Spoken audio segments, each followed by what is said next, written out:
record, you reckon? Yes, it is. She's inside 2 minutes. Clay's in front of Jenica at this stage. Liz Clay's going to have a huge run. What a comeback.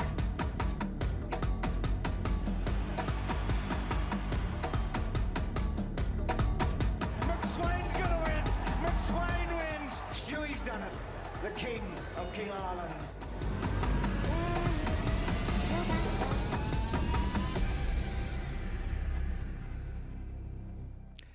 A very good morning and welcome to the Western Australian Athletics Stadium here in Perth for Day 5 action of the 2025 Australian Junior Athletics Championships.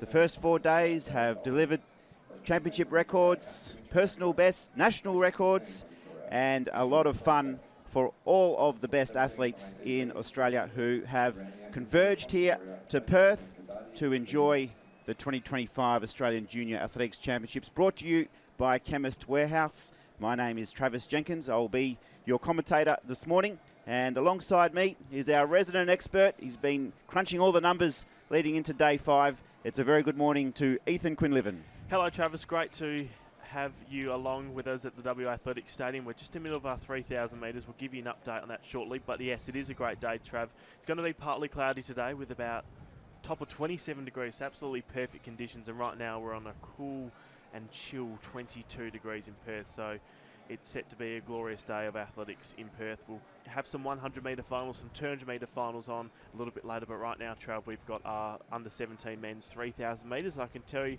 leading the race, that is Ben O'Sullivan, I should say.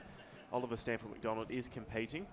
Ben O'Sullivan has got the lead by 20 or so metres, and then just behind him from the ACT it is Kieran Shepherd, and he's an athlete to keep an eye out on, Trav, because he is the under-16 champion from last year as well as the all-schools champion. He's finding himself in a good spot, and then back behind him in third, that is where we do see Oliver Stanfield McDonald. So they make up the top three. We've got a few Victorians just challenging for that third position, and in second at the moment it is Cheshire, and then back behind him in fifth spot, that is where we do see the young Victorian in Lana just making his way through. But here's O'Sullivan as we're getting a look at him again in front of the home straight. There'll only be about 5 laps to go for him, and it seems to be a pretty relatively relaxed pace, Trav. Yeah, the West Australian out in front. It's a big day for the West Australian team. The hopes are really high for the host state because there is the sprinting stocks will be on full display, and also plenty of chances in the field for West Australia. Talking to a few of the team members, they were saying it could be almost the best ever day at the national championships for the West Australians. So it's going to hopefully kick off to a good start for WA through O'Sullivan and Stanfield McDonald, who has just drifted back now to about 6th or 7th place. But the man that we will be keeping an eye on is Kieran Shepherd. We saw him yesterday in the 1,500 metres. He was really impressive with his kick down over the last couple of laps. He's been a proven stayer over this 3,000 metres as well. And at the moment, he seems pretty content just to control the race. He's there in second place in the ACT colours. He's controlled. And we've also seen the Victorian Finn Kane as well just move up really nicely. He's sitting in about third or fourth position now. So as we make our way, just a little over 6 laps remaining in the 3,000 metre final. And it is Gigalotti that has taken up the lead, and then just behind him that is Sheridan. Sheridan's looking really comfortable at the moment. Then it is O'Sullivan back behind him. Korosek is then behind those, and then just from South Australia is Kavanagh that has been able to put himself in a great position. He's in 5th spot, Trav, and then Oliver Stanfield McDonald is just behind him, and then Blowham. He's another athlete to keep an eye out for. He's behind Stanfield McDonald, and he's the silver medalist from last year's national championships. There's only 250 metres to go in this lap, and the pace still is quite cruisy at the moment. It is still Gigalotti that is taking the lead, but Shepherd, I should say, he looks like he is about ready to strike, and he looks like he's got a lot of energy to burn with 200 metres to go in this lap. The 2 West Australians are back behind him in 3rd and 4th in Stanfield McDonald and O'Sullivan. And then the Victorian in Korosek is in 5th spot. So they'll just turn for home. I think they've only got about 3 laps to go when they hear this bell, Trav. or when they hit this start-finish line. Yeah, so they'll have a handheld paper document, Trav, that they'll be handing up to show to the athletes as they make their way through the start-finish line. So I think there's only about 1,200 metres to go. We'll find out as Gigalotti just makes his way through. And yes, I can just see they've got the old-fashioned lap counter board. They have got to manually change the digits to. I've just got the binoculars on them. 3 laps to go, Trav. So the pace has been steady. It's early here in Perth. It's just ticked over 8:50 in the morning, Western Standard Time. And the results here are a pretty casual Tuesday morning stroll around the WA Athletics Stadium. It will just start to heat up. There's a few athletes just getting a bit twitchy behind. We can see a little move coming from Lucas Gray, the Queenslander. He's just gone around the outside to push forward. Shepherd, though, the ACT champion, the national champion over 1,500 metres, the defending champion this event. He has been really impressive. 8:41. He stopped the clock before. The pace is a little bit slower than that here during this phase. You can also see just a little bit of stumbling, a little bit of heel tapping going on. The South Australian, Josh Kavanagh, not happy with the pace, so he started to press forward. The West Australian, Oliver Stanfield McDonald, he wears hip number 12. You can see him there with his fellow West Australian in Eli Soratsis as we move in with 800 metres to run.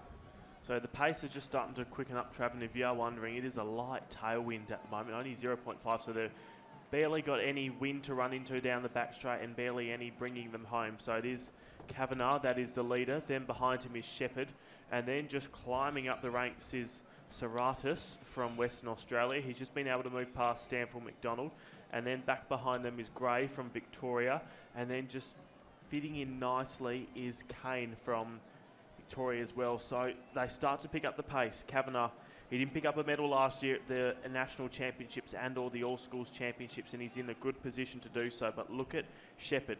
You'll expect him to present a challenge, and here comes Kane.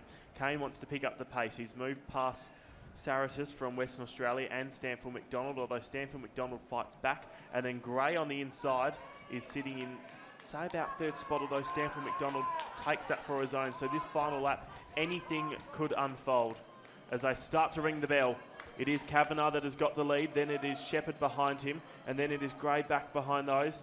And then just swinging wide on the outside is Korosek from Victoria. But here goes Shepherd. Shepherd decides to make the move. He's moving in front of Lana, the Victorian, and look at the distance he's been able to put between him and Lana. It's close to about 10 metres, and then making the sprint finish down the back straight, it is Kane. He's found some extra gears that he's been able to go into, but Shepherd has responded. 200 metres to go. It is Shepherd and Kane who will finish first. Kane got the bronze last year. Shepherd got the gold. They'll upgrade their medals. Let's have a look as they come into the home straight. It's Shepherd that is just leading from Kane. Looks over the shoulder, feels the pressure. Down they come. It's Shepherd that finds another gear that he can go into. Kane, he's trying to move with him. He's got 10 metres to close. It's Shepherd with 20 metres to sprint, and Shepherd was able to burn off Kane, and he's got the gold again.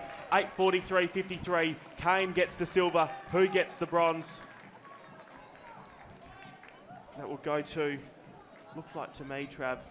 We'll just wait on the confirmation. He's just got his bib number off, Trav, but well done to Shepherd, because that was a great finish. He was being challenged by Kane as he came down the home straight, but it was just a sprint finish. He was able to really burn him off, and a great racing and another gold medal to Shepherd.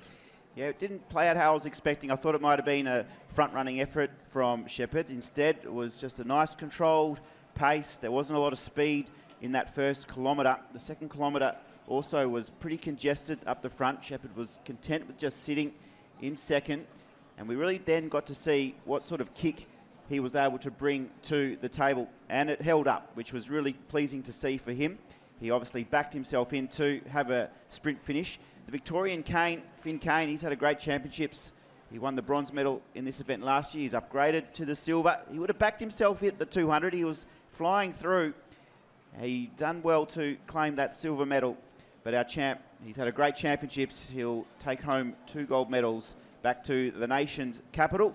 Ethan, we are well underway for the final day 5 action of the junior championships. The seniors are only a couple of days away. It just keeps getting hotter here at the WA Athletic Stadium.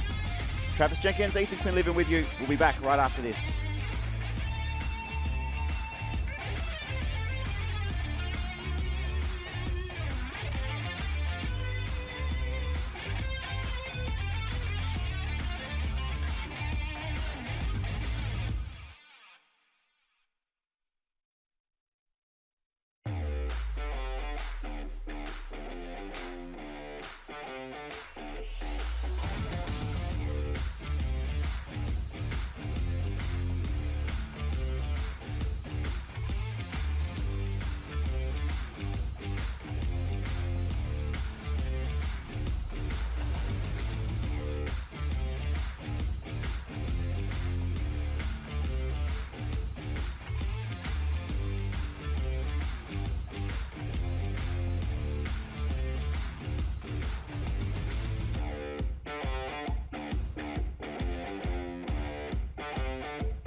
Welcome back, wherever you may be watching from around Australia.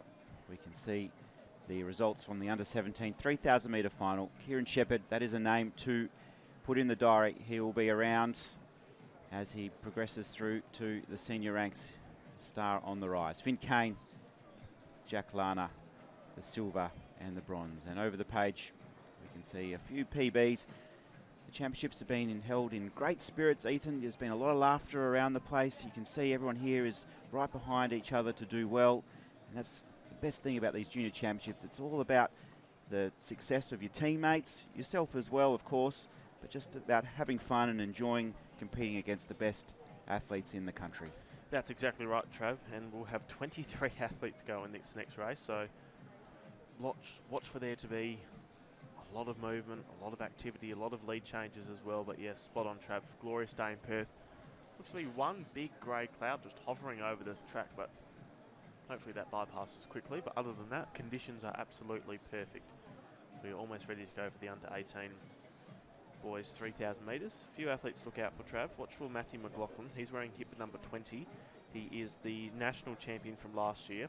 Oscar Gray, he wears hip 5. He's the silver medalist from last year. And hip number 16 is worn by Bart Leeton. He is the all-schools champion as well as the national bronze medalist from last year. So they are just some of the athletes to keep an eye out on. Yeah, there's a lot of head-to-head battles in this race that will be really interesting to keep an eye on. I've really enjoyed seeing Jonathan Neathling as well, the Victorian. He has number 22. There's hip number 3, carrying the West Australian flag today is Matt Stoner. He's a pretty cool and calm athlete. He loves the celebration too.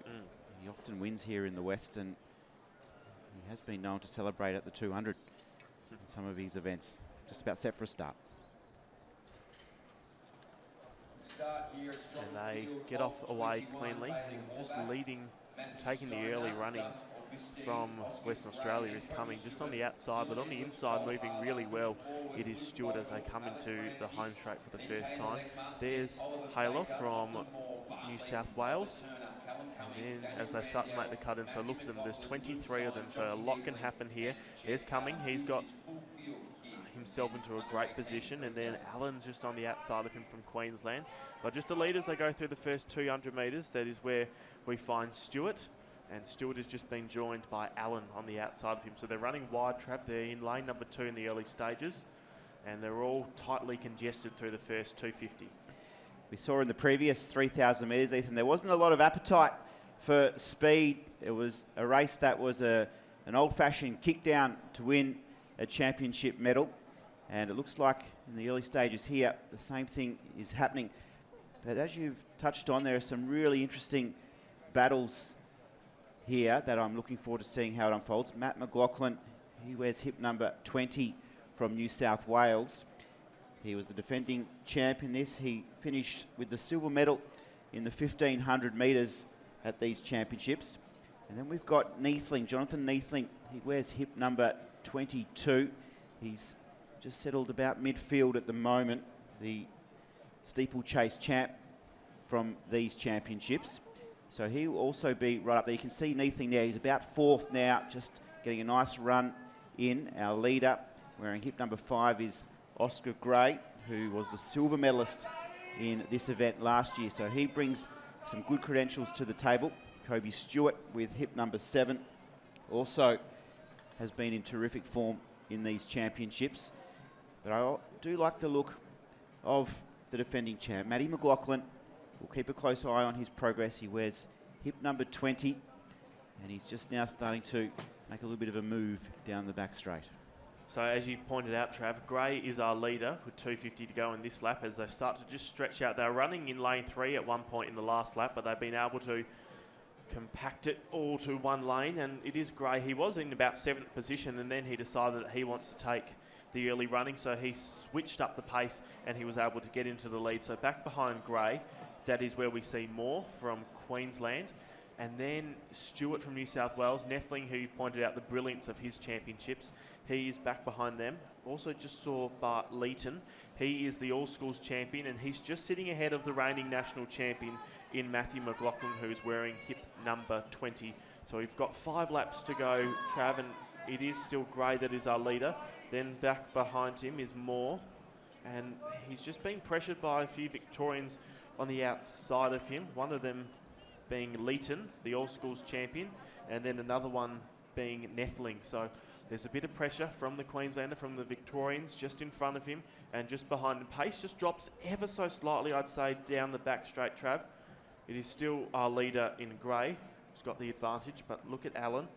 He's having, I should say, actually look at Moore. Allen is just behind them. He's in about 6th spot. There is Moore. And then Heathling is just starting to approach them, you'd say, Trav. And then also running really well from Victoria is Leeton. But look at Neethling. He's moving really well as they come down with only, I think, about 4 laps to go.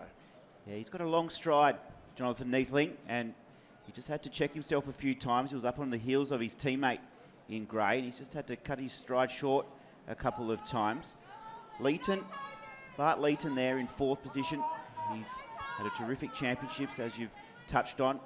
Our defending champ in Matt McLaughlin, he's at the rear of the Queenslander's heels. He's got hip number 20. He's currently sitting in about 7th position. We're into the 2nd kilometre of this 3K race, and it is the most important kilometre. It really does set you up. You either are feeling good or not so good. You can just determine how you want to attack the race. Jonathan Neethling now has just got a little bit more fresh air in front of him. He'll be pretty happy to see his teammate Oscar Gray just leading through this pace.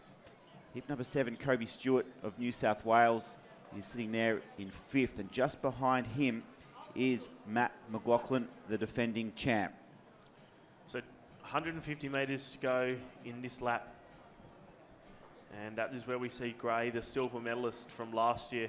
He's been able to take the lead. He's been leading for most of this race. It wasn't too many laps ago that he decided he wanted to take it out. And Neethling, he's just been able to move past the Queenslander in Moore. And then back behind them, that is where we see Leeton. So Leeton is having a great race. And then have a look at Allen. He was leading not too long ago, and he decides with 1,200 metres to go that he wants to take control back of this race. He goes into the lead. He's been able to move past Gray, the silver medalist from last year. Neethling is there. So too is the Queenslander in Moore. And then just starting to make a move just behind them. That is where we do see Leeton. So he's been able to catch back up to this lead group, and it's the Queenslanders that lead with only about a kilometre to go. Allen is leading from Moore, and then it is Neathling, and then back behind them is Leeton. So we've got a few medalists from last year putting themselves into the mix. Where's our defending champion in McLaughlin? He's finding himself in 5th spot, Trav, so he's just increasing the pace, and he's increasing his likelihood for another medal. Oscar Gray too now just starts to come in to the calculations. He's just sitting on the shoulder there of McLaughlin. He'll just try and hold that shape as they enter into the home straight. It's a little over 2 laps remaining now, and the pace just starts to intensify a little bit. And Jet Allen, he keeps bobbing up onto the front of the pack. Lachlan Moore in second. Neathling has had a nice control. Bart Leeton, he just keeps springing back. He's there in 4th position, the Victorian. He'll be looking to improve on his bronze that he secured in the 1,500 metres. He's got a good kick down, Bart Leeton, so you wouldn't want to go head-to-head with him. Neathling, he's just been very happy to sit in second the whole way. As we see a little move now coming from Oscar Gray, and look who's right behind him, Ethan. It is the defending champion, Matt McLaughlin. He's decided now is the time. He wants to assert himself on this race with 600 metres to run. Leeton, he's just challenging Gray. McLaughlin, he's put himself into a medal spot. Then it is Neathling behind them. Then back behind them is Moore, and then Allen. And then also in contention is Stewart. So only 500 metres to go, and it's anyone's race. We don't have a clear leader. Gray just slightly in front of Neathling. And then so too Leeton, and then it is McLaughlin, and then back behind them, just being pushed out is Moore.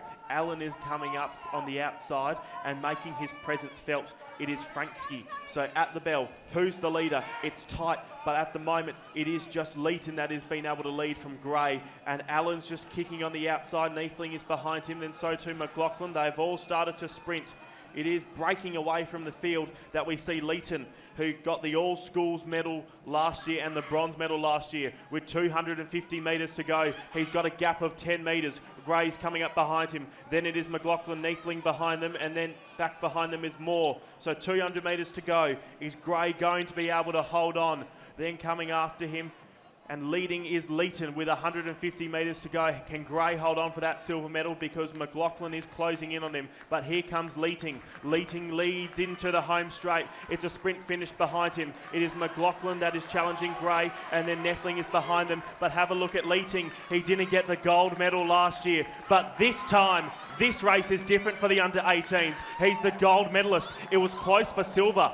I reckon Gray might have just got it over McLaughlin, but Leeton is the champion. We'll wait for it to be confirmed between Gray and McLaughlin.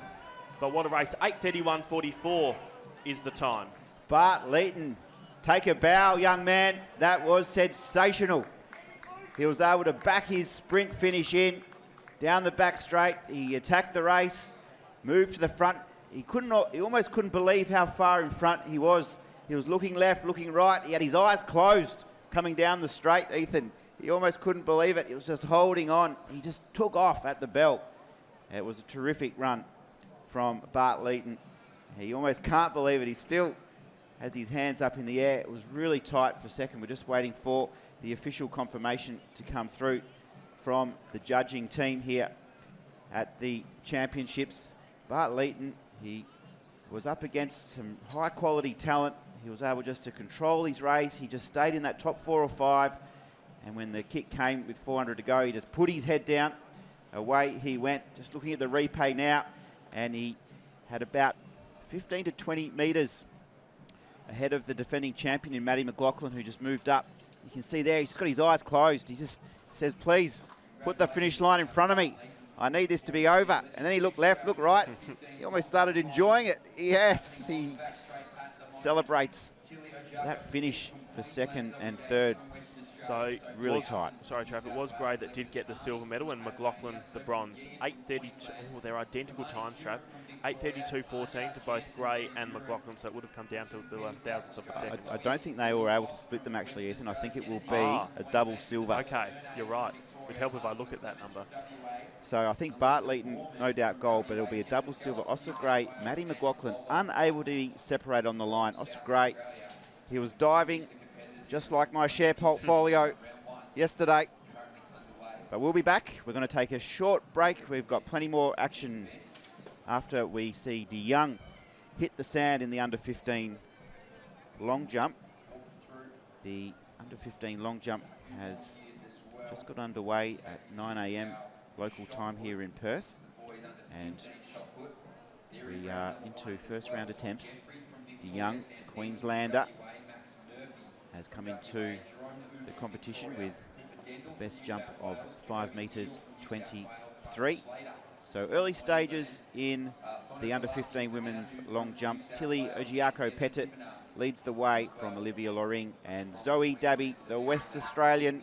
We hope you are enjoying the morning so far. We're just starting to get excited, Ethan, here for day 5. It's a beautiful day in Perth. Hope you're enjoying the action. We'll be back in just a moment.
Hi, Shell. Shell has high blood pressure, and the rising cost of living certainly doesn't help. Annie manages her diabetes with good nutrition, but fresh fruit and veg prices keep rising. And Jack has high cholesterol, but nothing is higher than his power bills. That's why they save more money every year by getting their prescriptions from Chemist Warehouse. And you will too. Head online or look for our price list in-store to see how much you'll save. Chemist Warehouse, discounting prescriptions every day. Welcome back to the WA Athletic Stadium for the 2025 Australian Junior National Athletics Championships, brought to you by Chemist Warehouse and the Western Australian Government, proud sponsors of the greatest event on the track and field calendar each year. There's Mayor Hewitt on our screens in the centre of the picture. Has arrived in a big way in the 400-metre hurdles in Australia. She was really impressive in the heats yesterday. She is the fastest qualifier for the final.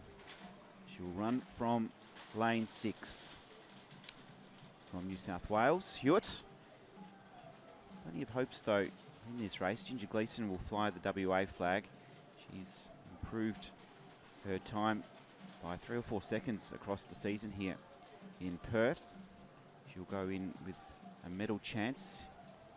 Deanna Jenkins too in lane 2, the Victorian, has also been working really hard on her hurdling technique, but it's a combination of strength but also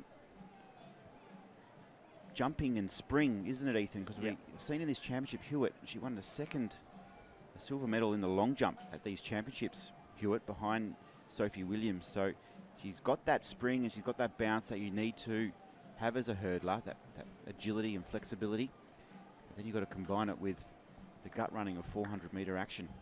Yeah, that's exactly right. And as you said, she's got a lot of different weapons that she can pull out and use in this 400-metre hurdle. So she's definitely going to be one to watch, Trav. And yeah, just that was a bit of a bizarre situation yesterday. We mentioned talking about her and how good she was going in that long jump competition, was it, or triple? Long jump, yeah. And next thing we see her run the 400-metre hurdles. We saw that she had passed her next attempt, so we thought, okay, I hope she's okay. And the next thing we see her run the 400 hurdles, and then went right back to the competition. So that was just incredible to see. Another athlete to look out for, Trav, is Addison Ferenzaro. She has got the silver medal from last year's national championships, as well as the all-schools silver medal. And also excited to see, Trav, what we can see from Maya Hewitt as well. Those two, as we've just spoken about before, with Hewitt and with Ferenzaro, I'm really excited to see. And also Ginger Gleeson. Watch for her. I reckon she'll be one that can close late. Sarah Stokes has been here before too. Yep. She is running in lane 4, the bronze medalist from the national championships last year. She's in the New South Wales colours in lane 4. On the inside of the West Australian Ginger Gleeson. Lane 6 is Hewitt. Then we have just doing her high knee jumps out in lane 7, Angelina Burford, New South Wales. Addison Farinazzo, she was the winner of her heat yesterday. She was really strong to the line, the Queenslander. She is there, top of your picture, left-hand corner. The Queenslander 101.49, her best. And there's Demi Bell. Demi Bell, West Australian, has just recently moved to the hurdles. I've seen her more over the flat 4, but she has that agility and that spring that we've touched on earlier that so many of our hurdlers need coming in to compete in the hurdle event. So let's go through the field, Ethan. Sienna Latanis will be in lane 1 inside of the track. Kiana Jenkins from Victoria, lane 2. Thea Harvey, Victoria 3. Sarah Stokes, New South Wales 4. Ginger Gleeson 5. Hewitt 6. Angelina Burford, New South Wales 7. Addison Farinazzo, the Queenslander, the only Queenslander in the field. And Demi Bell, the second of the West Australians, in the extreme outside lane in lane 9. 27 degrees here in Perth. They're looking at a few of the windstocks. It does, as Ethan mentioned, look like a nice little tail breeze down the home straight. So the athletes will have to punch into that back straight to a slight headwind. We saw Addison Farinazzo yesterday hurdling beautifully off both legs, which I'm sure a lot of these athletes will be able to do. Ginger Gleeson also a great technician at both legs hurdling.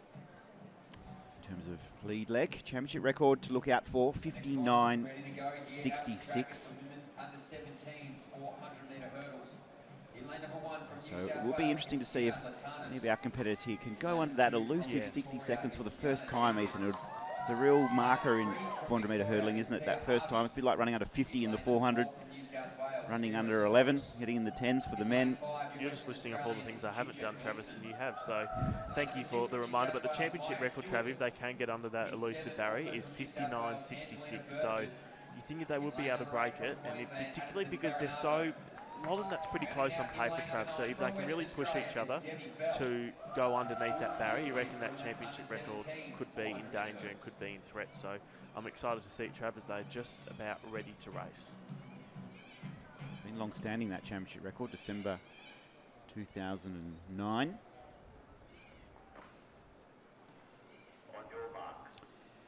The starter has moved into position for the next big final, the under-17 women's 400-metre hurdles final.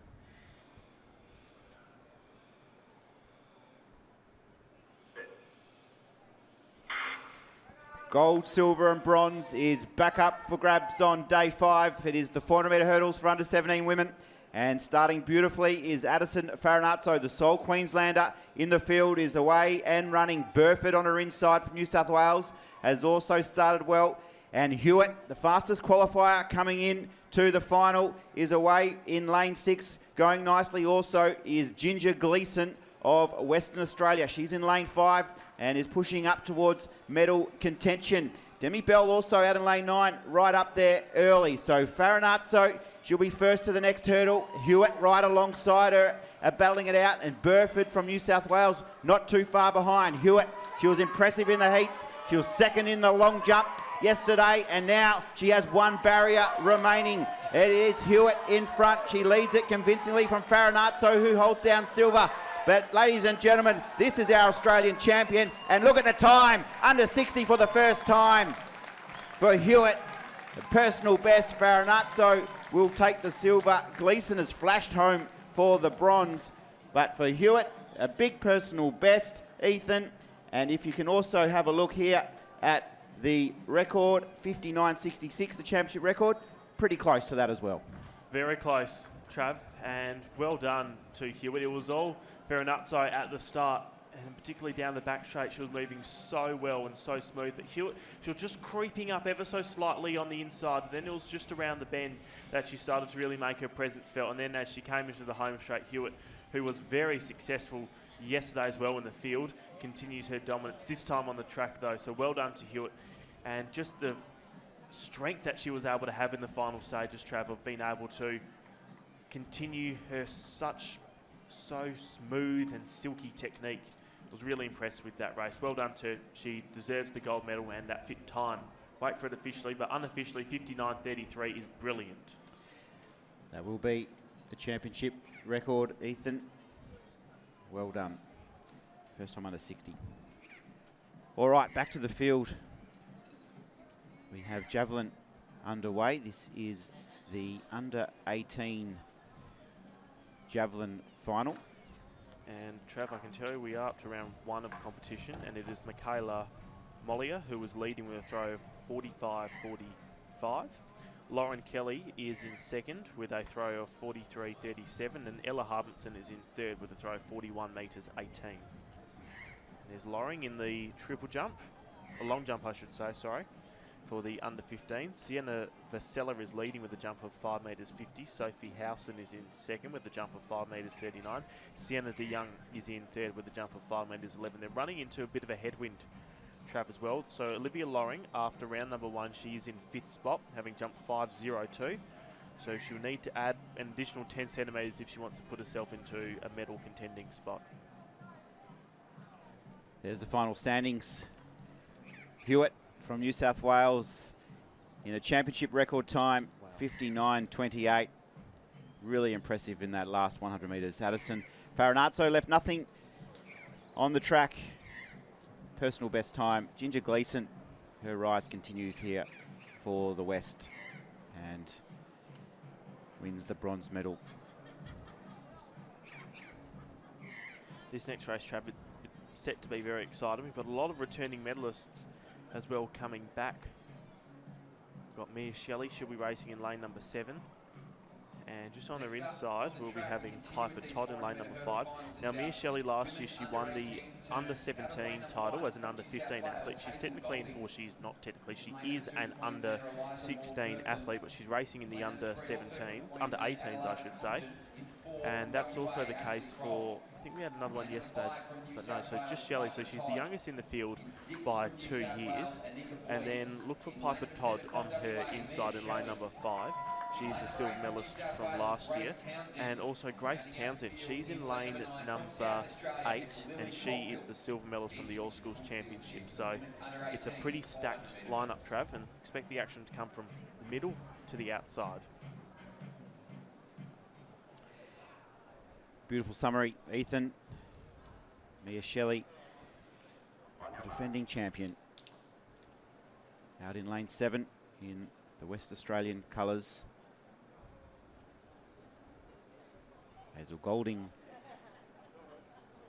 will be in lane 1.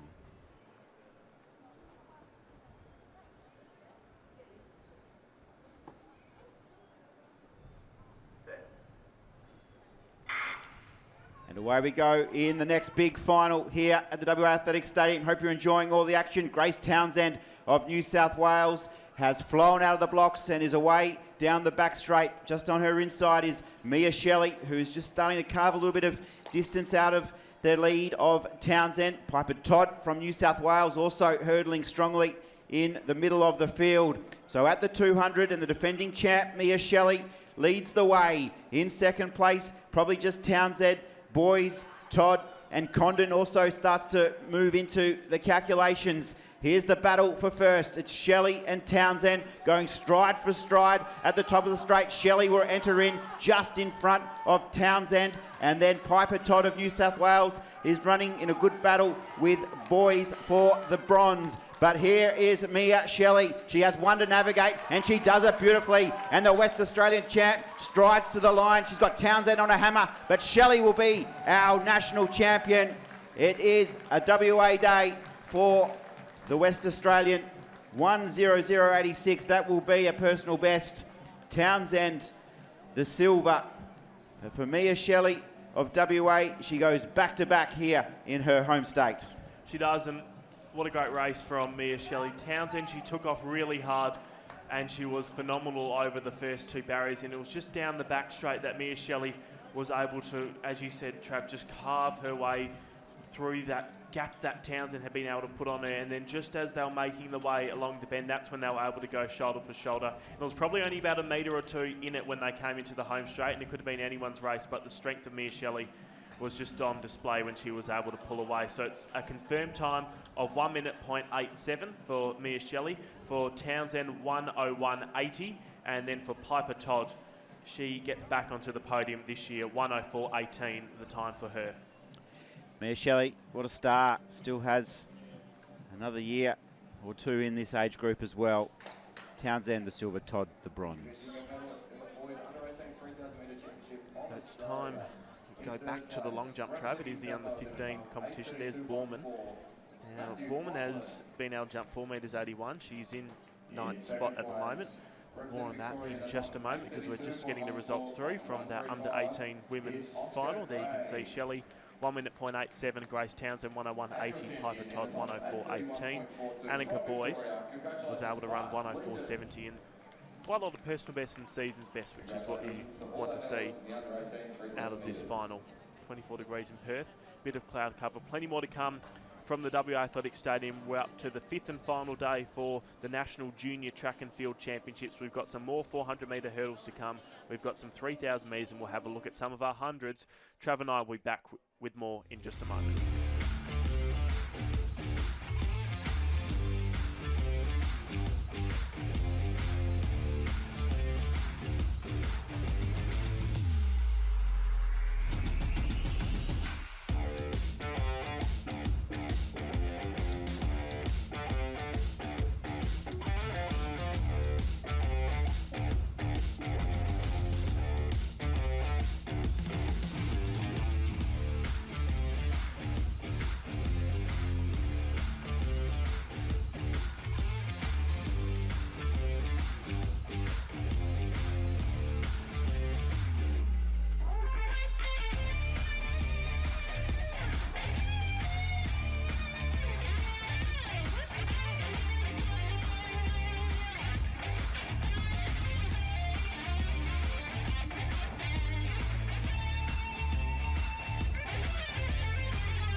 Welcome back, live pitches here from Perth. Day 5 action. It is a day that all our athletes are looking to finish off the championships really strongly. Here's Dabby, the West Australian. There's a lot of upside to the West Australian team. I was in the tent early this morning, and there's a strong possibility that this could be the greatest ever day in junior West Australian athletics, with the number of medal chances that are on display. And wouldn't that be great for the host state just to enjoy? And for a couple of West Australians sitting up here in the box, Ethan, it'll be nice to see. It would be. Certainly worked hard, as have all the states, Trav, so I can't wait to see what day number 5 has in store for us. But at the moment, we've got the under-17s to look forward to for the 400-metre hurdles. So it'll be Chapman on the inside, Brown, White, Badger, Bainbridge, Sly, Campbell, Passaretto and White. 2 athletes to keep an eye out on, Trav. Cameron Badger and Evan Bainbridge. So when they did the under-16s, they were going up the 200-metre hurdles. Now Badger, he got the national record for the 200-metre hurdles. The national record today, as I just get my sheets right, is 51.62. So keep an eye out on that time. And also the championship record is 53.62. It's fast, isn't it? Oh, yeah.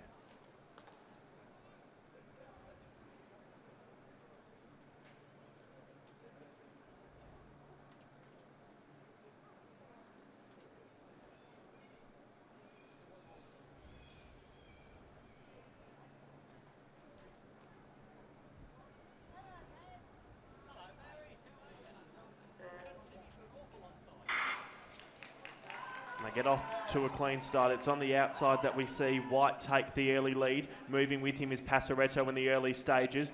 Campbell is moving well. He's just putting some pressure onto Passaretto. In the middle, Badger is moving nicely. He's just been able to move up onto the shoulder of Bainbridge and Sly. And then back behind them is Wright, Brown, and then Chapman.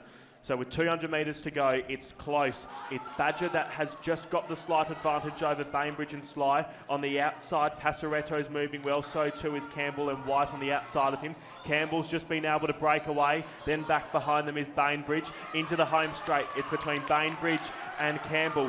It's Bainbridge that has just got the lead over Campbell. Then back behind them in third is Sly. Here comes Bainbridge. He's been able to separate away from the field. Passaretto starting to wind up. Can he challenge Bainbridge? It's going to be a close finish. It's tight on the line. It looked to me to be Campbell just over Passaretto and Bainbridge.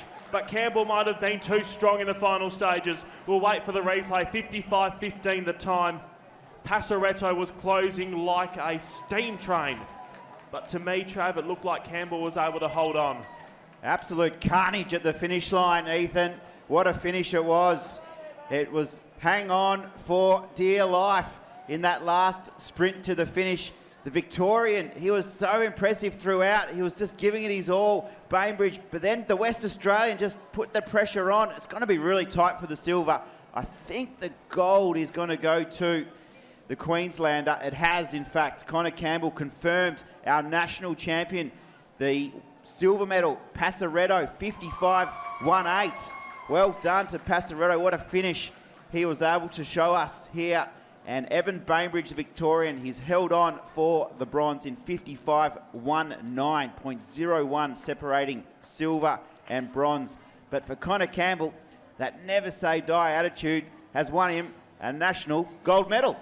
Didn't get a gold or any medal last year when they were an under-16 competition over the 200-metre hurdles. But you're right, Trav, that never say die attitude, that certainly paid off for him. We go back to the javelin, Trav. And leading it is Michaela Mollier, 45.44. Jessica Nolan is in second, 45.11. And Ella Harbinson third, 44.52. And here are those results from that thrilling 400-metre hurdles final. Connor Campbell just outdips Michael Passaretto. Evan Bainbridge, he was right there. He had one hand on the medal. He still goes home with the bronze. If we have a look here, here's the photo. Great pictures here from our 7+ team to bring the latest photo, you can see the quality of the finish. The Victorian just absolutely threw everything at it to try and secure that gold. The Queenslander gets the job done. WA silver, Victoria the bronze. So incredibly close, Travis. This looks like our leader, Michaela Mollier, in the women's javelin. 45 metres 45 is what she's been able to throw. We are up to round number 3. This one looks pretty close to that last, or to her leading throw. Beautiful shape there, Ethan, wasn't it? Just the way that that glided through. He's not leading by much, though, in the long jump final for under 15 women. We are currently in the 3rd round. This is Loring. She sits in 6th overall. Best today of 5.02, coming in round 1. She press up into the medals, 5.11, so she's not far away. Looks pretty happy with it. White flag goes up. So it's a fair jump for Liv.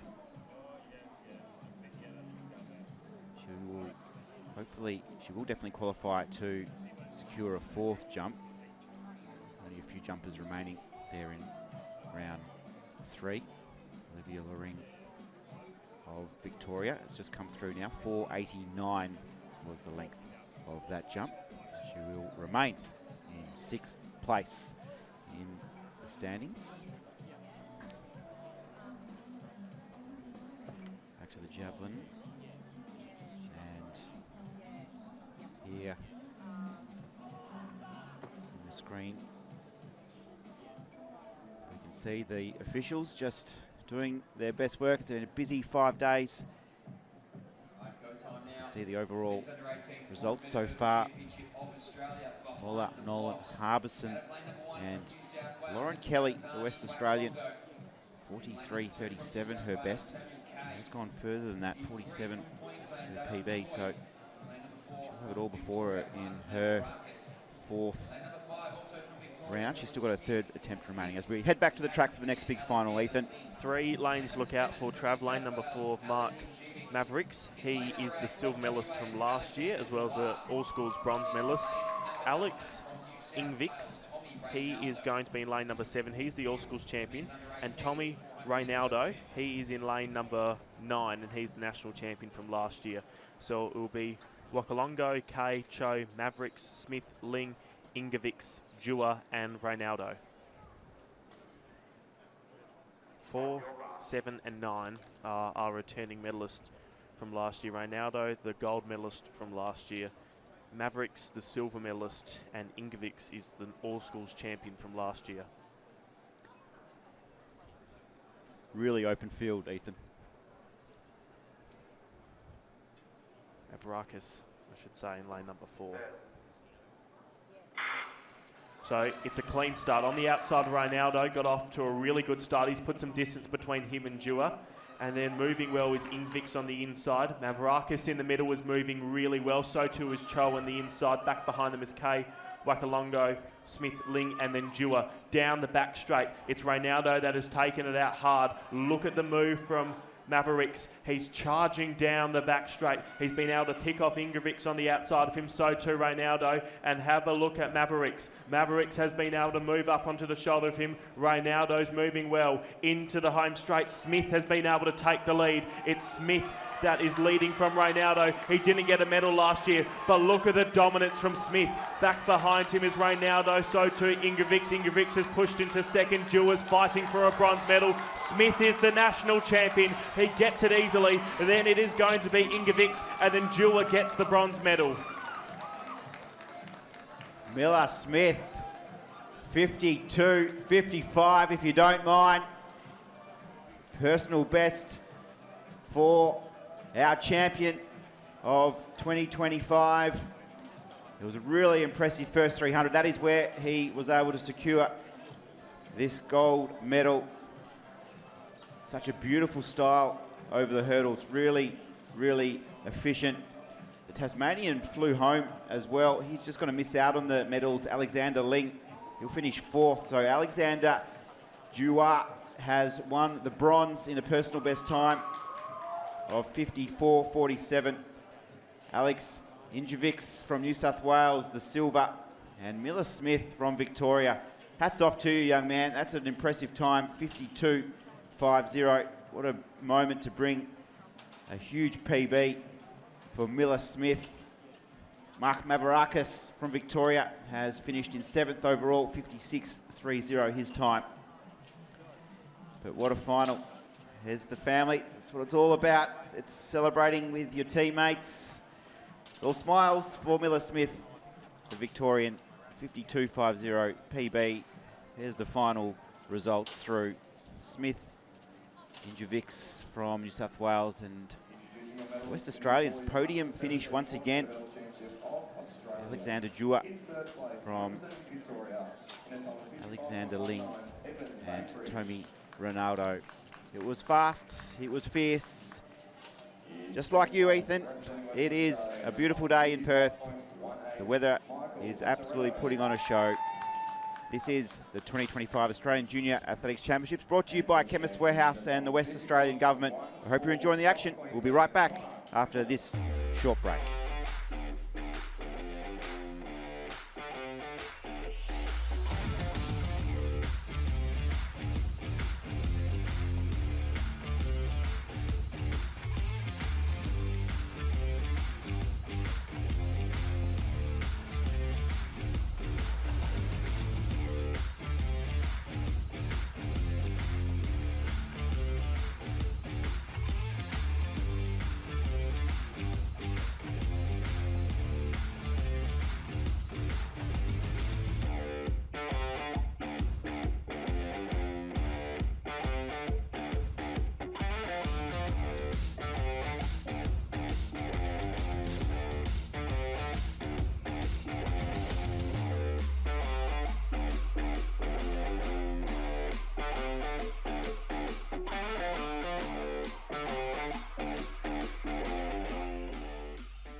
Walking on a dream, how can I explain? Talking to myself, will I see again? Is it real? Would you think I become walking on a dream? Welcome back. Live scenes here. The hurdle's just been cleared away after the under 17 and under 18 400 metre hurdle finals. And that will make way for a couple more 3,000 metres on the track. That's the view out west towards City Beach. As we can see our competitors in the next event, the under 17 women's 3,000 metre final, making their way in front of the team tents. One last bit of final encouragement and a little bit of a rev up before you get to the start lines. Always nice. They would have been here early, the under 17 women 3,000 metre finalists. It's just gone 9:45 here in the west. The warm-up track over at McGilvray Oval, a grass cinders track that is very fast, one of the best grass tracks in the Southern Hemisphere. It is a nice place just to do your warm-up through the Perry Lakes parklands as well. As we head back to the long jump, Ethan, this is the under 15 long jump, and not much separates the medalist. Vasella in front, 5:50. We're just at the little half-time break here before we head into the final round of jumping action. Martha McClements from Western Australia, she's right up there too. She's had a great championships. Medal in the heptathlon earlier, I think. Yep. And she was only 4 centimetres away from her best ever jumping. So good competition. That's down the back straight, just near where our 3,000 metre finalists are just assembling. Big field, Ethan. We've got 29 competitors here to contest for the Australian title. A few of our favourites are going to be in action. A few athletes to looking out for, Trav. give you a rundown well when it goes off, but I'll tell you why when they race. But look for Khan, who's wearing hip number 1. Also Butler, who wears hip 6. Colossi, who wears hip 7. And then Quarrel, who wears hip 27. They're just a few athletes to keep an eye out for, based off what history says at the last All Schools and the last National Championships.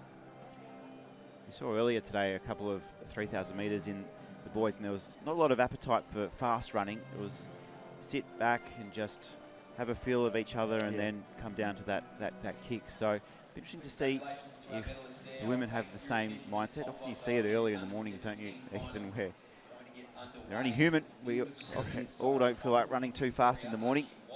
Just getting out of bed sometimes is a bit of a challenge when you get to, well, not your age, my age, Ethan. It's definitely a bit of a psychological thing with morning racing. Number 8, Leah O'Brien, flying the flag for Western Australia. Jess Can of New South Wales has hip number 1. Has a nice personal best of 9:51. Going through the personal best, there was about 10 athletes here who have all cracked 10 minutes. Not a lot separated their PBs, only get 3 or 4 seconds, so I feel this is going to be one. It's going to be a really interesting race. I think it could be a close 3,000 metres. There's been a few distance events here at these championships where we've had a real standout athlete who has dominated the field. But I don't know if that will be the case with this particular race. I think it's going to be tight. I'm just curious to see if it's going to be a fast pace early or if it will just be a sit and kick. Yeah, it should be interesting. We have seen that when there's a bit more of them, they sort of tend to lean towards the idea of just taking it a little cruisy over the opening couple of laps, I suppose, but we will see what happens. Hopefully we do see them sort of start to stretch out as they are just being issued their final instructions. On paper, they're all fairly close to each other. So, Trav, we've got about a handful of sub 10-minute runners. And then after that, you know, there isn't really a lot of gap that is separating those races. So fairly close on paper with all of them. But they are just ready to go. Yeah, big field, 29 athletes. So expect a lot to be happening.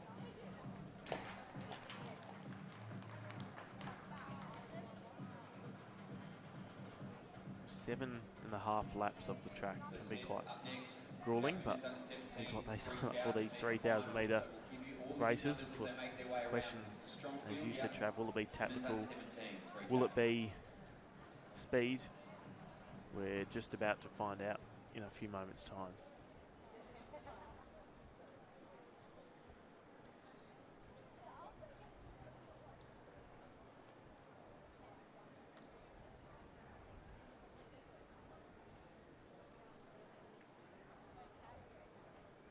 Just about set. A few toes on the line. Starting team resetting the field. And away we go.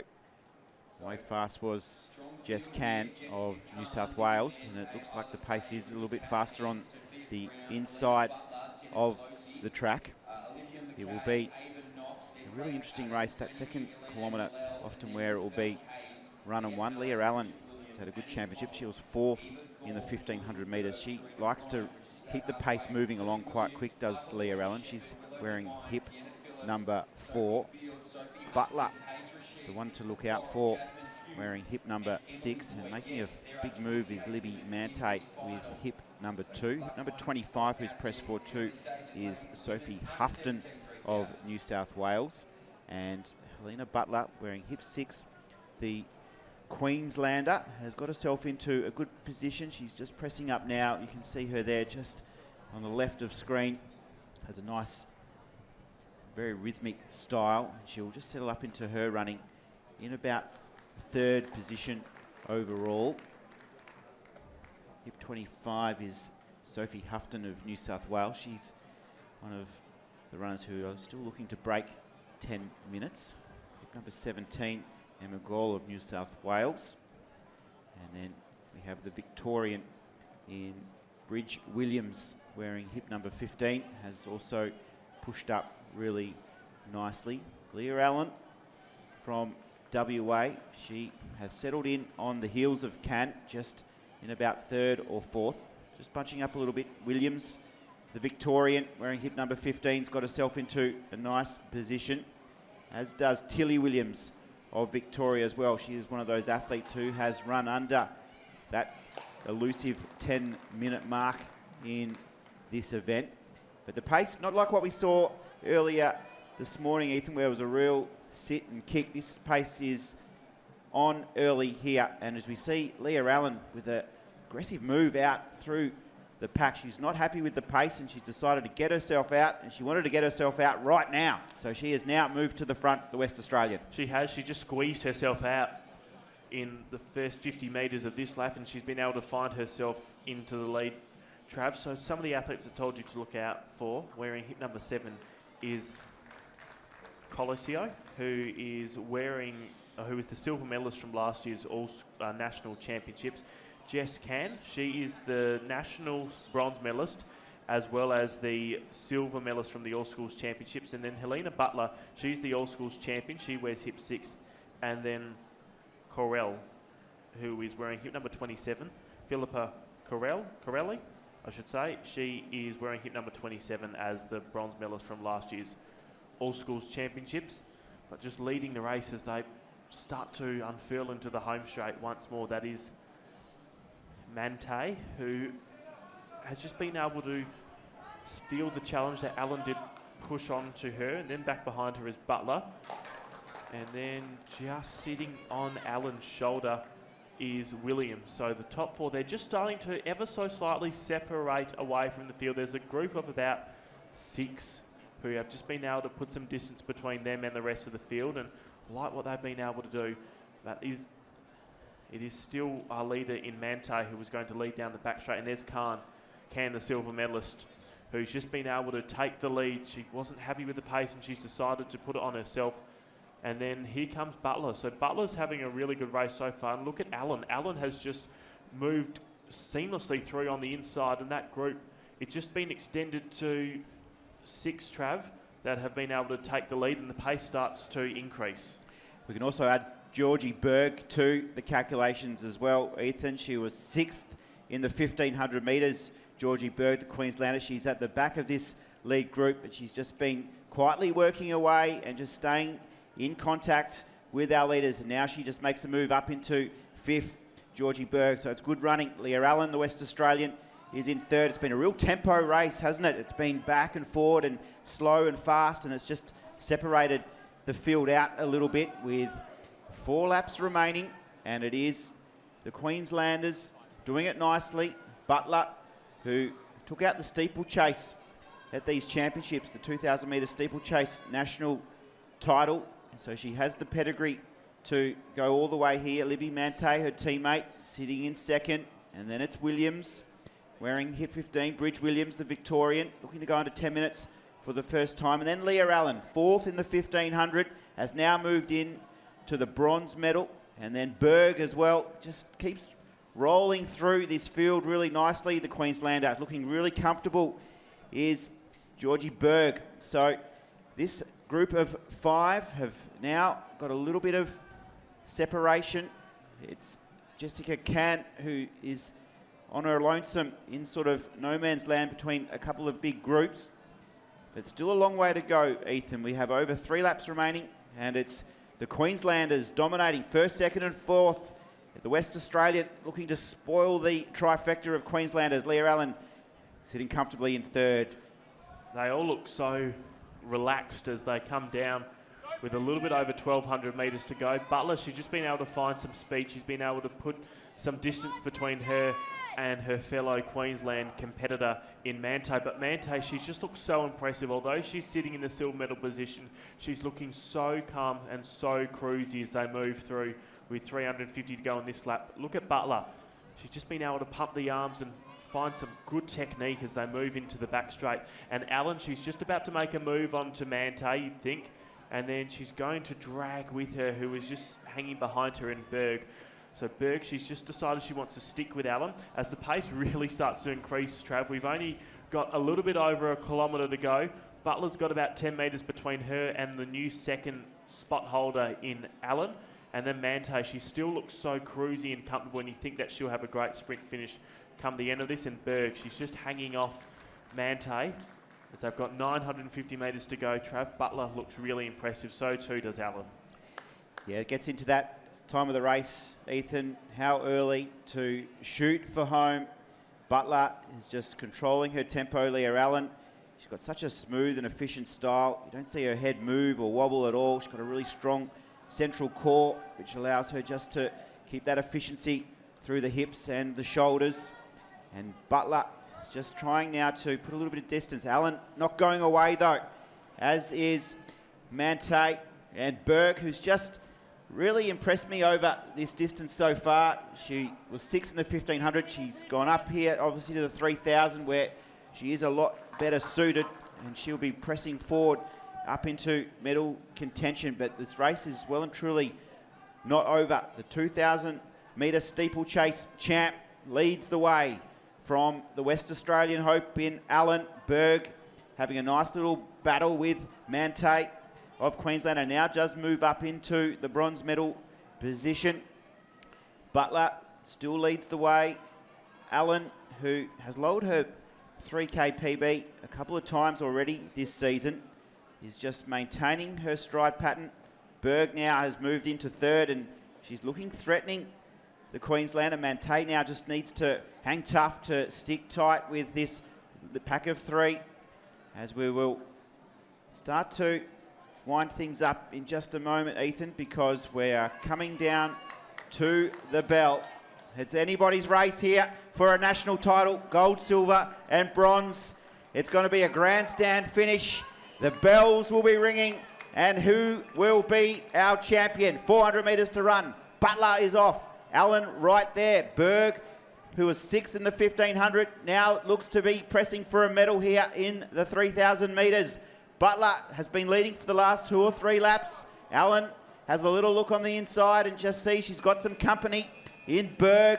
And Butler continues to find this little gear. It's not over. Allen and Berg battling it out for the minors at the moment. And down the back straight we run. Butler from Queensland looking for her second gold medal after a gold in the steeplechase. Just starts to kick a little. Allen trying to find that extra bit of speed. Berg, who's been impressive, still right there in bronze. Butler just has to go around her fellow competitor in K's, and she will turn for home here in WA. The eyes are closed, the arms are pumping. There's not a lot left in the tank, but she's finding something. So is Allen, the West Australian. She's trying to lift. Butler is responding beautifully, and the Queenslander is away. Here is our national champion. She's done it tough. She's done it beautifully, and it's a quick time too. Butler is our national champion. Allen, the silver. Berg, well done for bronze. Flashing home Libby Mante of Queensland, 4th over the line. It is a fast race in the under-17 3,000 metres, Ethan. But Butler, her second gold medal of these championships, is too strong. She had to do it the hard way, Trav. Great call. She just came into the home straight, and you could just see the pain on her face, and she was just telling her body, just give me something. I've only got 100 metres to go. Just give me something and we can get this national title. That's what she was able to do. She put some distance between her and Allen. And Allen, she was a brave runner throughout that race. She wasn't happy with the pace early on. She squeezed herself out of the pack and took the lead. And then ever since she got into that lead position, she didn't really fall out of the top 2 or 3, did she? So well done to Allen. Well done to Butler, second medal. And then also Berg was able to run a really strong race. So the confirmed time, Trav, 9:39.24 for Butler, Allen 9:40.98, and Georgia Berg 9:43.06. You can see at the finish line, our under-17 women have given it their all here at the National Championships. And Willow Devine of Victoria, she completes her experience. It's been a championships held in such great spirits, so much fun. Everyone's been right behind each other in wanting us all to do well, and great to see the camaraderie amongst our distance fraternity right across Australia. It has been an amazing championships for so many of us here as our final competitor comes across the line in Isabel Kays of Victoria. So you can see here the pain, but she was able just to lift there, Ethan. She just sensed the finish line. It's, I think, more motivating than knowing that you've only got 80 metres to go. But she was able to find that little extra kick just to give her some clear space. And under 9:40. Huge. So, Ethan, we've still got plenty more to come. We've got some more 3,000 metre action. There's plenty happening across the field as well. We'll bring you all that action right after this short break.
need to raise the bar, then drop it.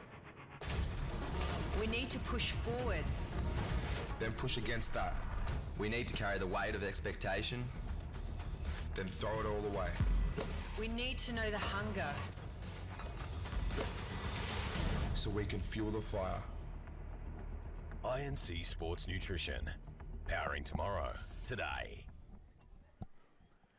Welcome back to the WA Athletic Stadium. It's a glorious 25-degree day in Perth at the moment. Here's a look at the results from the under-17 women's 3,000 metre final. Butler was able to win with a time of 9:39.24. Leah Allen's the silver medal, 9:40.98, and then Burke was able to win the bronze medal, 9:43.06. So that was a look at the under-17 women's 3,000 metre final. In just a few moments' time, we will be getting the under-18 women's 3,000 metre final, which is set to be exciting. And then Trav will move into some of the 100 metre heats. and we'll also have a couple of hurdle finals in between. We've got a few walks, and then to round off the day will be finals in the 1, 2, 8, 400 as well. There's a few of them, and some relays as well. So it's set to be an exciting day filled with medals at the WA Athletics Stadium before the seniors roll in on Thursday. But there's a look at the under 18 women's final. There's not 29 this time, Trav, so you don't have to know 29 names. There's only 18 for you, so you can have a rest for 7 laps as the clock just goes past 10 o'clock this morning. Looking forward to it. I'll give you an update in the field as well on how that long jump competition ended. It was Sienna Fasella that was able to win with a jump of 5 metres 50. Sophie Howson was able to come in second with a jump of 5 metres 39. And then it was Sienna de Young that finished in third with a jump of 5 metres 11. And we've also concluded that javelin competition that was going on with the under 18 girls. Cameron Hardling was able to win with a throw 46 metres 39. Then Michaela Mollier was able to come in second with a throw 45 metres 70. And then it was Jessica Nolan who was able to win the bronze medal with a throw 45 metres 31. So that is how that javelin competition played out. And we also had a shot put competition going on, and it was Faye Anua who was able to win with a throw of 14 metres 79 for the under 15 men's, and then Tyler Slater was able to come in second with a throw of 14 metres 62. Sam Eaton 14.52. Sorry, Sam. So they're just warming up. You can see in the high jump competition. We've also got a pole vault competition that is just starting for the under 17s. We'll keep you updated as that progresses. But there's our first look at the under 18 girls 3,000 metres as they just practice some of their warm-ups. Only 18 competitors this time, so we'll see. Last time there was a lot of them, and we thought it might be a little bit more tactical, Trav, but it turned out it was more a race for time, which was good to see. Yeah, and great lead in, Ethan, because I was just looking at some of the times, and Leah Allen, she smashed her PB by about 18 seconds. Butler, the winner, she came in with not breaking 10, and she's pulled out that huge 9:30. So, wow, huge moment here for the under 18 3,000 metre finalists, because PBs were absolutely flying through in that under 17 age group, and I think it will be the same here. It's going to be a really interesting race. Hannah Tonia, she finished 9th, interestingly enough, in this event last year. She's improved a lot though. She won our 1,500 metres. And she also won the All Schools gold medal in this event in Brisbane, Trav. So you mentioned that ninth place finish at the National Championships. That would have fueled her fine. You mentioned how she improved, so she'll be wanting to continue on that momentum that she was able to generate at the All Schools Championships. Abby Reid too won the steeplechase at these championships a couple of days ago. So it will be interesting to see how things unfold. Again, I think it's going to be a tight race. Up on the track is the final of our women's under 18 3,000. A smaller field, but still pretty large. So we'll call them out as they make their way around two the lines track. This is the women's under 18 3,000 meters. Assembled. 18 competitors. The two to look out for, Trav. Tornia, the All Schools gold medalist, and Viola Notti, the silver medalist from those All Schools Championships. She wears hip 7, Tornia hip 9.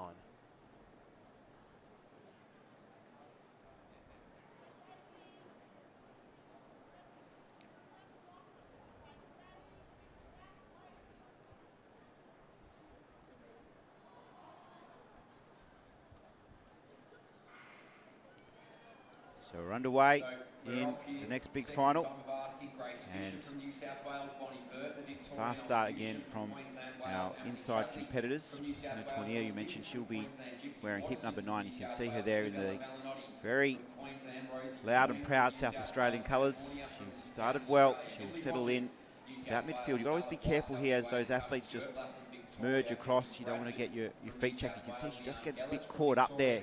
Number 7 in Isabel Vellanotti as well, just trying to find some clean space to run in. Abby Reid looking to go under 10. She's been just outside it a couple of times in her short career. Tournier on the extreme outside is pretty comfortable just to float around and have some clean space. She's got a really long stride, does Hannah, the South Australian. And we can see now that the South Australian has decided to go to the front. She'll try and do it from gun to tape. Quite interestingly, she finished 9th in this event last year. So her rise up through the ranks has been really impressive. She was able to win the 1500 metres at these championships, and she'll be looking for the double here.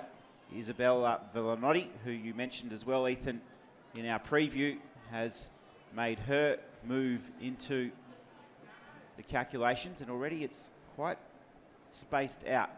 Gertler is sitting in 3rd at the moment. Natasha Gertler, quite an interesting runner. She was listed to run the 1500 metres at these championships and didn't compete, and has decided to focus her attention on winning a medal in the 3000 metres. Leanne Ellis, the Victorian, is still in contention here, sitting in 4th. Then we have a little bit of a break with Abby Reid leading the peloton.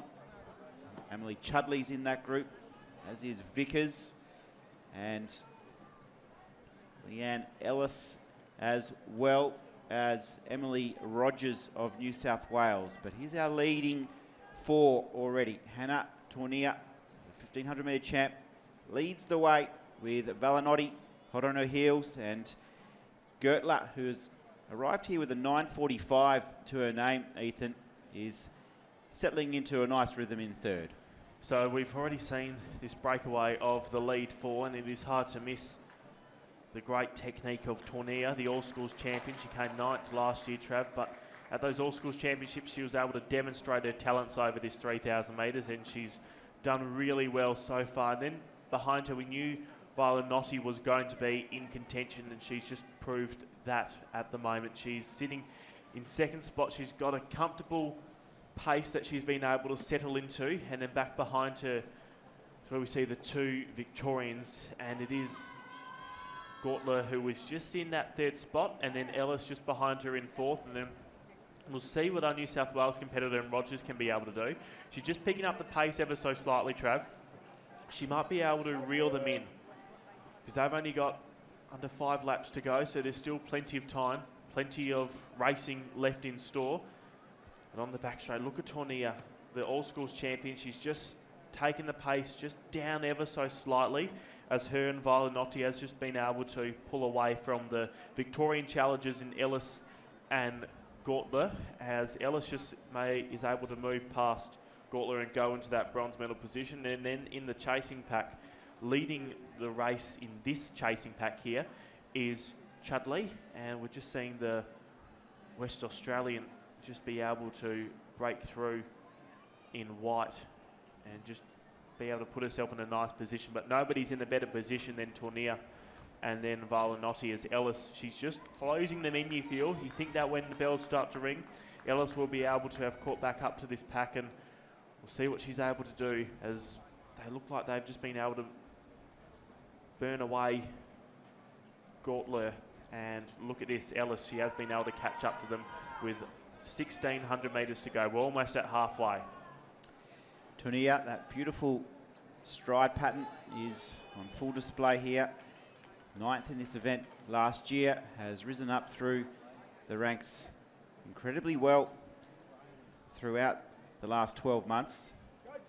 Got to work with her coaching team. Isabella Villanotti, Queensland, and then it's Ellis, who's back in 3rd at the moment, 6th in the 1,500 metres a couple of days ago. And then with a move down the back straight now into 4th position, we have our competitor from New South Wales, Rogers, which looks like it's Emily Rogers. So she's pushing forward. Still a long way to go. We've got just over 3 laps remaining here in this final. Tournier leads the way. Villanotti just trying to stay in contact. And Leanne Ellis, Victoria, is in 3rd. She'll have a look around to see she's got a little bit of comfort in the medals at the moment. Hannah Tournier, she's arrived here in Perth with a best of 9:39.86. And with 1,200 metres remaining, she leads this small group of three. Rogers is out after them to try and push up into the medals. Gertler is back in 5th position. And a couple further back is Scarlett White, the West Australian, in about 6th position at the moment. So only a little bit over a kilometre to go, Trav, and Tornia, she's going to be hard to beat. I've been really impressed with the race that Ellis has been able to run. She was in 4th not too long ago, and she's going to find herself in a position where she could possibly take 2nd off Violinotti as they just hit that 1 kilometre to go mark. Tornia, the All-Schools champion, 9th last year. She's got a gap, be about 5, maybe 6 metres behind her is Violinotti. And then look at Ellis. Ellis is just looking so calm, so relaxed as they stroll into the home straight. The pace just dropped off a little bit. 900 metres, just under to go. And Tornia is the leader. Is she going to be able to do what she did in Brisbane? She's got a gap of about 10 metres, but watch for the kick from Ellis. I'm just sensing that she's going to be able to bring home some speed as they go through with just 800 metres to go. Clock at 7:07. Tornia, she just picks up the pace. Violinotti, she's having to go with her, and then Ellis back behind her.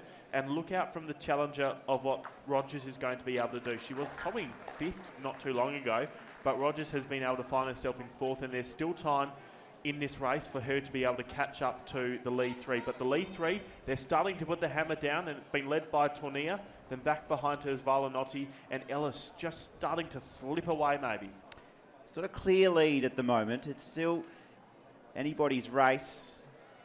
Ellis 6th in the 1500 metres. Violinotti, who sits in 2nd, was back in 10th overall in the standings. So that is definitely not over for the minor medals. Tornia, who arrived with the fastest PB coming in, is bathed in sunshine here at the WA Athletics Stadium with 500 metres remaining.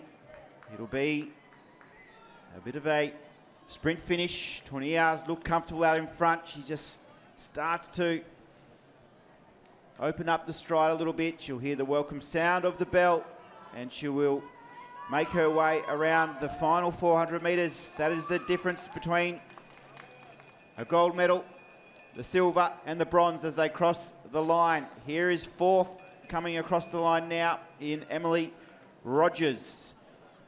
Away we go. Tornia sets herself for the last 300. Violinotti is in 2nd.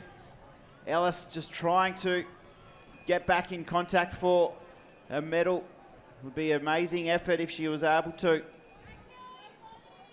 Tornia, though, continues to go from strength to strength. She's opening up a little bit of a buffer now with 200 metres to run. Leanne Ellis of Victoria just gets a little bit of a sniff of silver. She's got a bit of pressure now on Violinotti. It's a terrific little battle. It's hard to get those legs pumping after 2,800 metres of running. But Tornia, she'll enter the home straight for the final time. That's the battle for silver on your screens there. Ellis now just moves into that position. But Tornia, she'll be able to just enjoy this moment because it is a moment where she will become the national champion. 9th last year. She has well and truly upgraded. Gold for Tornia, South Australia. A terrific last lap from Leanne Ellis for the silver. The bronze will go to Isabella Violinotti, who's been really gallant. Emily Rogers, New South Wales, has finished in 4th. Here comes Emily Chudley, New South Wales, well under that 10-minute mark for the first time. Congratulations. And here's our West Australian in Scarlett White. She too looking to go under 10 minutes 13 for a PB, and does so. Abby Reid from Victoria finishes off her campaign. Gypsy Watterson coming through the line. Ollie Newsham finishing off really well. Rosie Boyne and Natasha Gertler finishing off just ahead of Romy Vickers and Bonnie Burt wearing hip number 2. Coming in around about that 10 minutes 40.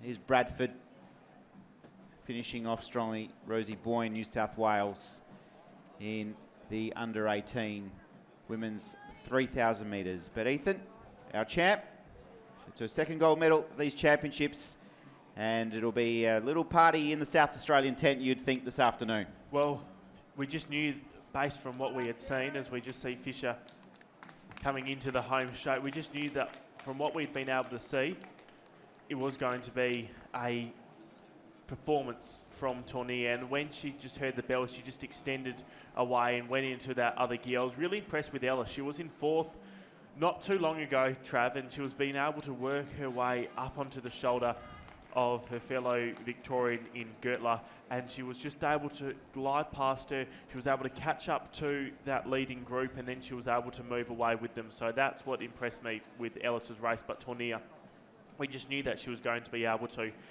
bring it home and put her foot down. Confirmed time of 9:38.56. Ellis 9:43.09 and Viola Nossi 9:45.70, Trav. So that is how the 3,000 metres does finish. Trav, make sure you don't go anywhere. We've got to go to a break quickly, but on the other side, we're going to have a lot more athletics coming at the WA Athletics Stadium. There's going to be some 100-metre heats. It's a glorious 26-degree day in Perth. Don't go anywhere. Back with more in a moment.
Walking on a dream,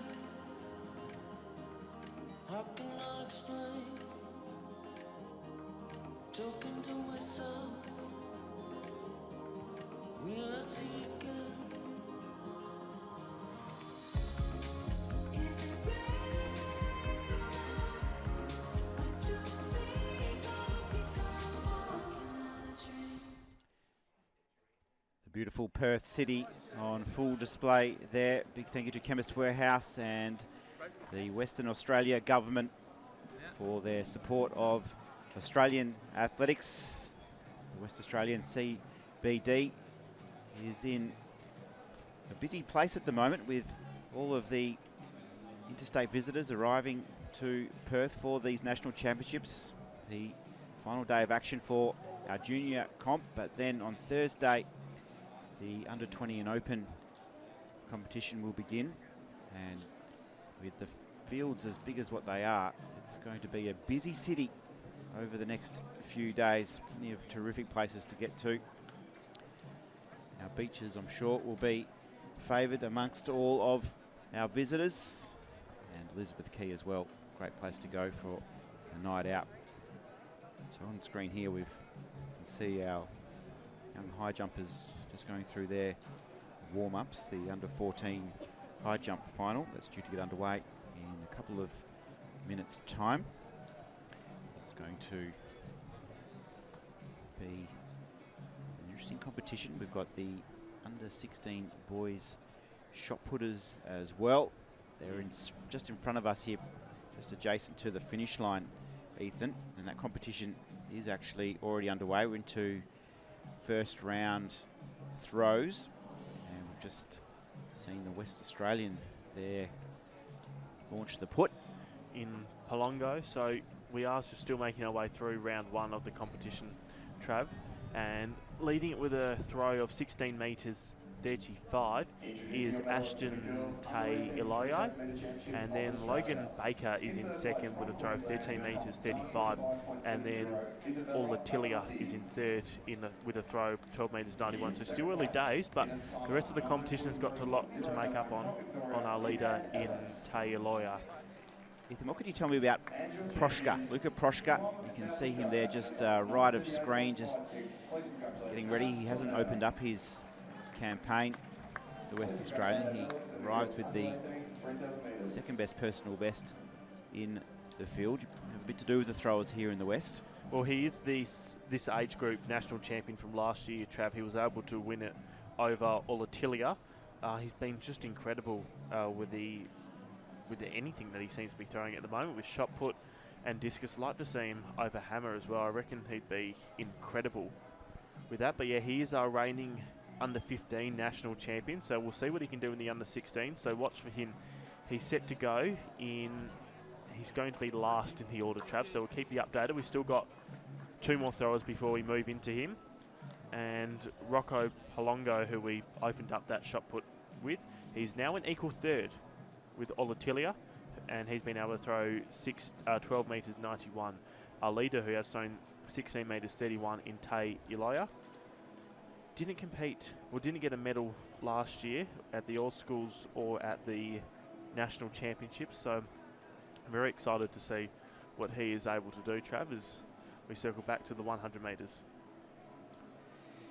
Got some big heats to roll through with you. This is going to be one of the features of today's competition, is the under 17 100 metres for women, as well as the under 18 100 metre heats for women, and a good lineup here in the first heat. Ethan, we have three big heats, so it'll be pretty tight to make it through the final, first two. Yeah, look for Trav lane number 2 in Maya Taba.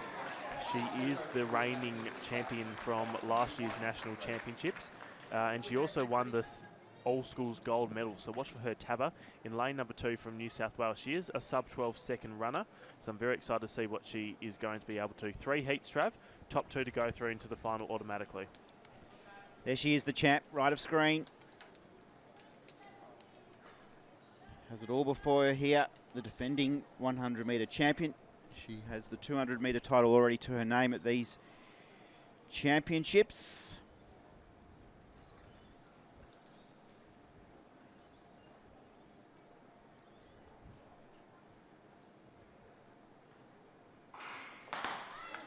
And a little bit of unease at the start.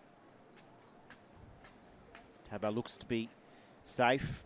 Carlson and Achiki, the New South Wales competitors on the left of your screen there. Then it's the South Australian Scarlett Axon. Tabor with an 11.62 to her name this season. So there has been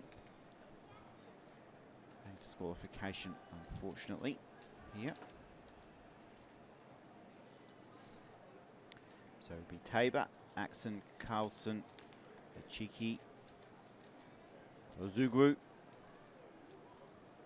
Nicholas, the Tasmanian, and then Havalika and Homage, who has been disqualified, unfortunately. So just about set again. First of 3 heats.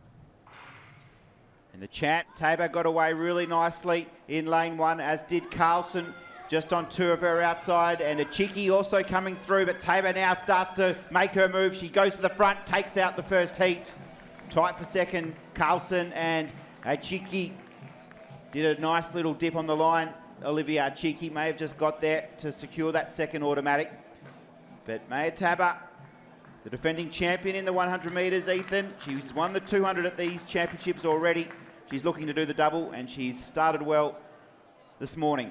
She has started very well as the defending champion. She also picked up that gold medal at the All Schools Championship. She's got a great start, great transition. She hit the lead. She knew she was probably into the final with about 70 metres into the race, so she was just able to cruise through to line 12.20 into a bit of a headwind, Trav. It was a minus 1.0, so well done to her. 12.17 the confirmed time, and it was Chiki that is going through to the final with the time of 12.27, and then Carlson with a time of 12.28. So we'll wait and see if she is going to get through to the final. Chiki just had a lovely dip on the line, and just enough, wasn't it, to 0.01, able to move through into her first big under 17 final. So we'll have to wait and see. 12.51 currently the cutoff for the Little Q. 2 heats remaining. Here's a look back at the pole vault, Trav. The height of the bar has gone to 3 metres 82. We've had 4 athletes go over 3 metres 70. Zach Sanderson, Lachlan Gumley, Sammy Kentwell, and Archie Watt. So they've all been able to go over 3 metres 70. Archie Watt and Sam Kentwell were able to go over on their first attempt. And then for Lachlan and for Zach, they were able to go over on their third attempt. So keep you updated with how that pole vault competition goes, but they've increased it quite heavily to 3 metres 82. Heat 2, doing her tuck jumps there. Matilda Harrison of New South Wales. She'll run in lane 3. The bronze medalist from the 200 metres. Also last year's All Schools, Trav, so she knows how to make medals and make podiums in the 100 metres. Charlie Vincent, Queensland, lane 6, also one to look out for. Here's our inside 4 runners from left to right. There's the West Australian, Summer Nusadat. Great scenes here for the under 17s. Heat number 2 coming your way right now. Getting a nice start in the middle was Leah Berry. Matilda Harrison also up into her stride and hits the front. Berry trying to come out after her. It's Harrison and Berry striding strong to the line. It's Harrison getting the honours. Harrison from Berry, and Charlie Vincent of Queensland may have just flashed home for third. But the bronze medalist from the 200 metres, Ethan, Matilda Harrison, through to the final. She's back in another final, Trav. You mentioned that 200 metres. She picked up the bronze medal at the All Schools Championships. She was holding off the challenge from Berry. Berry didn't have a great race. Both of them looked like they were going really hard for the line. So those two are into the final. Time, you wonder, 11.98 for Harrison, Berry 12.01, and Vincent has got a little queue at the moment, 12.18. It was with the tailwind. The wind has flipped. It's a plus 0.9. Yeah, Matilda Harrison was able just to show her class in that last 10 metres. 11.98 personal best with a lovely breeze here, 0.9. Berry also through the Victorian. So just starting to take shape, this under 17 women's 100 metre final heat 3. Next up.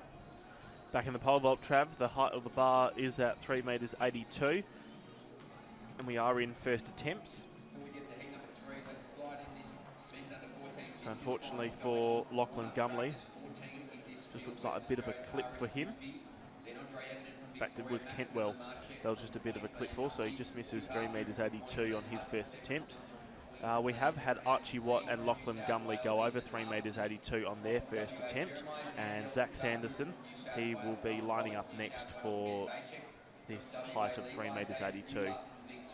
And here's a look at our high jump competition for the under 14 girls. Height of the bar 1 metre 45.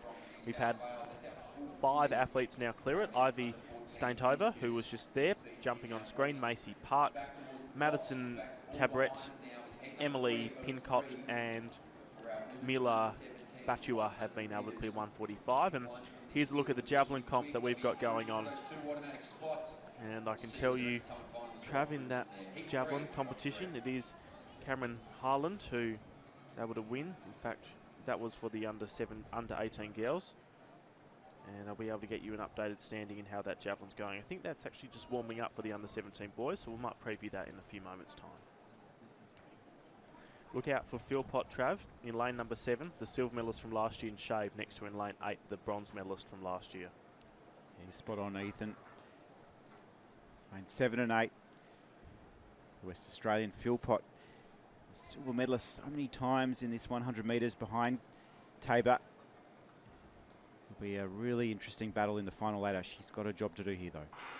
And Philpott, she was fast away, as was Fuss, the South Australian, and McDonald, the Queenslander, right up in contention. But Philpott, she's already looking left and right. That's how good she feels. And the West Australian star is through the final, and it's fast too. 1.3 behind 11.89 unofficially for Kate Philpott.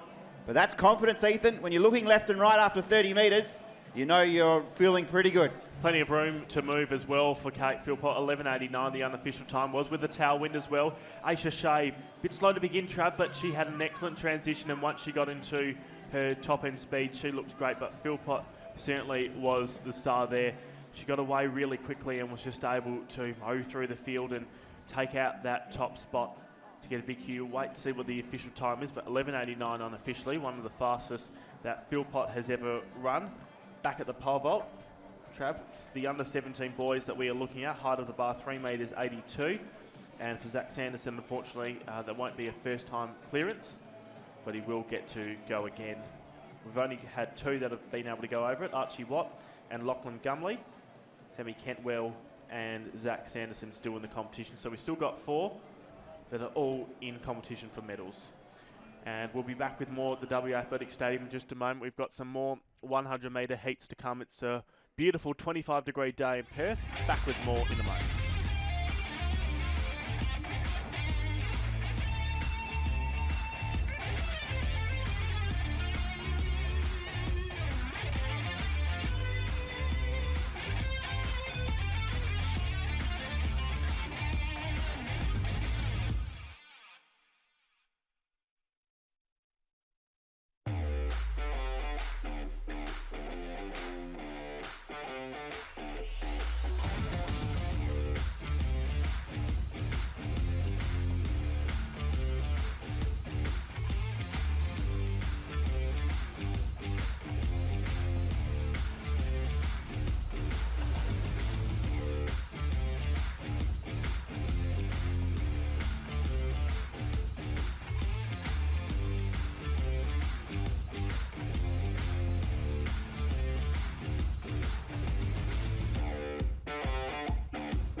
There's Kentwell, and welcome back to the WA Athletic Stadium, where we've just seen Kentwell unfortunately knock the bar over in this pole vault competition. Ethan Quinlivan, Travis Jenkins with you, taking you through this morning's action of the 2025 day number 5 National Track and Field Championships. Here's a look at that high jump competition for the under 14s. There is Douglas. And Douglas, she is sitting in 14th at the moment. She missed 145 on her first attempt, but on her second she's able to get over it clearly. Still with plenty of room to move, Douglas, so well done to her. She gets over the bar as we are almost ready to go for the next race, which is set to be exciting. There's 3 heats, Trav, for the under 18 women's 100 metres, and each heat just looks more as exciting as the last.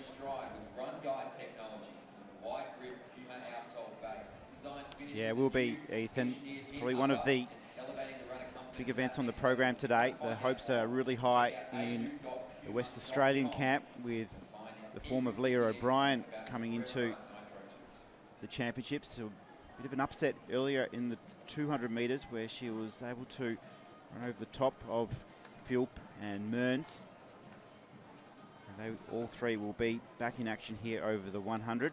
But this first heat, Neve Jenkins, she'll run in the inside lane 2. She was our 100 metre hurdles champ.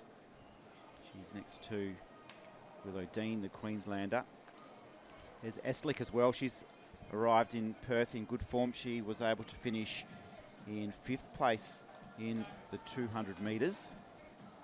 So she made that final after coming through the heats in nice fashion. Probably a little bit more suited to the 100 metres, Eslick. So should be right up there. Top 2 to go through. It's going to be tough running. This is a very talented age group, the under 18 women's 100 metres.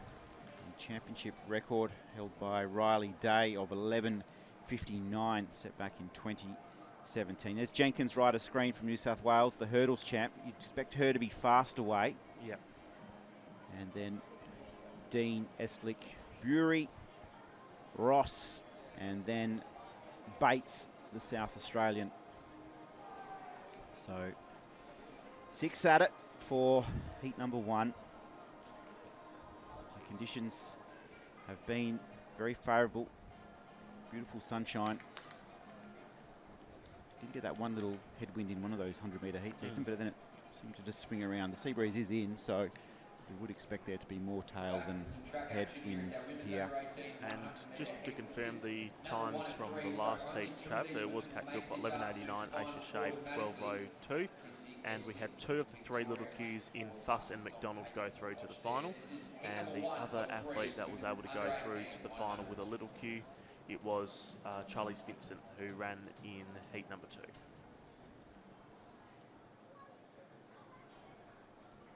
There's the look at heat number 1. So 3 heats, top 2 into the final automatically. The wind looks pretty still at the moment, Trav, so wind won't be a problem, I don't think. Jenkins right of screen, the hurdles champ. Start all important here. First heat of 3.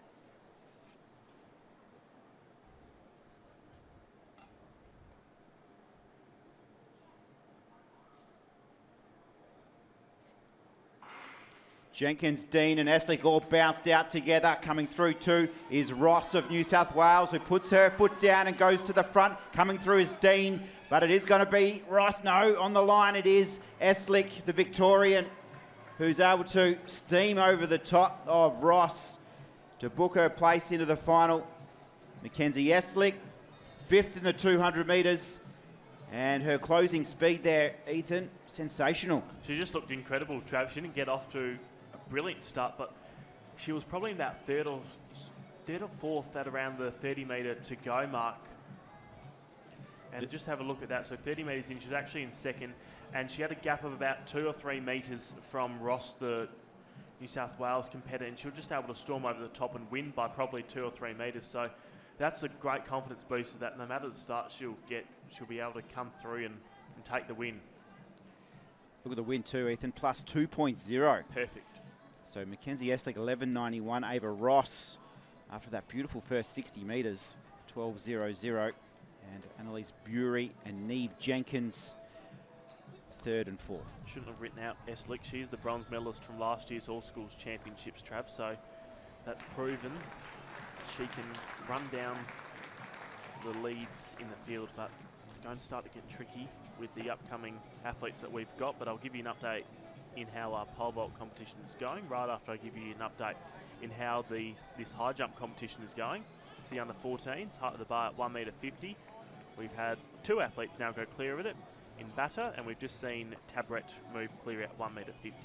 And that pole vault update, I promised you before, Trav, the height of the bar has gone to 3.92 metres. Archie Watt has been able to clear it on his first attempt. Lachlan Gumley is going to be next up. Zach Sanderson, he did clear 3.82 metres on his 3rd attempt, and unfortunately for Sammy Kentwell, he wasn't able to clear 3.82 metres, so he will finish in 4th. So in that pole vault competition, we've got our medalists sorted, but there in the background you can just see the 100 metre competitors start to line up, Trav, and look out for 2 athletes, both Western Australian, Leah O'Brien and Jessica Hanney. One will be in 5, one will be in 7. Leah O'Brien, we saw her incredible performance in the 200 metres. She'll be racing in lane number 5. Jess Hanney, she's the bronze medalist from last year. She'll be racing in lane number 7. But yeah, Leah O'Brien, gold medalist in the 200 metres. She got silver last year in this event in the 100 metres, and I'm keen to see what she's going to be able to do in this 100 metres. Yes, Thurbell Philp beat her in the 100 last year at the championships. But she returns here, and from what we've seen so far at these championships, it has been sensational. She won the 200, as you mentioned. She also ran the last leg in the 4x100 for WA, and she was absolutely flying. You might have seen that a few days ago. It was also an open state record, that 4x1. Fantastic. She runs here in lane 5. O'Brien very fast away, as was Hanney, and 2 Sullivan as well. But it's O'Brien now starting to show her class. Hanney's in 2nd, but it is O'Brien. Oh yes, she looks good, doesn't she? And look at the time, 11.50 if you don't mind in the heats. She has come to party, Leah O'Brien. Jess Hanney books her place into the final, the bronze medalist from 12 months ago. But Leah O'Brien, she has set this West Australian crowd alight all week, Ethan, and she is into the final. She is, with barely a breath of wind behind her. It was only a plus 0.1. She got off to a great start. She reacted really well to the gun. Hanney just got ahead of her, probably 30 metres into the race, but then O'Brien, when she was able to get into her running, was just able to stroll past her, and 11.46 is what it has been rounded down to, Trav. So a championship record for Leah O'Brien, and that will also be an under-18 state record as well. PB. And a personal best. She has run 11.33 windy, but 11.46 championship record in the heats, a state under-18 record. She's in great form. She is. Jessica Hanney, for those wondering, 11.94, and Tamin Lapre was able to run 12.20. So well done to Leah O'Brien. State record, championship record in the heat.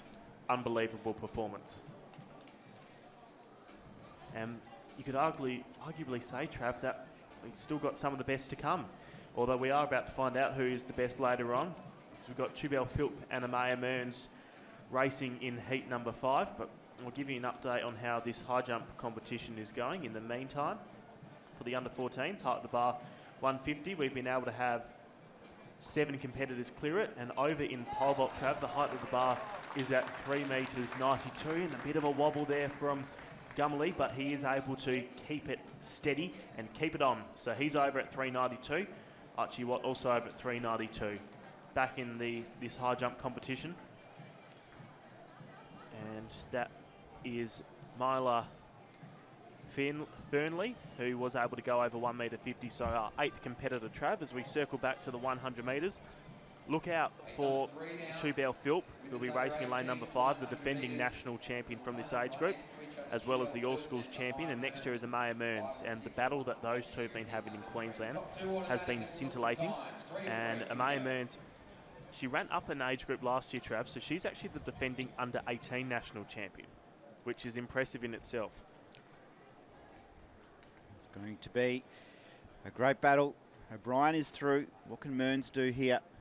The old championship record of 11.59 held by Riley Day. Set back in 2017. It's gone. There's no more record there. What will the response be from Mearns and Phil? Lanes 6 and 5 respectively. There they are.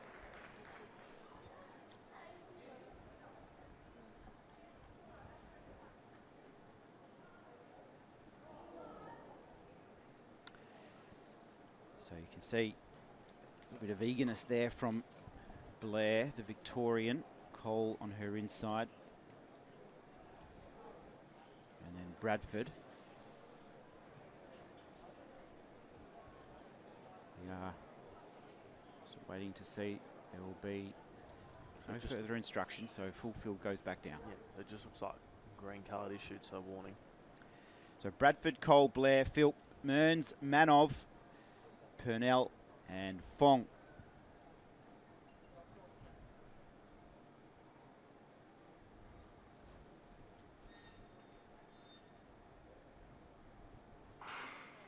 And Phil bursts out of the blocks with plenty of power. Mearns is now out after her, and Manov, the West Australian, currently in third. But it's Phil putting on a nice display with Mearns. Phil goes to the line into the final, and it's fast too.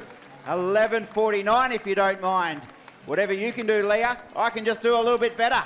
She put a lot of distance between her and Mearns was just able to reel her in the final stages. Watch for that to drop down a little bit. We've seen the clock drop down quite a bit, about 0.04, 0.05 maybe, but we'll see what happens. But Philp, she just looks so impressive. Her start, as usual, was just fantastic. She was able to put about 5 or so metres between her and Mearns, but Mearns was closing in. So if Mearns gets a great start in the final, watch for her. But Philp and Mearns are into the final. 11.48 is the confirmed time for Philp with a plus 1.0. Mearns 11.65, and Ruby Manov is into the final with a time of 12.23.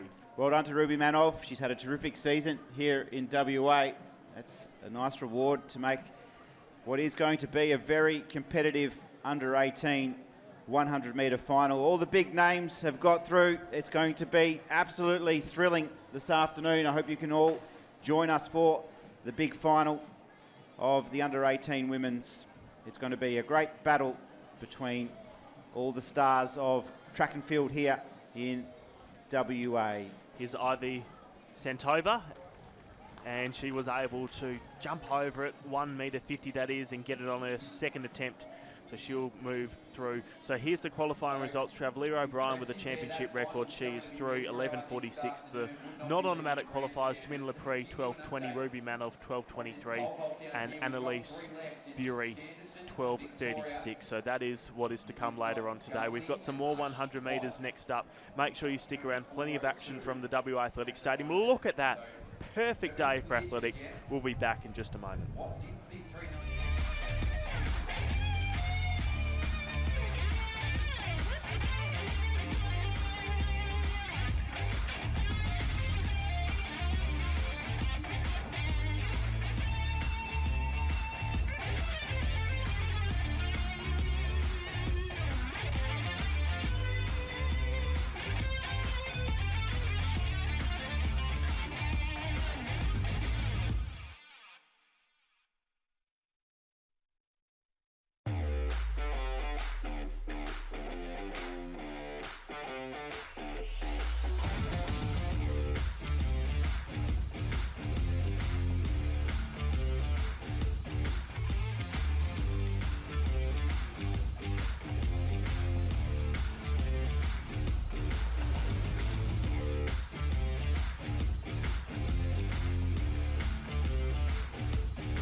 Welcome back to the WA Athletics Stadium. Here's Gumley, first attempt over 402, and he's easily able to get it, and he's hyped, and so he should be. First attempt 402.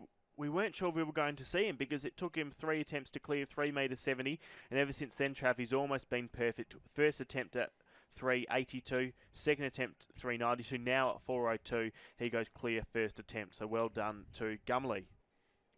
It's a great comeback, isn't it? After almost exiting the competition at 3.70 with a first rounder at 4.02. And that can happen in pole vault, can't it? You just, so many technical elements to it where you plant the pole, where you just drop your arms as you start to move into the jump off position.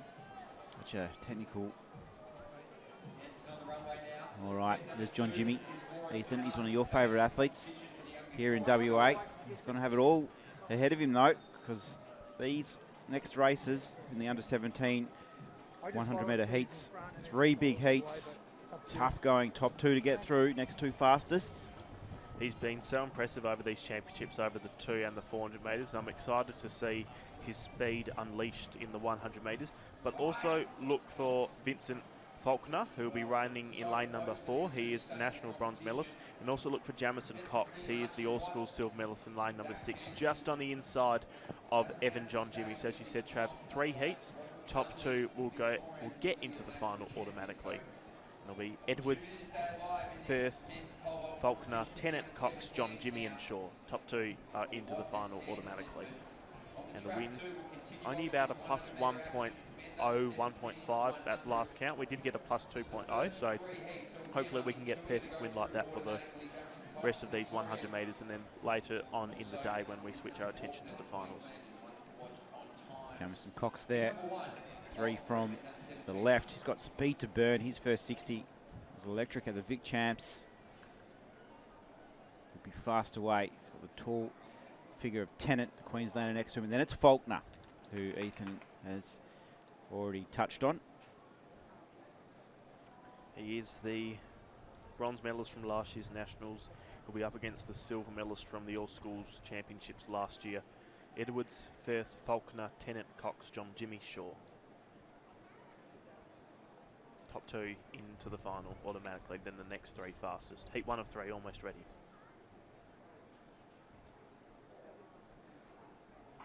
That was a quick start from Tennant in the middle, so too Shaw on the outside. Firth's moving well in the middle. He's been joined by Cox at halfway. Firth's just ahead. Here comes Cox. Cox moves into the lead. Cox is into the final. Faulkner might have just been able to out-pit Firth to get that second spot. 10.84 the time, and the wind is pretty much perfect. It's a plus 1.9.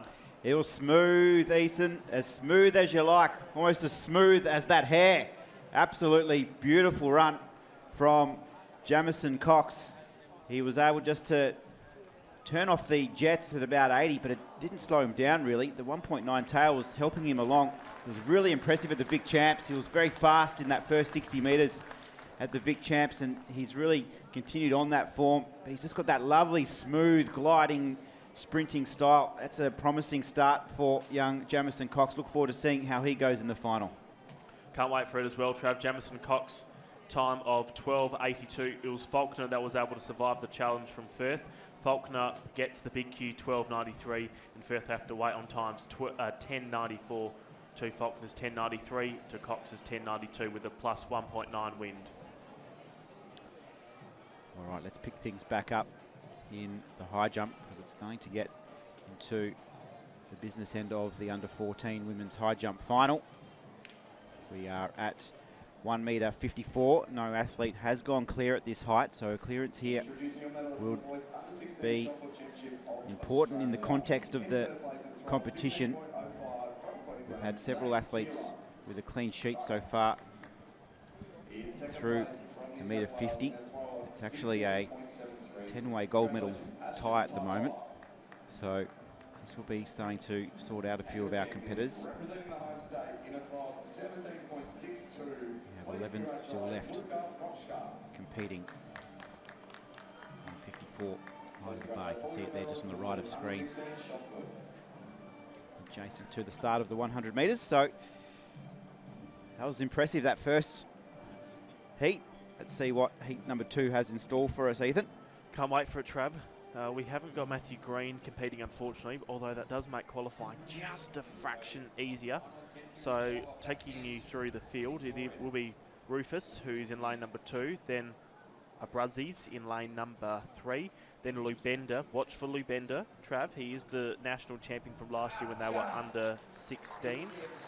And then it is going to be Green that is in lane number 6 from Queensland. Mason Green. There's a Matthew Green and Mason Green from Queensland. So that's confusing to some people. That is why. Jack Proudfoot is in lane number 7, and Isaac Winter in lane 8, and Matthew Green from Queensland is a DNS. So there is a Green from Queensland. Unfortunately, it's not Matthew Green. Hope he is okay. But Lubenda, the one to watch in lane number 5, the national champion from last year. Top 2 will get into the final automatically.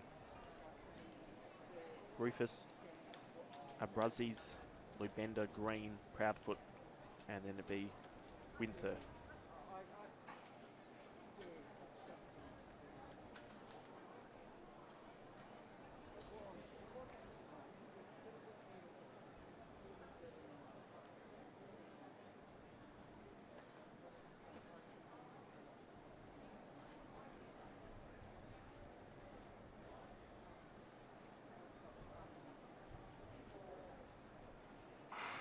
Quick start from Rufus on the inside. Lubenda in the middle is away the best. Moving with him is Winther, so too Proudfoot. Look at Lubenda, the defending champion from this age group, strolls into the final, and Rufus will be with him.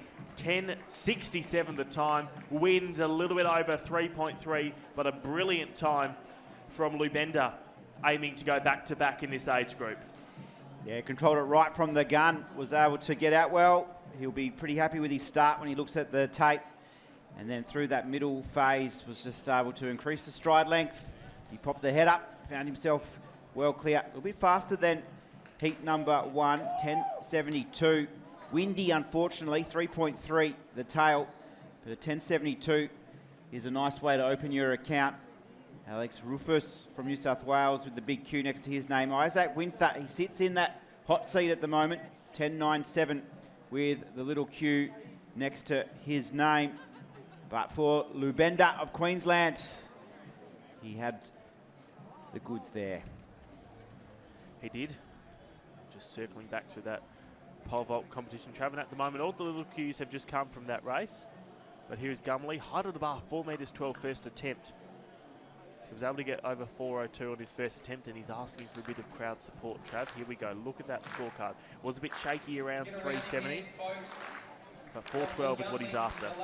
The sole competitor left. He's secured the gold. Now it's just for bragging rights. And 2 attempts remaining. 4.02 was the lifetime best with the first attempt clearance. 4.12 he has set the bar at. But he will be the national champion. Lachlan Gumley, Archie Watt has taken the silver, and Zach Sanderson will leave WA with a bronze medal with a personal best jump of 3 metres 92. Lachlan Gumley talks to his camp and will reset. Still not done. He's been in this position before at the national championships in terms of, and was only a matter of minutes ago in terms of almost been going out but then surviving. So here's heat number 3. Here's a name, Ethan, that you love. Ehoge. His family's been in great form. He's been in great form. Let's see what he is going to be able to do right on the inside lanes. Also look out for in lane number 6, Trav, in Lachlan Burns. He is the national all-schools champion from last year. And look for Ugbohm on the outside in lane number 9. He is the silver medalist from last year's national championship. So it's Ehoge, McLeys, McLean, Nawobi, Burns, Griff, Funnel Constable, and Ugbohm, I should say. Here we go. Top 2 to get into the final automatically. It's been fast so far, Ethan, hasn't it? 10.7, 10.6, 10.8. We'll get you through.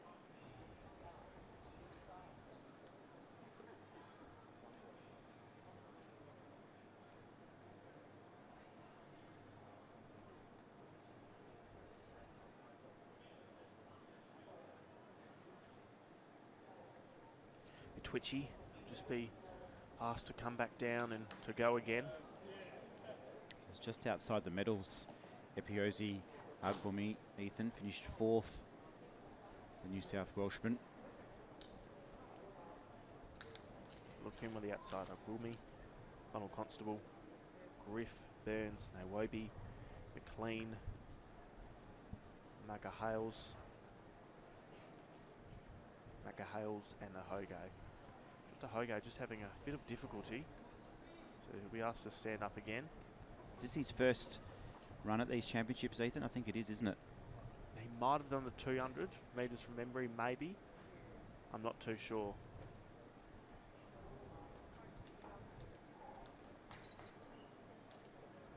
So Hoge, McGales, McLean, Nawobi, Burns, Griff, Funnel Constable, and Ugbomi.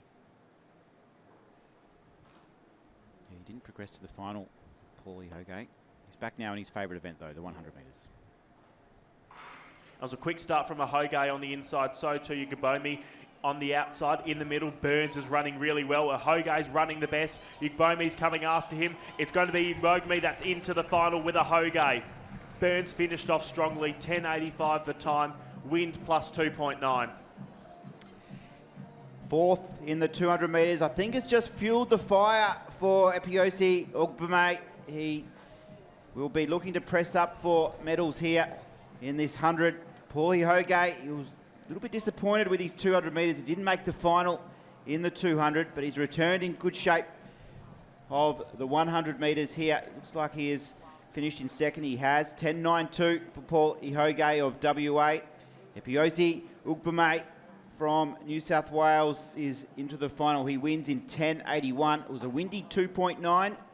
Lachlan Burns, he has the little Q next to his name. Lachlan Burns, so congratulations, 10.93 in heat number 3.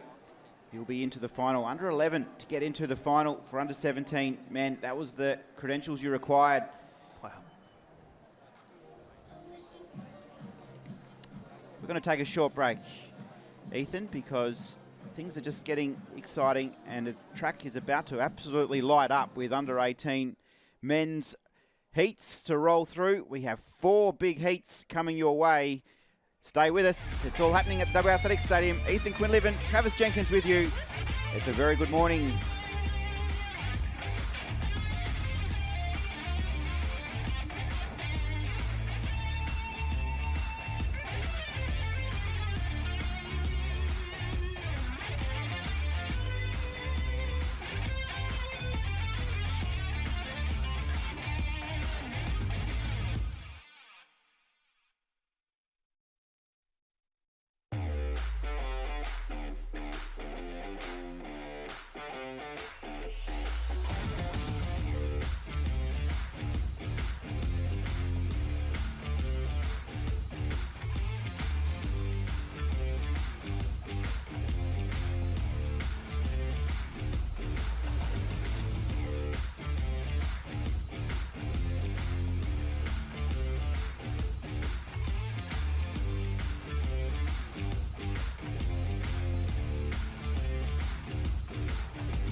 Short time ago, we saw Lachlan Gumley with pole in hand. He's been energetic in front of the main grandstand. He probably wasn't getting as many claps as he would have hoped for before he set sail at his third attempt at 4 meters 12. Here he goes.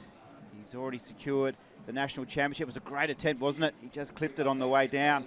He was a bit disappointed, but he was pretty happy with the response from this West Australian crowd. He leaves with a big PB and the national title. Lachlan Gumley, Victoria, is our national champion for 2025 in the under-17 men's pole vault. There's the finishing lineup there, Ethan. The graphic confirming Archie Watt, silver. Sanderson will take the bronze. Sammy Kentwell was a clean sheet up until he got to 382. He finishes with a clearance at 370. Thompson, Fraser, Adlington and Ong. We love our pole vault here in the West, and Trav, we also love our 100 metres. They are almost ready to go. There's 4 heats, Trav, so that means only the fastest in each heat will go through. Wow. And then the next 5 fastest athletes will progress through to the final. So it's tough, very competitive. Basically, you win, you're in. Don't win, you've got to wait on times, and it can be a bit of a nervous wait, as we know. So here's the start list coming up for the under-18 men's 100 metres. Look out for lane number 4 in Jonathan Cassiano, who is the silver medalist from the All Schools Championships. Look at that time, 10:50 personal best. Wow, we've seen in the heats, Trav, that you get a bit of a wind going behind you. You can feel strong. I wouldn't be surprised if we see that personal best go as well. So it'll be McKay, Dotter, Cassiano, Griffiths, Borgstahl, June, Goodman, Knott and Vandenberg. Yeah, just sitting in front of us here in the commentary position, Ethan, watching on. Jonathan Cassiano, training partner up in Queensland. You see Cassiano there, he won the 200 metres a couple of days ago here in Perth. Some fast young men have gathered here in WA. Ruckert Knott, the West Australian, has yet to go under 11 seconds in his career. Will today be the day? 4 big heats first into the final. There will be nothing left in these heats, Ethan. It'll be a mad dash for positions in the final, which is going to be really exciting. There's no turning off here, is there? It's all guns blazing. You can't unless you're about 10 or so metres clear, Trav. You wouldn't want to rest up. Look for Cassiano. McKay, Dotter, Cassiano, Griffiths, Borgstall, Dunn, Goodman, Knott, Vandenberg.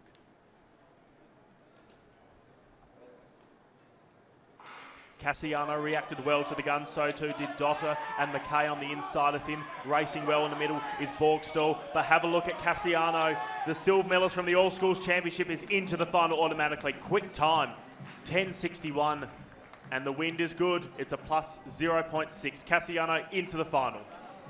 No signs of turning off the jets there for Jonathan Cassiano, our 200-metre national champion. He has absolutely flown down this West Australian straight, the fastest track in Australia, and he enjoyed every moment. He wanted to get a fast time. He wanted to post a PB perhaps. It's tough qualifying. First only goes through in these 4 heats. And for Jonathan Cassiano, he is able to kickstart the 100, 200 metre double. 10:58, if you don't mind, is the official time for Jonathan Cassiano. Kyan Dotter has run 10:97 for second. Goodman 10:99 and Will McKay, the Queenslander, 11:00. But our Queensland 200 metre champ, he has impressed. Certainly did look impressive, Trav. So tough, the qualifying process at the moment. Only the fastest in each heat is progressing through to the final. Then we've got the next 5 fastest athletes who didn't get the automatic spot, then move into the final. Greer in the high jump. So this is the under 14 high jump, and last time we touched base, there wasn't too many misses. We're now at 154, and the competition now has dropped down to 8 competitors. Emily Pincott with a last effort clearance. Then we go to the under-17 jav throw. Andrews leads the way. Harding and Ferranti Tanakawa in third at the moment. So in that javelin, see it in the infield just adjacent to the high jump. We are currently in third round. Big field of 15 assembled. Go to heat number 2. Post been set from heat number 1. This is a strong field as well. Keep across all that field action as we return back to the track for heat number 2. So it will be Sasayat, Schneider, Naramasanga, Zaolang, Petra Cecilio, Fazer Magroda, the World Junior Championship bronze medalist, is running out of lane number 8, Smith, and then Emond. Intrigued to see what Magroda is going to be able to do. So too Petra Cecilio. Facer should run well.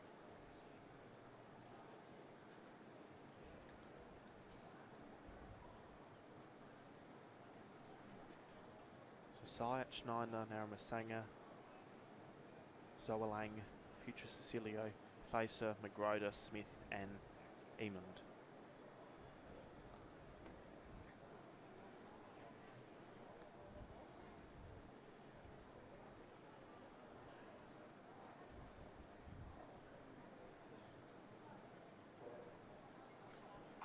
It was a quick start from Sisa on the inside. Away well was Magroda, so too Facer. Facer's got the lead now. Masanga's moving with him, so too Schneider. And it is going to be Facer that's into the final.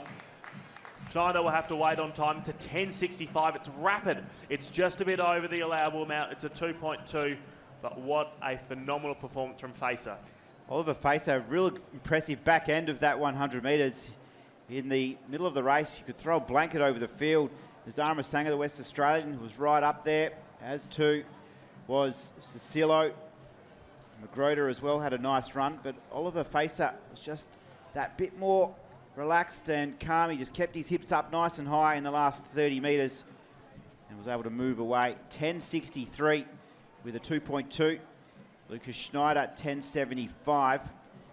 Zara Masanga, 10.83. Has the little Q next to his name at the moment. The West Australian, Antoine Nazara Masanga. He'll have to wait and see with 2 heats remaining. But Oliver Facer, he is through with a 10.63. Casiano still with the fastest time in qualifying with a 10.58 in heat 1. Wow, that was quick. So at the moment, we've only seen 2 heats, Trav, but all the little Qs, all but one, pardon me, have come from and are coming from heat number 2. We'll see what heat number 3 is able and heat number 4 is able to dish out as well, but these 100 metres have been looking great so far. 10.63, wow. And we'll be right back in just a moment from the WA Athletics Stadium with plenty more 100 metre action to come. We'll be back in just a sec.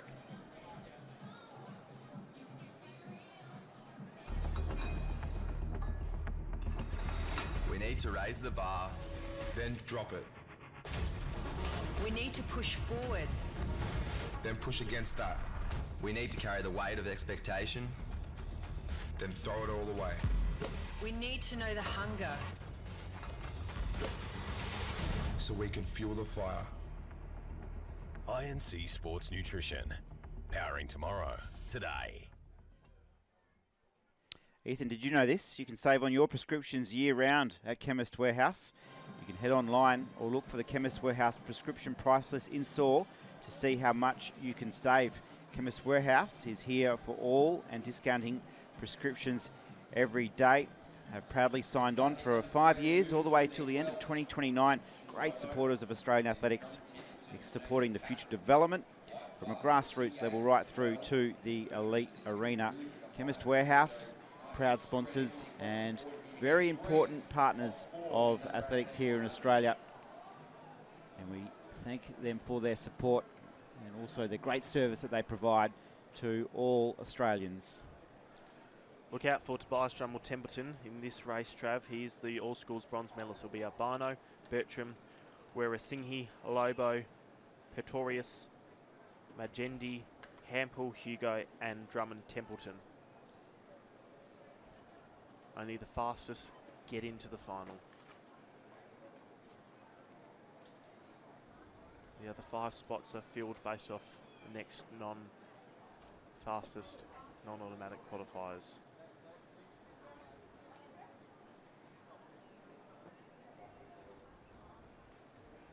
The Albino, Bertram, Burasinghi, Lobo, Pretorius, Magendi, Hampel, Hugo and Drummond Templeton just been called back up to the start line.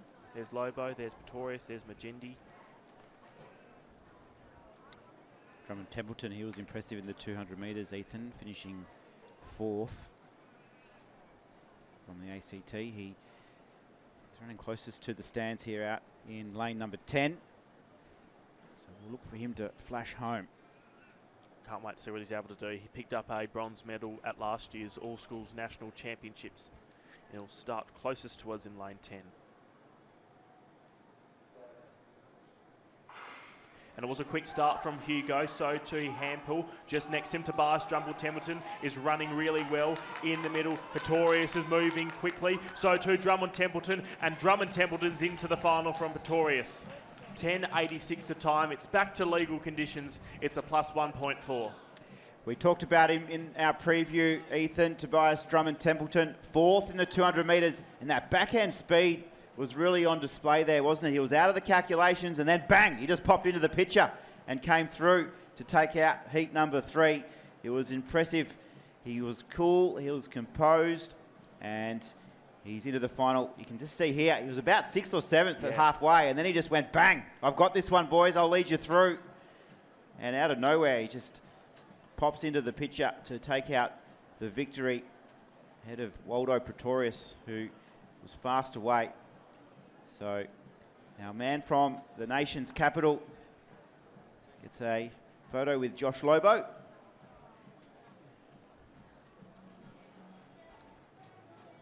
Back to the high jump, and Greer with a nice clearance in the high jump. You can see the support she has received from her fellow competitors. Nice jumping from the Queenslander, and that in the scenario that we're under in the high jump, that is an important jump because we only have about 7 or 8 athletes clear now at 1 metre 54. So the height of the bar has gone to 158, which that was what Greer just cleared. Macy Ritchie is also over, so we have 2 over at 158. Second attempts are just about to get underway. Let's have a look at heat number 4 of the under-18 men's 100 metres. Trav, it's set to be just as competitive as the ones we've just seen. So it'll be Oklawiki on the inside in lane 2, then Humphreys, Ekwamondu, who is the returning silver medalist from last year, Kalichi Ekwamondu in lane 4. Then it'll be Hewitt Watson in 5, Hayes in 6, Howard in 7, Ting in 8, and Hurt will be racing in lane number 9. Excited to see what Ekwamondu can do. He's the only returning national medalist from last year. And at the moment, Trav, I can tell you, just based off the little cues, you need to run, just get to that in a moment, because they're just adding some more calculations onto it at the moment, but we'll tell you that in a moment, what you need to run. It's about a 10.8 if you want to make your way through to the final. Kamado, the South Australian, on the right. He's a pretty tall character that adds a bit of extra height. It's a tailwind though, so you'll put the locks up into the breeze and just let it bring him home. Okawiligi, Humphreys, Ekwamondu, Hewitt, Watson, Hayes, Howard, Ting and Hurt, all from the inside to the out. Ekwamondu, he has got a 10.6 to his name. Hewitt Watson, a 10.9. So too Howard, and Hurt on the outside, a 10.7. Bit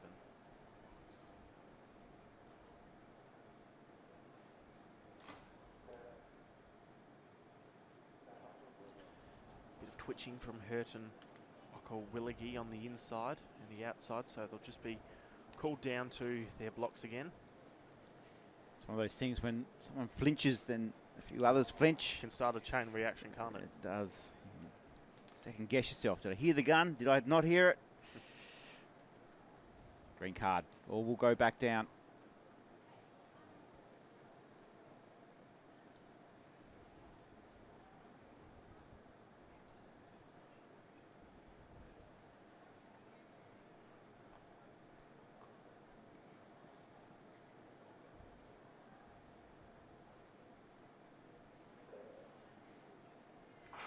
And it was a quick start from Okawiligi, but they'll be called back to their blocks again. Heat 4 of 4 for the under-18 men's 100. Only the fastest into the final. There's that moment here too, and you walk back, you just think, was it me? I hope it wasn't me. It is a terrible feeling. I didn't see any real twitching. Okawiligi from the inside, he did, to my eye, get off to the best start. Doesn't mean I think he false started. But we will see what's called. So just a bit of a warning. So there might have been some twitching in the blocks, and they might have just wanted to call it back.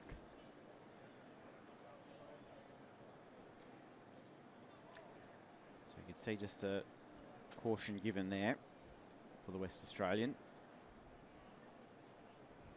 Didn't see much of Okawiligi here in WA. He's just done a jump and knocked over his front block as he's gone through there. He was pretty excited, so he's had a telling off already, and then he does his little pre-race routine and he knocks over his front block. Well, let's hope. Needs to reset himself, the young fella. Just calm down. The New South Welshman, Sam Humphries, just said, I know this is big, but just calm down. We're going to just get this race done. So only the fastest will go through. Okawiligi, Humphries, Elkamandu, Hewitt, Watson, Hayes, Howard, Ting, and Hurt. Let's see if we can go for a start.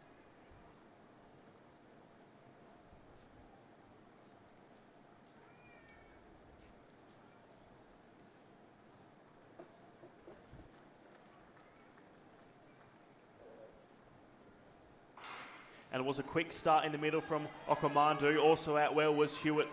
Watson away nicely on the outside was Hurt. Have a look at Ekwamandu. He's going to go into the final easily. 10:47 the time, plus 2.3.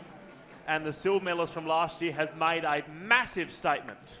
And Wooshka. What a run from Ekwamandu. Silver medalist behind Cassiano in the 200. Cassiano is just sitting in front of us and he's gone away after witnessing that terrific run. That'll be the fastest qualifier into the final. And it has been confirmed as a 10:46 with a 2.3 tail.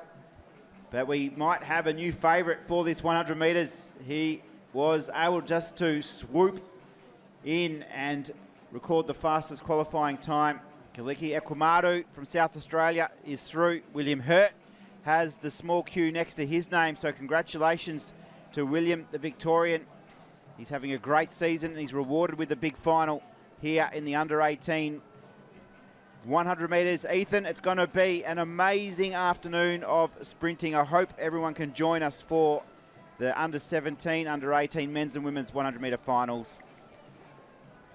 Results are coming through now, and we can confirm the final start list there as it is. 10:46. Wooshka. Ekwamadu has absolutely thrown the cat amongst the pigeon. Cassiano, 58. Oliver Facer too. Can't forget about him because he was really smooth in his heat. They're all very talented athletes. Mason McGroder has scraped in the bronze medalist from the World Under-20 Championships in the long jump, so he'll get a chance to come back. And for Western Australia, Antoine Nazara Masanga has been rewarded with a final here at the WA Championships. It's a beautiful day. I hope you're enjoying all of the action. We'll be back with plenty more just after this.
welcome back.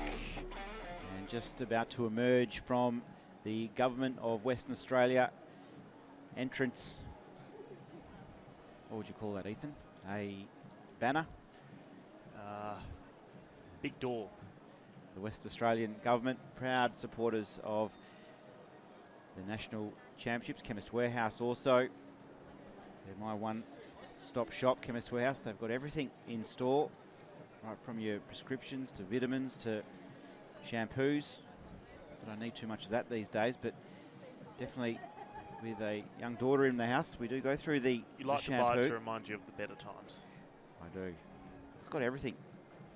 As a occupational therapist, but I'm not calling athletics. It's the first place I send my patients to pick up all their nutritional needs. It's a fantastic shop. Always friendly staff as well.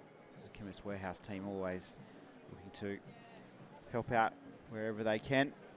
As our walkers just make their way around to the start line. You can see the ACT team tent in the background, Northern Territory. Just behind them, in the Tasmanians. So all of the teams here are able to enjoy seeing their competitors walk past. As we head back to this intriguing high jump final, because we are at 162 now. We have 4 competitors remaining, so we are absolutely in the business end of the competition. Sinquin Van Santen is next to go from Tasmania. She cleared 158 on her second attempt and now has her first look at 162. This would put her into the lead. She's equal third at the moment with Talia Sheriff. Here we go. Oh, great jump, great pop off the surface. Just clipped it with the heels. It's just a minor technical change she'll be able to make. She's got the height in her. So we'll keep an eye on how that goes, because a clearance here would be really impressive. The under 14 high jump championship record stands at 1.72 metre. So we're still a bit to go to get to there. Here's Richie. She had a good day so far, only a miss at 154. At 158 she was well clear. She's been leading in the standings all day just because of her clean sheet. So she's definitely shown the most amount of form. Big clearance here for her needed. A miss. Reset, 2 attempts to go. Harper Greer, Madeline Sinquin Van Santen, and Talia Sheriff will be next to go. We haven't seen her yet as we take a look, Ethan, at the next event on the track. Set to be an exciting race walk. So they've combined the under 15s and the under 16s together. And just doing some form of the way through. Look out for Polklinghorn Trav, who'll be wearing hip number 23. She is the national champion and the national all schools champion from last year. She's wearing hip number 23. Also look out for Hannah Matthews. She'll be wearing hip number 20. She is the all school silver medalist, and this is for the under 16 category, so I should have made that clear. So Matthews is wearing hip number 20. She is the bronze medalist from last year's nationals, as well as the silver medalist from the all schools championships. And for the under 15s, just go through some of the athletes to keep an eye out on. I don't think we have got too many returning medalists. We've got Maya McClure, who is the all schools champion. She'll be wearing hip number 12, and she also picked up a bronze medal at the national all schools championships. Also keep an eye out for Welch. I think I did see her name compete. No, she's not there, so she's 8 and 9 DNS. Okay. So where they've just come through is 8 and 9 DNS, so there'll be no Gasper and no Renton. So we've got a few returning medalists from across the different age groups, Trav. I'm excited to see the battle between Polklinghorn and Matthews. Yeah, it's a big moment for these young race walkers. Centre stage on the final day of action. And gold, silver and bronze once again is up for grabs. The under 15 and under 16 age groups are running, I should say, walking concurrently. They can run, but they'll be DQ'd pretty quickly. Absolutely. So Big Field has assembled and getting off to an absolute flyer of a start with number 14 on the bib is Ella Uzun of Victoria. She's competing in the under 15 age group. Behind her is the Victorian McClure. So statement early from the Victorian. And sorry, Trav, just for those wondering, the way that the bibs are split, because this is a combined race, from bib number 1 through to bib number 14 is the under 15 competitors, and then from bib 15 all the way through until bib 27, that is where we do see the under 16 competitors. So for the under 16s, mentioned Polklinghorn and Matthews to look out for. So Polklinghorn, she is the returning champion from the national championships last year and the all schools championships. And Matthews, she's wearing hip number 2. She won the bronze medal at the national championships last year and the silver medal from the all schools championships. And for the under 14s, under 15s I should say, look out for McClure, who was able to win a bronze medal when she was in the under 14 category, and she also picked up the all schools gold medal. So they are just some of the athletes to keep an eye out on. And as to why, so there's the battle for second and third. I'll just run through the order because I know we've got a lot of families who are watching on all over the country, and I know we've even got people through Southeast Asia who are watching the competition today. All the way in Thailand, I've had messages, Ethan, of people enjoying the competition around the pool in the beautiful surroundings of Thailand. So the order currently, Ella Uzun of Victoria leading the way. Then it's further back Maya McClure and Sophie Polkinghorn. And Hannah Hewitt has got off well. Matilda Reid, Bethany Moore Kirkland. Then we have Havana Ali, Tori D'Alessio and Hannah Matthews. So that's the leading order as they come down with 6 laps remaining, and it's very long between first and the rear of the field. But in these walks, Ethan, anything can happen, and there's often a lot of surging that goes on, especially in that middle 1 kilometre. So you'll surge and then you'll rest back. But for a lot of the competitors here, it's about maintaining the technique under fatigue. correct it, and that can be one of the things that just leads to a few disqualifications. When the fatigue starts to set in, the technique might not necessarily be as sharp as it has been, and that's when we can see just a few disqualifications. At the moment, doesn't appear to be any issues that is going on at the moment in this 3,000 metre race walk. I'll give you an update on some of the field competitions and how they are going in just a moment as well. But yeah, been some already a very well established lead from our leader in Yuzum. She will just come into the home straight, and she's got some fantastic technique that she's got there. There's a look at, in the bottom right hand corner of your screen, a look at our high jump competition for the under 14 girls. The height of the bar is at 1.62 m, and we've just had Satan from Tasmania be able to clear it. Harper Greer from Queensland, she has also been able to clear 1.62 m. Greer was able to clear it on her third attempt, so too was Santon. And Ritchie, she did, Macy Ritchie, she did receive the bronze medal. Well, she hasn't received it just yet. She has been able to, she's in third spot at the moment, I should say. She's still got one more attempt at 1.62 m. Yeah, this is her third and final attempt coming up, Ethan. She's just reset at the top of her mark to stay in the competition, to stick in the medals, Macy Ritchie. So we'll bring that to you now, down bottom right-hand corner. Here we go. Here's Ritchie, and just unfortunately clipped it with her back. So Ritchie, my calculations, she'll, depending on what Sheriff will do, she's still in contention for a medal. She was leading from Sheriff based off count back, so we'll see what Sheriff's able to do. So Greer and Santon have been able to move over 1.62 m. Keep you updated as we're just seeing the battle for second here, Ethan. Close. We've got Sophie Polkinghorne of New South Wales under 16, walking really nicely. But on her heels is Matilda Reid, the Victorian, also in the under 16 age group. And Mia McClure, she's in the under 15 age group, out after Ella Uzon, our leader. Here she is, top of the straight again. Has, right from the start, made a really clear move. She's been the form walker coming in. She arrived here in Perth with a fast PB. And for Ella, she started really well. She has just over 4 laps remaining in this 3,000 metre race walk. She's got the clock on the arm, so she'll no doubt have her pace set. It's tight for under 16. Sophie Polkinghorne is right there. The McClure.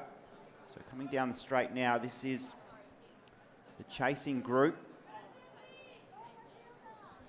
We have Matilda Reid also from Victoria in the under 16. So this is the battle for gold here in the under 16 between Sophie Polkinghorne and Matilda Reid. They're battling it out for the under 16 gold medal, and in the middle of that group of 3 is Maya McClure, who is currently sitting in the silver medal position for the under 15. And our leader is down the back straight at the 200 metres, Ella Uzun of Victoria, walking really nice. She's got about 100 metres lead before that group of 3, which we can see down there. That battle for gold in the under 16 age group really starting to heat up. Forgot to mention with Uzun, Ella Uzun, she is the under 14 national champion from last year, and she's demonstrating that why. And at the moment, she could be taking line honours for both the under 15s and the under 16s competition. Just back of that high jump competition, Trav, unfortunately, it was a miss at 1.62 metre for Sheriff. So Richie, she will receive bronze medal, and the height of the bar is just being lifted up. We'll let you know what it gets up to, but we've got Satan and then Greer, who are in the competition for the moment, battling it out for that gold medal. So we have a look at our leader in the under 14 national champion from last year, defending her title, McClure, who picked up a bronze medal in that race in the Nationals last year, and she won the All Schools gold medal. She's doing well. She's just in between the under 16 competitors of Polkinghorne and then Reid, and she's just swinging wide is McClure, and she's just drawing level with Polkinghorne, and Polkinghorne is certainly one to watch in the under 16 category because she's the defending All Schools and national champion for this age group. So this is the chase group, Ethan, just going through the start-finish line with 3 laps remaining. Hip number 12 on the front there, McClure. She's in the silver medal position for the under 15s. And then just behind her is this nice little battle for gold in the under 16 race walk competition between Sophie Polkinghorne and Matilda Reid.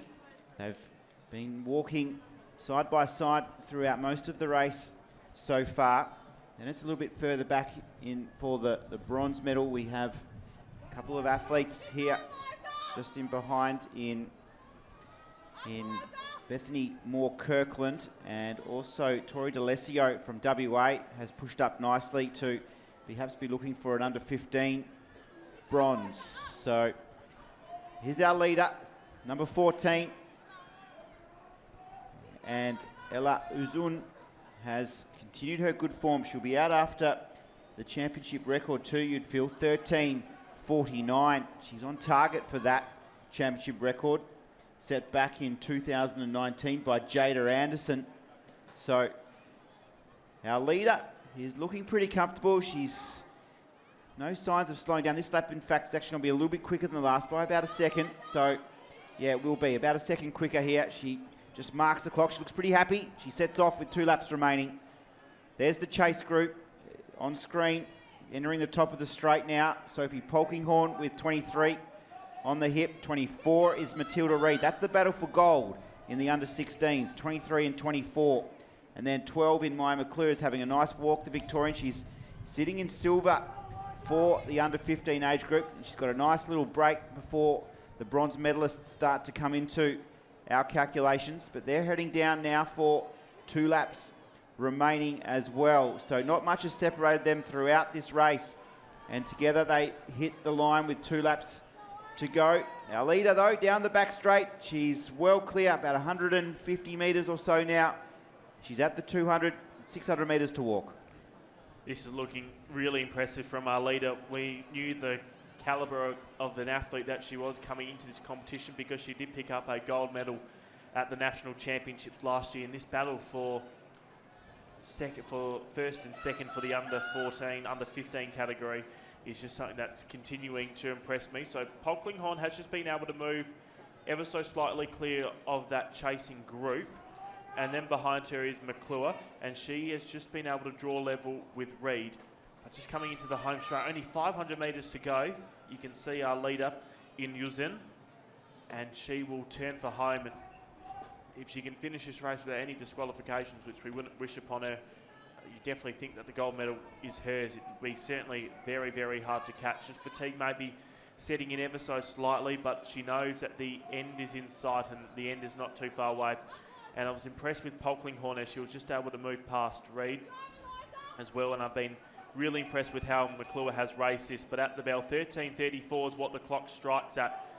She's just absolutely moving away from this field. She's been nothing short of impressive, and she's only got 350 or so metres to walk. And here's a look at the chasing group. And this is the battle for gold and silver for the under 16s. It is Polkinghorne that is just stretching a lead from Reed. It'd be about 5 metres. And then behind her is who is at the moment the silver medalist for the under 15 category in McClure, who was able to win the bronze medal last year and the gold medal at the All Schools Championship. So the groups are just starting to spread out all over the track, but 250 metres is all that remains for our leader in Uzun. Yeah, it's been interesting, the battle with Polkinghorne and Reed. Polkinghorne made a little break on that last lap, and it thought it might have just left Reed behind, but Reed's been able to latch back on to Sophie Polkinghorne and hasn't given up on that gold medal, that is for sure. It's a battle, you can see it on the bottom right of your screen, as a enthralling as they move down the back straight with 300 metres to walk in the under 16 age group. Our leader out in front, she has a lifetime best of 13:23, so we'll be on scoreboard watch. The championship record for the under 15 3,000 metre walk, 13:49, so it's going to be well under that, you'd feel, for our young champ. She is led from start to finish. She, right from the gun, was often racing. Ella Uzun from Victoria, 13:23, her lifetime best. She's making her way down the home straight here at the WA Athletic Stadium. It's been a terrific campaign for her, and she will be rewarded with a gold medal and the title of national champion in a personal best championship record time as well. Well done to Ella. And then we'll turn our attention to the under 16 gold medal battle, and that is at the top of the straight. And our competitors, Polkinghorne and Reed, are battling it out for gold and silver. This is the under 16 battle. Polkinghorne now has just found a little bit of extra speed in those feet. It's been a long 3,000 metres for Polkinghorne. Reed still not giving in. She hasn't given in all afternoon here in Perth. Polkinghorne, though, has done enough. She is the under 16 champion. Reed will take the silver. What a race in that under 16 age group. Here is our silver medalist in the under 15s coming through the line in Maya McClure. She's walked beautifully, Maya. So we're just waiting now for our bronze medalists to finish off their race. It's been an epic walk from Uzun and tight in the under 16. So our under 15 and under 16 bronze medalists are still to come as we get the bell. Just try and pick them up here, Ethan, as we make our way around at the top of the straight. We can see Ashley Ferrugia, who's walking really nicely. And the Queenslander in Bethany Moore Kirkland, who was up there in the early racing, I think, might just be coming down now for the bronze in the under 16 age group. 15.06, her best time. And it is Bethany Moore-Kirkland who makes her way towards the finish line. This will be our bronze medalist in the under 16 3,000 metre walk. She finishes off really well. And hip number 5, who's walked really well, that will be Tori D'Alessio, who has won the bronze medal. So bronze for Western Australia in the under 15 race walk. She's finished just in front of Trinity Doulis of WA, who will finish in 4th overall in what will be a big PB for Trinity as well, as the rest of our competitors start to make their way across the line. It was a fast and furious finish in the under 16 age group, wasn't it, Ethan? Oh, that race with Polkinghorne in it, we just had no idea which way it was going to go, but Polkinghorne was just able to show her class and show what she's capable of, and she was able then to walk away with the victory. We'll get some results to you as soon as they do start to come through. And well done to Uzun. She was just remarkable, right from gun to tape. She looked nothing short of brilliant, so she's able to defend her age group title in the under 14s, which was the under 14s, now under 15, so she's gone back to back, and she'll be looking to do so no doubt next year, and she'll be even stronger next year as they're just starting to draw to a close in this competition. And we'll circle back to the high jump. Yeah, big moment here. This is a 165. That would have secured gold for Harper Greer. She sits in silver, and that will be the end of her competition. You can see Macy Ritchie, who's just walked over to congratulate her. She is our bronze medalist who bowed out at 162. Greer went over 62, but has had a miss at 165. So this here on screen will be our national champion. Madeline Sinquin Van Santen is now on countback, the gold medalist, but she'll be looking for a 3rd attempt clearance here, and not to be, but she's done enough. The young Tasmanian will secure the gold medal. Madeline Sinquin Van Santen is our champion. Harper Greer will take home the silver. Macy Ritchie is the bronze. And all celebrations down there. A thrilling under 14 women's high jump final. The winning height was 1.62 m. Well done to the girls, as we're just seeing our final competitors roll into the home straight of this 3,000 metre race walk. So that high jump competition is done. We still have got a few things going in the field. We're just about to set up for one of our pole vault competitions. We've also got a shot put competition going on as well. So final competitors just making their way around the track. Matilda Reck from South Australia with the hat on, just having her moment here in WA. It's a big moment for all of our competitors to travel over to the West and compete at a national championship. It's a big effort. A lot of our athletes have done a lot of work over the winter months and through the summers in their home states to be here today. The qualification is difficult to get to a national, so just even making it to the start line is a big achievement. And we congratulate and honour all of our competitors here at these championships. And in the field, Trav, just next to the finish line, we've also got our shot put competition that is going on. Savannah Wiki is leading it, and they are in round number 3 of proceedings. She was able to throw a distance of 12 metres 44. Jessica Heap is in second with a throw of 12 metres 35. She's just 2 centimetres ahead of Madden Henry Purcell, who has been able to throw 12 metres 33. So 11 centimetres are separating first and third.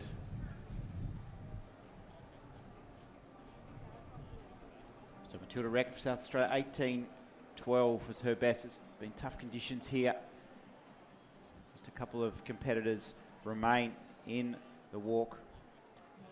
Just in front of her, about to finish off, is the hip number 10 of Nikki Herndon of New South Wales. Well done to Nikki. She had to battle really hard through that walk. She had to really fight her body throughout because she was doing it pretty tough early, and a real courageous walk from the young lady from New South Wales. Also for Matilda, the South Australian. Really hard conditions out there, but they've completed the course. They've completed the national final. When things calm down and they can reflect on their experience, I'm sure they'll be very proud of their achievements because they've made it to the national championships and they've competed in a big final. Well done to all of our race walkers. It has been a frantic start to day 5. The action is only getting hotter, Ethan, as is the temperature out on track. 28 degrees now already. I hope you're enjoying the coverage so far. We've got plenty more after the break.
Welcome back. Live pictures here from Perth on day 5 of the Australian National Athletics Championships. Just 2 days away from a start in the Under-20 and Open Championships. Some of the big names are starting to roll into town. Ethan, just quickly checking the socials. Jack Hale has arrived. Yep. He is just sunning himself up there in Sorrento at the moment. And I'm sure over the next 24 to 48 hours, all the talented athletes from across the country and also internationally as well will descend on Perth to contest the Under-20 and Open Championships, just 2 days away from starting. As we see Mia Edwards take to the circle. She's in 6 at the moment, Trav, with a round 1 throw of 11 metres 20. She needs to be able to throw 12 metres 33 or above to be able to get herself into a medal position. She looks fairly close to 12 metres. Keep you updated because leading is Savannah Wiki, who has been able to throw 12.44, and then it is Jessica Heap, who is in second with a throw of 12 metres 35. Then Madden Henry Purcell is in lane number 3. He's in place number 3 after throwing 12 metres 33. 2024, just last year, 37 bespoke projects were delivered. Developing more than 1,000 Underneath the shade here, our officials in the running order ticking along.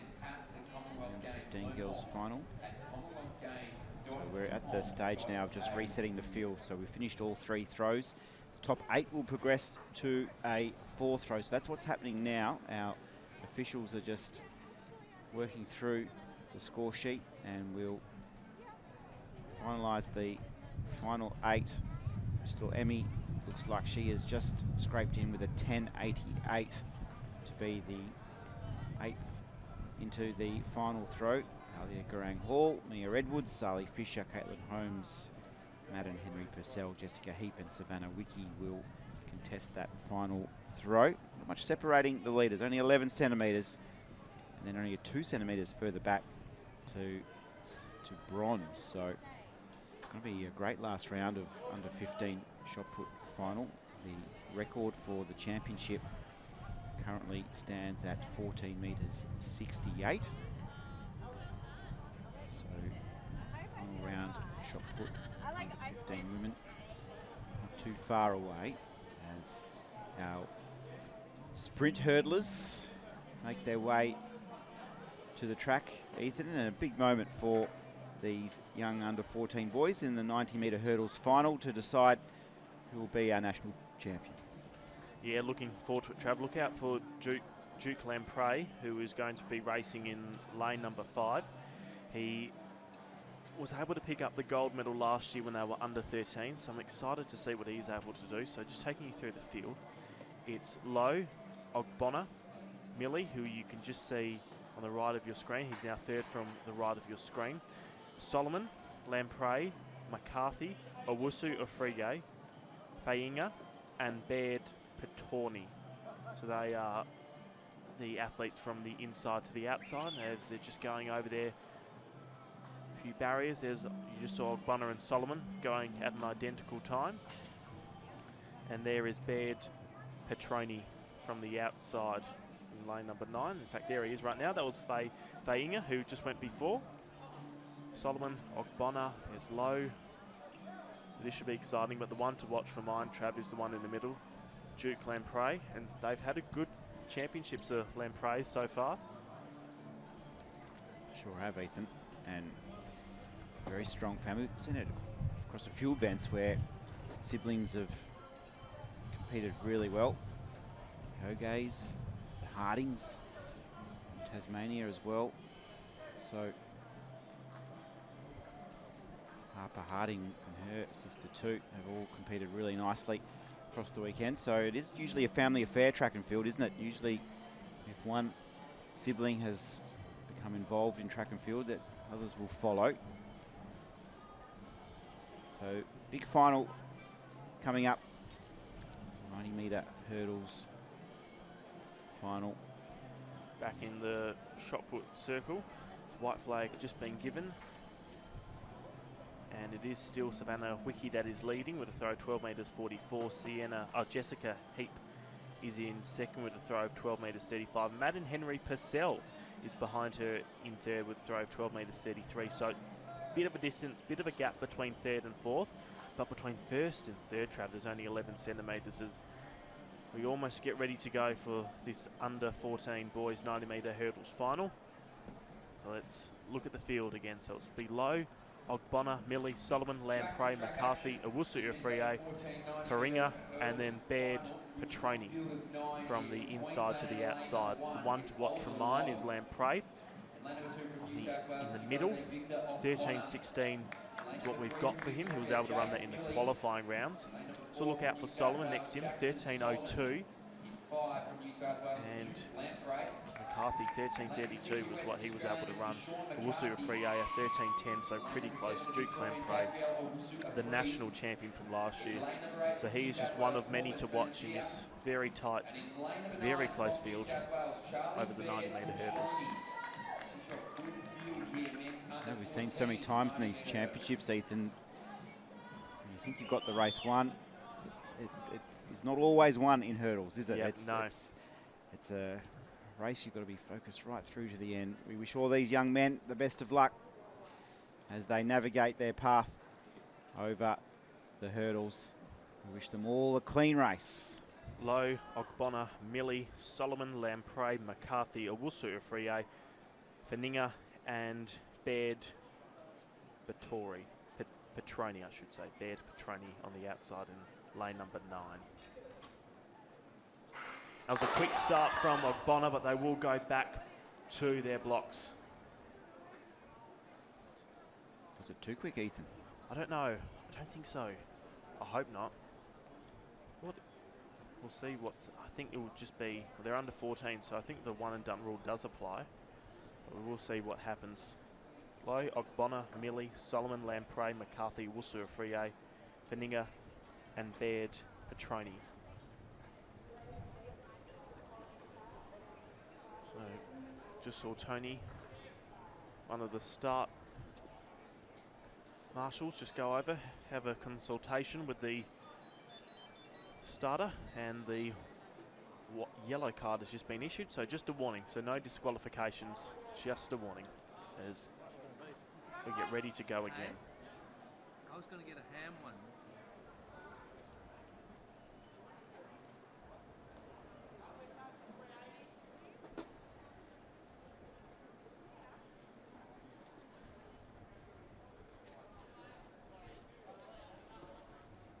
That was a quick start from Ogbonna on the inside, in the middle. Lamprey's away well. So too is McCarthy and Owusu Afriyie. It's Lamprey that's leading. Owusu Afriyie's coming after him. So too is Feninga. But it is going to be Lamprey that gets the gold from Owusu Afriyie.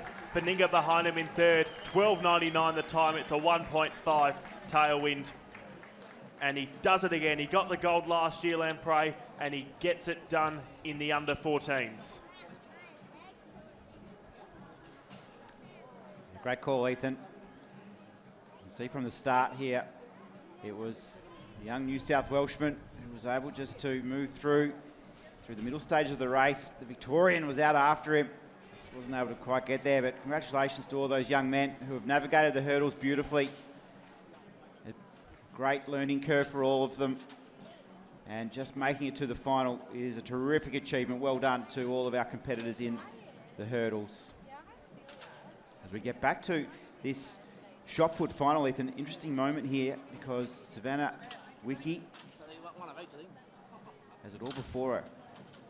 So what happened was she lost the gold medal because Madden Henry Purcell came out and dropped a 12.54 bomb to go to the lead by 10 centimetres. So this was the response from Savannah, and she was able to get the white flag in the fourth round. So Madden Henry Purcell has come out in the last round and absolutely blown the shot put to pieces, and she will claim the gold. So Madden Henry Purcell will be our national champion. Savannah Wiki the silver, and Jess Heap will take home the bronze. Only 19 centimetres separating our under 15 women's shot putters. So there's the results. Lamprey was able to win with a confirmed time of 12.96, and then it was Owusu Afriyie 13.06 for the silver medal, and then 13.21 the time for Feninga, who was able to receive a time of 13.21 and the bronze medal. Great time, under 13 seconds for our winner. There's the photo finish. Drive to the line was really strong from the New South Welshman. He's our champ. And if we look under the tent, it's some happy faces. Madden Henry Purcell, she will be the champion in the under 15 women's shot put. The competitors just start to pick up their things and they'll head back to see their families. Well done to our shot putting team down there. As we take a quick break, Ethan, we have plenty more to come here from the WA Athletics Stadium. It's an enjoyable morning. The afternoon session is well and truly underway now. This is day 5 of the Australian Junior Athletics Championships.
Welcome back to day number 5 of the National Junior Track and Field Championships. A wonderful 27-degree day here in Perth. And here's a look at that shot put competition that has just been able to wrap up. Here's Madden Henry Purcell. So coming into this, she had a throw of 12 metres 33. Wiki was just able to pass her in round number 3, but that throw of Henry Purcell was able to be 12 metres 54 to take her to the lead. Well done to her, and they've just finished up. So it was Henry Purcell 12.54 the winning distance, Savannah Wiki 12.44, and Jessica Heap was able to win the bronze medal with a time of 12 metres, with a distance of 12 metres 35. How good's the West Australian hoodie, Ethan? It's getting a workout from a lot of them. 27 degrees and the West Australians have the jumpers on. Definitely not the Victorians, that's for sure. Not bad. Ethan. They'd be used to this warm 27. Well, for us it's a little bit chilly. For them it's a bit warm. This big final is about to take to track, Ethan. 80-metre hurdles. Under 14 women. Here is the lineup for you at home. It's time to enjoy the talents of our young under 14 hurdlers. Heinrich, Madison, Tabret, Harding, Harper Harding, been so impressive throughout these championships, Ethan, hasn't she? Madeline Burge, Claudia Miller, Halo Keys, Ashley Winder, Olivia King, and Autumn Good to do battle in the 80-metre hurdles, which I think is going to be a tight race between Harper Harding and probably Halo Keys, but Ashley Winder was impressive. And as we've seen, anything can happen in these events, can't they, Ethan? Yeah, they most definitely can. Look out for Harper Harding, who is racing in lane number 3. She is the national champion from last year. Also Madison Tabret, she's in lane number 2. She's the bronze medalist from last year, so they are just a few names to keep an eye out for. Harper Harding, she has already won a gold medal to her name at these championships, winner of the 100 metres flat, looking to pick up another medal here. Harding was really fast out, as was Burge, and Miller comes into the calculations too. Ashley Winder from Victoria also running well, but it's Harper Harding looking for a second gold medal. Harding's your national champion in 12.07. That's a quick time. Portia Miller might have just come through for the silver with Ashley Winder, Hallie Keys right up there. But all of our hurdlers have had a nice clean run. They've performed beautifully on the big stage. Harper Harding is our 100-metre champion, but she is also our 80-metre hurdles champion, Ethan. She just started so well, Trav. She just was able to attack that first hurdle very well, and then she was able to establish her 3 steps in between really well, and then she was just able to glide clear of the rest of the field. So well done to her. A magnificent result for a 12.04 with a plus 2.9. Miller was able to get second with a time of 12.36, and then Burge was able to get the bronze medal with a time of 12.51. So 3 girls, 12.5 and under. Great result. Yeah, Harper Harding with the flat speed we've seen, but she has such a beautiful technique over the hurdles as well. 12.04 for the under 14s is an incredible time. She really has performed beautifully. Championship record stood at 11.89. That will remain for another year. But for Harper Harding, she will be really happy with her performance here. Gold medalist. And confirmation of the results from the race we have just seen. Harper Harding, 12.04. Claudia Miller, 12.36. Madeline Burge, New South Wales, the bronze in 12.51. The wind was 2.9. Congratulations to all of our under 14 hurdlers. As I've already said, it's a big effort to make it here to the West, and it's a big effort to make it to a national final. They'll all head back home and be able to celebrate their achievements. We've got plenty more action to come, Ethan. The hurdles have been packed away. We are going to head to a bit more action on the track. We've got field pole vault not too far away. It's all happening here on day 5. Don't go anywhere. We'll be right back.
Hi, Shell. Shell has high blood pressure, and the rising cost of living certainly doesn't help. Annie manages her diabetes with good nutrition, but fresh fruit and veg prices keep rising. And Jack has high cholesterol, but nothing is higher than his power bills. That's why they save more money every year by getting their prescriptions from Chemist Warehouse. And you will too. Head online or look for our price list in store to see how much you'll save. Chemist Warehouse, discounting prescriptions every day.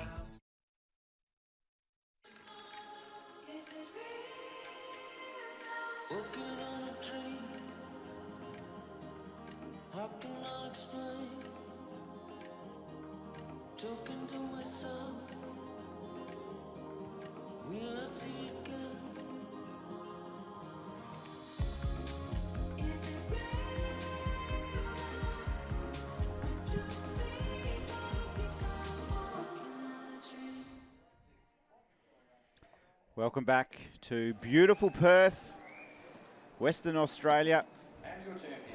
Big thank you to Chemist Warehouse and the Western Australian Government. You can see their banners there in the background, displayed proudly around the WA Athletics Stadium as we start to prepare ourselves for the next event, which will be the under 15 and under 16 3,000 metre race walk. So a field of 17 to battle it out for the medals and the title of national champion. A few athletes to keep a lookout for here as we bring up the start list for the under 15 and under 16 3,000 metre race walk. It's going to be widely spread across the field as they get underway. We have 8 under 15 competitors and then the rest, and 9 under 16 competitors. And Reece Chandler is there from New South Wales. He'll contest the under 16 age group with those other gentlemen below him: Cook, Hadley, Irvine, Maxwell, Mullins, Munro and Walmsley. So looking forward to seeing Chandler. He did receive the bronze medal at last year's Nationals, so look for hips numbers 9, 10 and 11. So Cook is the under 15 national champion from last year, and then Bravendale is the silver medalist from last year, and then Chandler, as you said, is the bronze medalist from last year. He's wearing hip number 10. Yeah, well spotted, Ethan, that's for sure. Callum Martin's also here in the under 15 national champion from last year. Hip number 3, you can see him bobbing up and down, the hair tied back, shades on, ready to do some damage here in the final of the walk.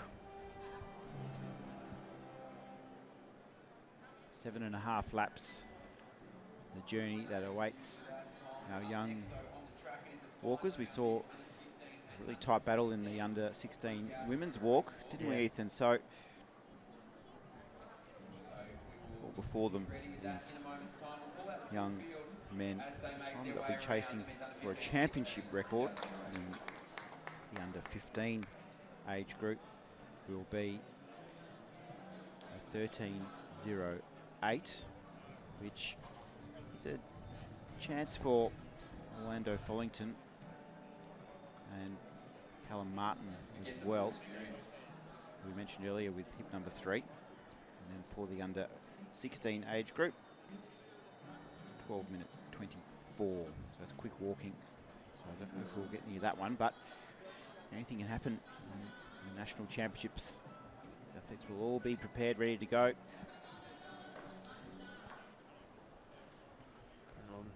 I'll take you through the field, Trav, once they do set off. 17 competitors from hips number 1 through until hip number 8 is the under 15s, and then hips number 9 through to 17 is the under 16. So hip number 1 is Follington, 2 is Jones, 3 Martin, 4 is Matheson, 5 is McCarthy, 6 is Moore, 7 is Shuttleworth, 8 is Vella, 9 is Brendel, with 10 Chandler, 11 is Cook, 12 is Hadley, 13 is Ivan, 14 is Maxwell, 15 is Mellons, 16 is Munro, and 17 is Wansley.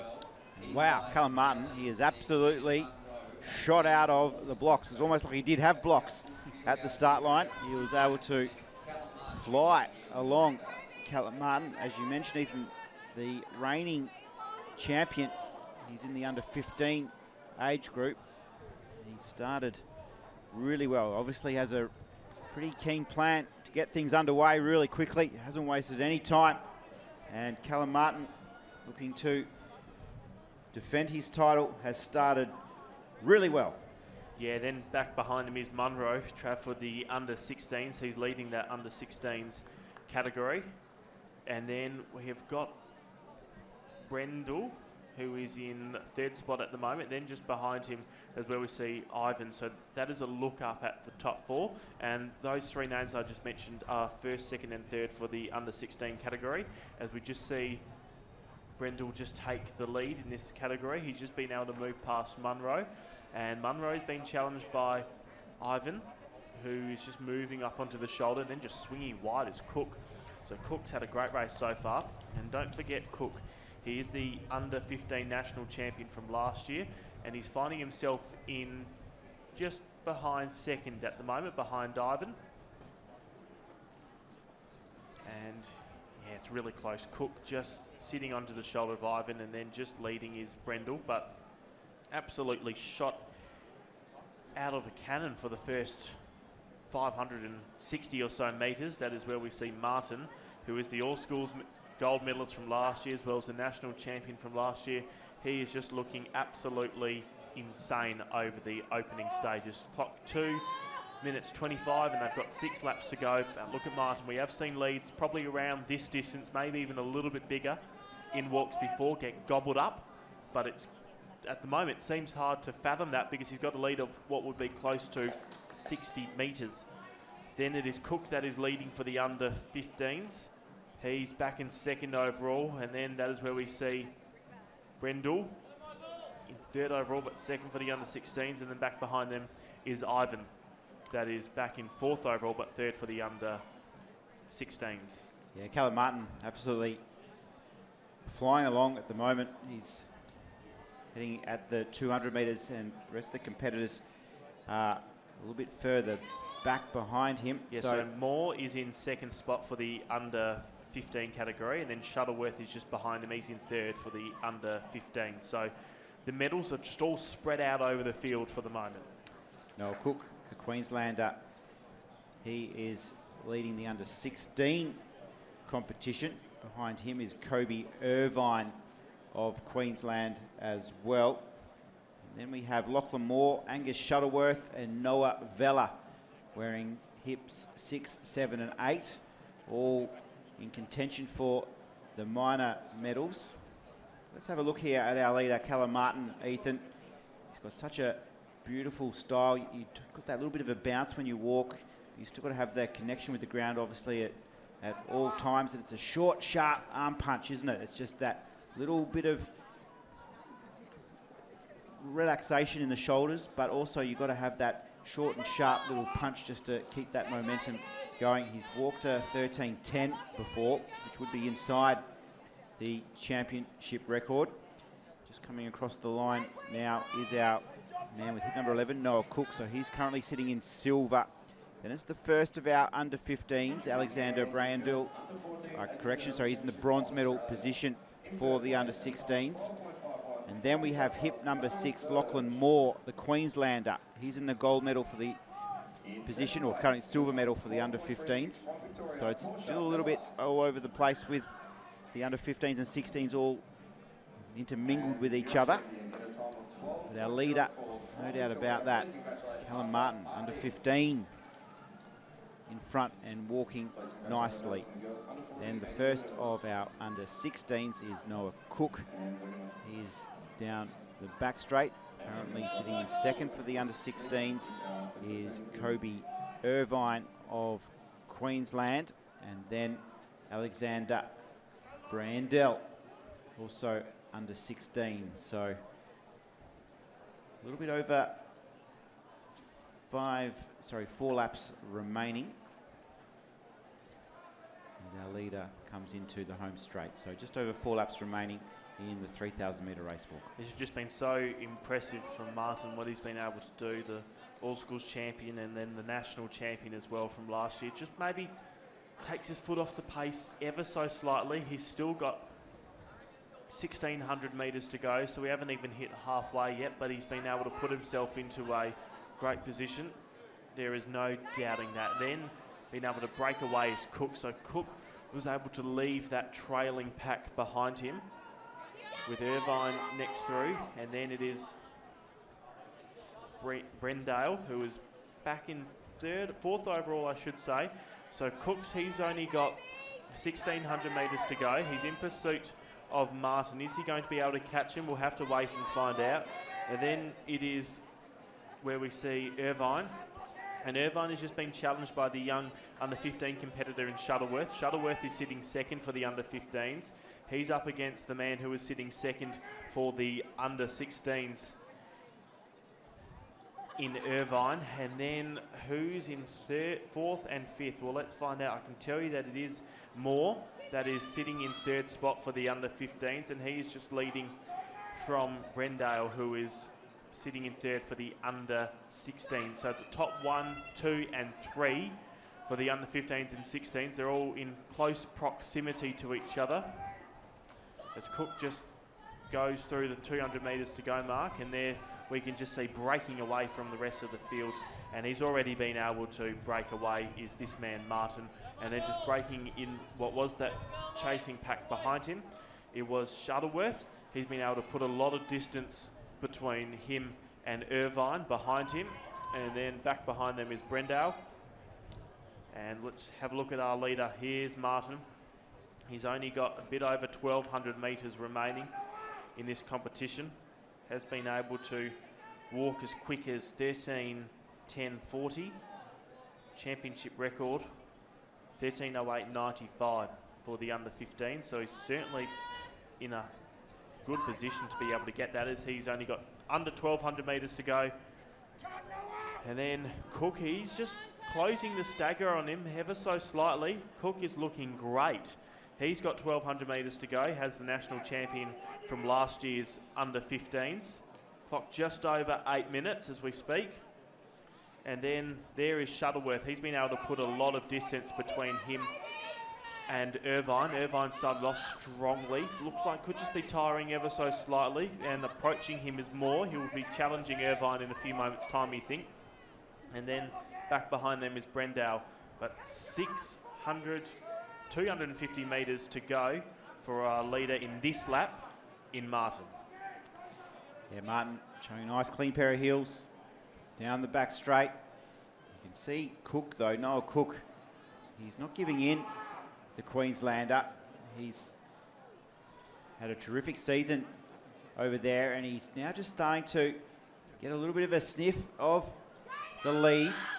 Martin perhaps just having a little bit of a breather after that frantic start. But Cook, the defending champion for his age group, is not done with yet. He's going to continue just to try and chip away at this early lead that Martin was able to muster up. You can see him on around about the top of the straight here at the WA Athletic Stadium. There's our leader wearing number 3. And then in the background, you'll see silver. The under 16 gold medalist in Cook. So there's our 2 golds there, Ethan, in the under 15s and the under 16s. So hip number 3 is Callum Martin, and Cook, the Queenslander, he's currently in the gold for the under 16s. We're in the final stages of this race, Trav, and you think that there is a slight chance that Cook might be able to hunt down Martin. The gap, it was about 60 metres. It's been condensed to about 20 metres. Now, it is just for line honours, Cook being able to hunt down Martin, because they are in different age groups. As Trav said, there is our gold medalist for the under 15s and 16s. Martin just beginning to tire. Cook is looking very strong, both in separate age groups. And then in 3rd spot overall, here comes Shuttleworth. He's in 2nd for the under 15s. He's in the same age group as Martin. And then there we see Irvine. And Irvine has just been hunted down by Moore. Again, separate age groups. Irvine, he is in 2nd spot for the under 16s, and then Moore, he's in 3rd spot for the under 15s. He's behind Shuttleworth. Shuttleworth has got 750 metres to go. And how are our 2 leaders? They've got 600 metres to go, and there's only about 10 metres that is separating them. Martin started off really strongly, and he's just been pursued by the under 16 competitor in in Cook. And Cook has only got about 5 metres to go before he's able to hunt him down and pass him. So can't wait to see what this final lap has in store for us. We've still got 500 metres to go. At the moment, it is Martin leading from a fast finishing Cook. Yeah, it's been impressive from Cook. He's just chipped away at the lead for line honours. So that's a great shot there of our under 15 and under 16 leaders in this 3,000 metre walk. Callum Martin just has a little bit of a feeling now that the tall walking figure of Cook is right behind him, and he's been able just to respond as the bells get ringing. Line honours up for grabs in this under 15 and under 16 walk. That is that our 2 gold medalists going shoulder to shoulder, stride for stride around the WA Athletic Stadium in the last lap. We will head for home. Currently sitting in 2nd, Shuttleworth in the under 15. He's making his way down the home straight. Now there you can see him, bottom right a picture. He's had a good walk Shuttleworth, and he's now very clearly in the silver medal position. So down the back straight we head, Ethan. Line honours up for grabs. They are. You think both of these two will be the national champion for both of their age group. It's almost certain at this point. Martin, he responded to the challenge that was laid onto him by Cook. Cook, the gold medalist from last year's under-15s. He's in pursuit of the under-14 gold medalist from last year. Martin looks best poised to be able to take line honours. He's just increasing his lead with every stride he takes onto Cook. And have a look, with 150 metres to go, he's been able to bring up the pace. Cook then sits behind him. Shuttleworth is behind those. He is in outright second spot for the under-15 category, and then back behind them is Irvine. He's in silver medal spot for the under-16s. So into the home straight come our two leaders and our two soon-to-be national champions. It is Martin that is leading from Cook. Martin has led this race from start to finish, and he looks just as strong as he did when he started off. He's only got 20 metres to walk. Cook will finish off behind him in second overall, but will receive the gold medal as Martin receives his gold medal and line honours. 13, 23, 37 unofficially. Great race from Martin. Cook just crosses the line. He will be the under-16 national champion, as Martin is the under-15 national champion. And what a great race from Martin and Cook. They were able to break away from each other. And we are about to see Shuttleworth cross the finish line. He isn't too far away from finishing either. He's just coming into the home straight, and then Irvine is just sitting behind him. So here comes Shuttleworth. He will receive the silver medal for his age group, which is the under-15s. And then back behind him, that is where we see Irvine, who is an under-16 competitor. But here comes Shuttleworth, just charging down towards the finish line. 50 metres to go for him. He'll receive the silver medal. He's in the same age group as Martin, and he will get his silver. It'll be a pretty quick time, be just over 14:20, 14:21, around about there. He's done, he gets the silver, and then here comes Irvine. He will be able to receive his silver medal for the under-16s in just over 14:32, the time for him. And Lachlan Moore comes across the line too. Lockie Moore, he'll secure a bronze medal, and here is our bronze medalist, the New South Welshman Alexander Brayendle, crossing the line as well. So that is how they'll fall. Gold, silver and bronze has been decided across the line. Terrific effort from the Queenslanders and the New South Wales walkers dominating the places. Reece Chandler of New South Wales gets the job done. Warm conditions for our walkers. One lap remaining for the West Australian Noah Vella of New South Wales. His job is done. He can get the feet up now after the walk, as the competitors just continue to make their way down the straight. Keenan Munro of Western Australia, he will be next to finish. Only 300 and a bit metres to go for the West Aussie in Hadley, as you're just seeing on your screen. And just crossing the line next, that was Munro, and also Jones. He's just been embraced by his fellow New South Welshman in Martin. Michael Matheson coming towards the line too from New South Wales. You'll see a big round of applause from our winner on the line. Strong walking contingent from New South Wales. You can't help to admire the efforts that they're putting in to the race walking. Here's Orlando Follington coming in to complete his journey over 3,000 metres. He's done really well, the young West Australian. Good experience for him on the big stage, the biggest of stages, the National Athletics Championships. There's look on your screens that competitor from Western Australia in Lockie Hadley.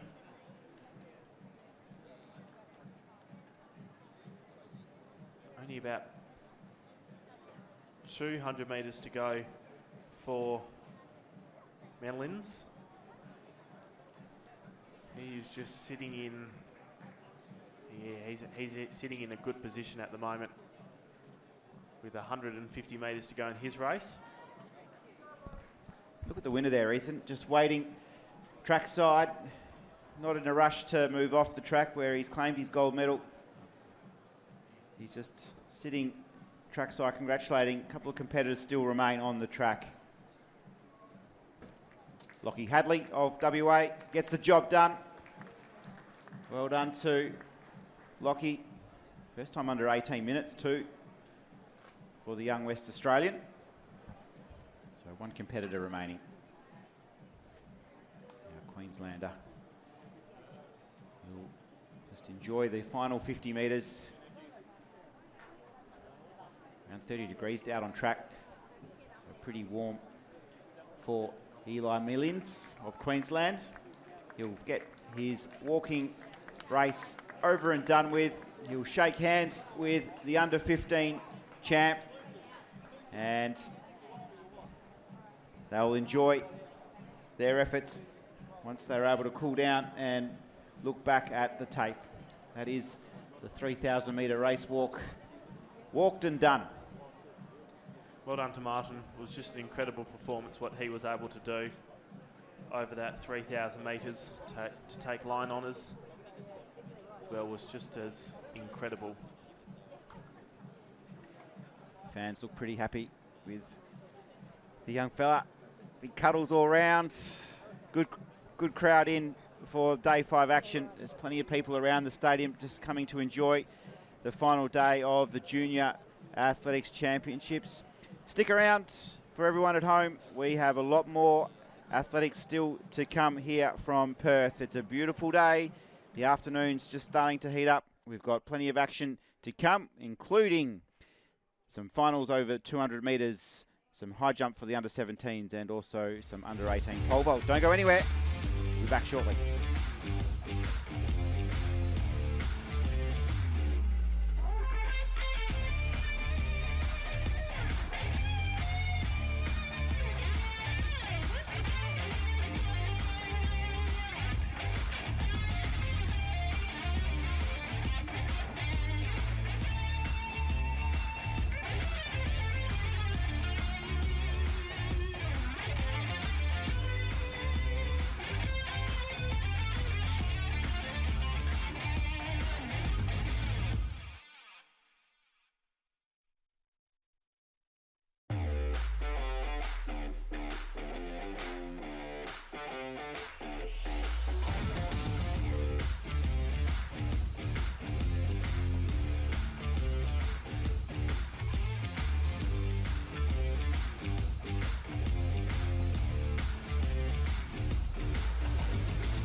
Welcome back to the WA Athletic Stadium here in Perth for day 5 of the Australian National Junior Athletics Championships.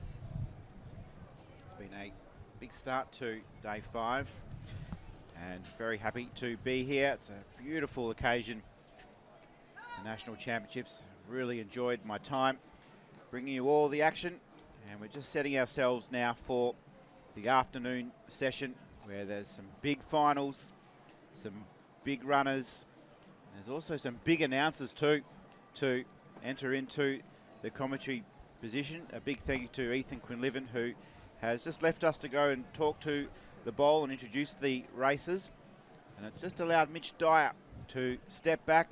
Mitch Dyer, of course, the voice of athletics here in Australia. Oh, wow. It's been absolutely a privilege to work alongside you, Mitch, and a very good afternoon to you in what's going to be a huge afternoon of track and field. Oh, thanks, Trav. Look, I don't know about the voice of athletics, but at least it's been a journey to be the voice of these championships alongside yourself and Ethan. I think you two have really shared those line honours, to be honest. I just come in and add a little bit of, I don't know what to call it, colour, decibel increase, however anybody wants to analyse it. But, mate, it's great to be here.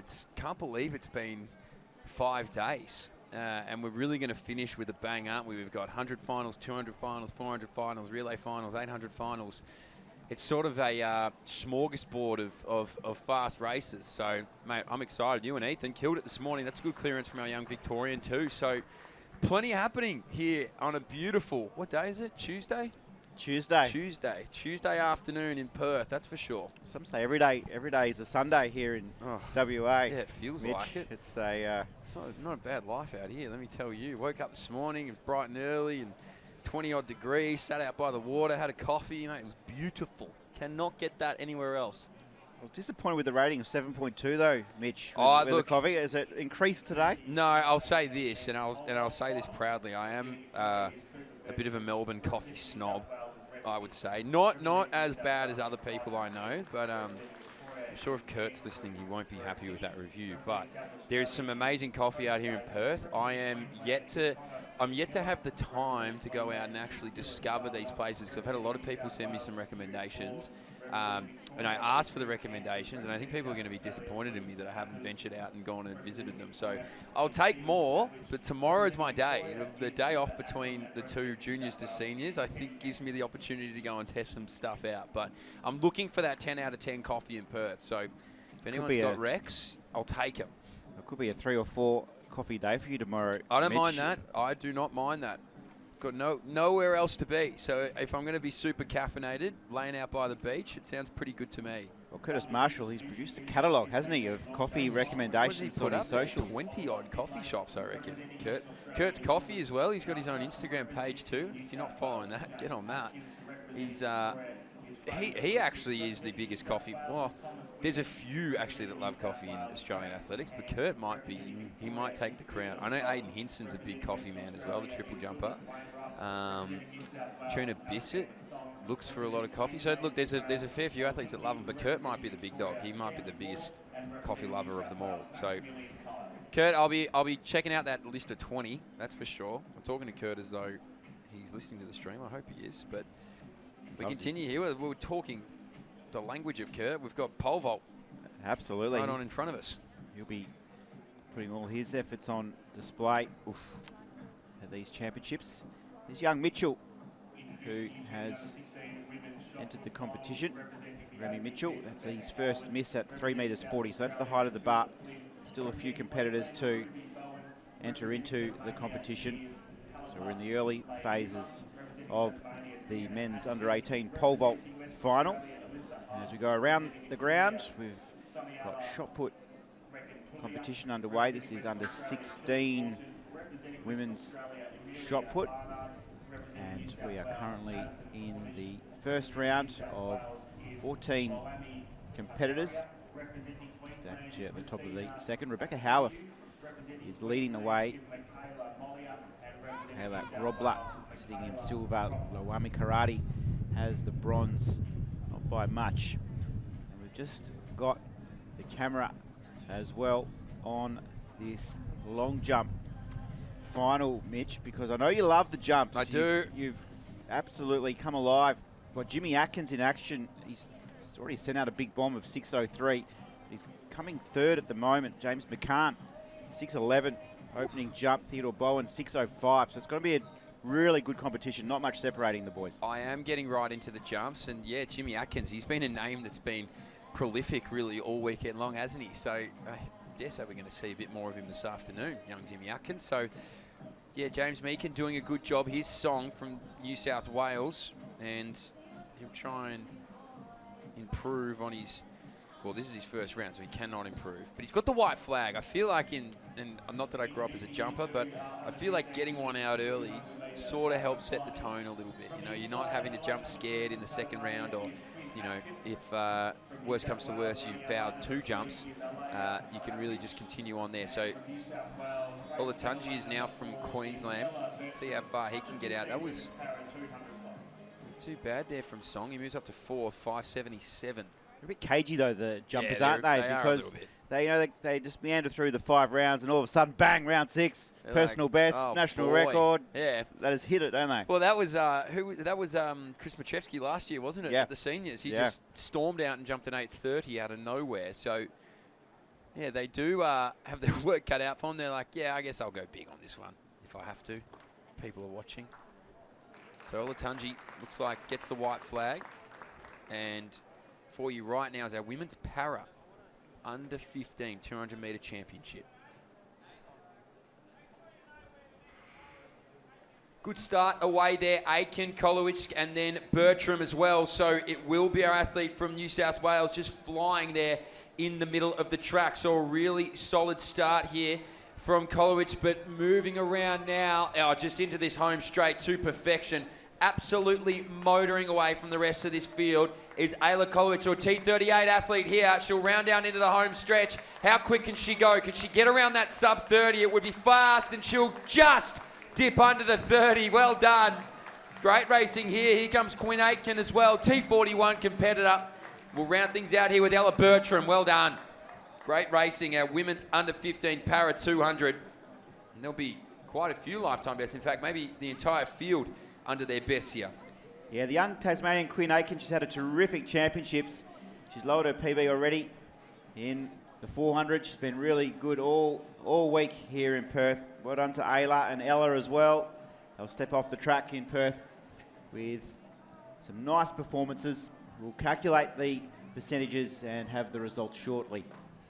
So our pole vault continues. All seem to be having a similar problem. They're clipping it on the way up. So here's Kyle in the long jump. That looked like it was behind the board to me.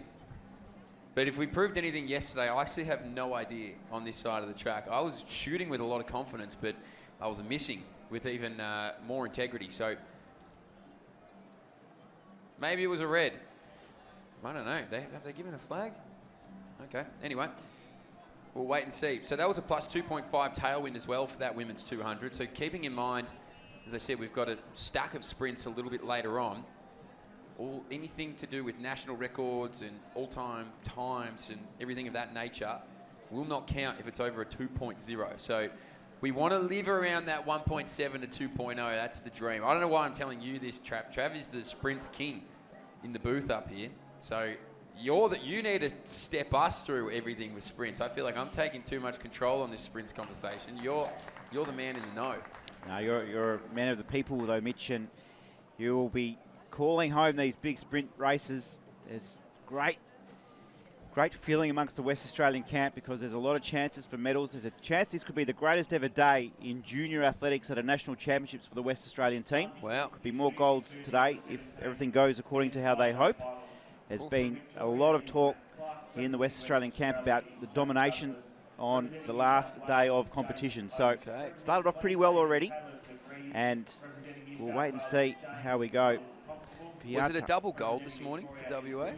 Had a couple of golds come through. Yeah, there were a few rolling through when I flashed back through the memory bank there. Yeah.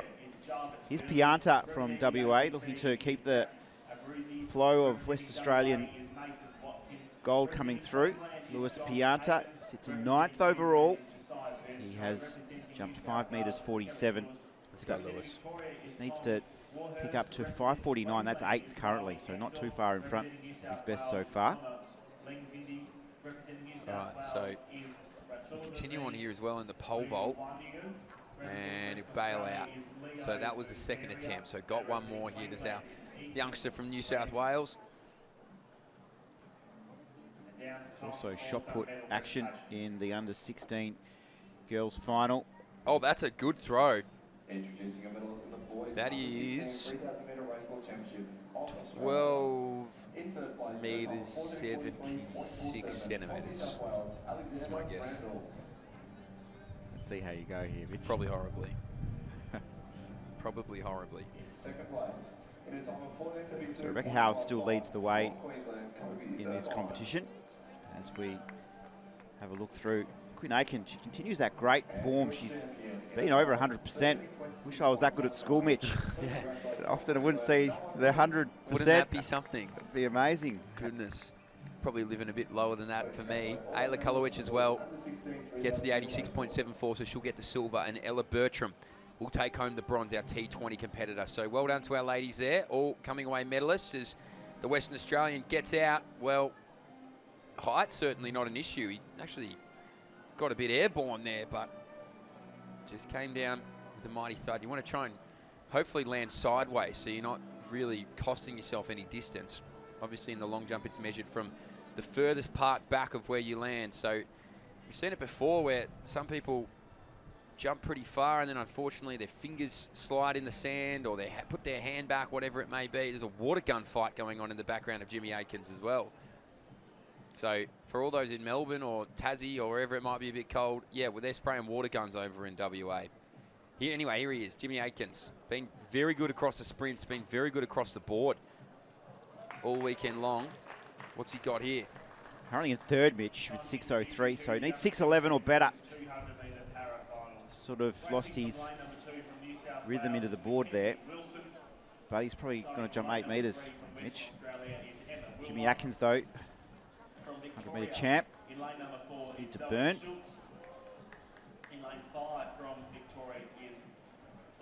Scored.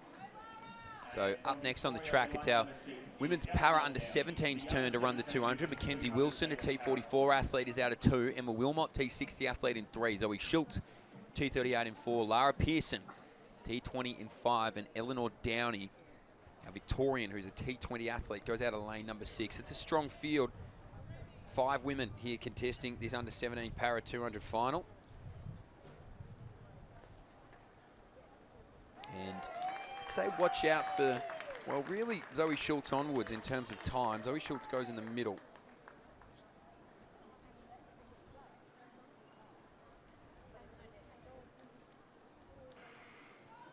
So we're away. That's a really good start there from Lara Pearson, the Victorian. She is the fastest on paper now as she makes her way around into the straight. So she'd be chasing down a 28.27 lifetime best. Our T20 athlete from Victoria comes into the home stretch now. Eleanor Downey as well, a T20 athlete, putting in a really solid effort through the back stages of this 200. But out in front, and undisputably, it's Lara Pearson. How quickly can she stop that clock? 28.08. Oh, that's a lifetime best for her. Congratulations. Eleanor Downey as well will be in that 20-second marker, if not low 29s. We see Schultz, Wilmot and Wilson finish off too. So we'll let the points get decided by our officials here, but a lifetime best for Lara Pearson.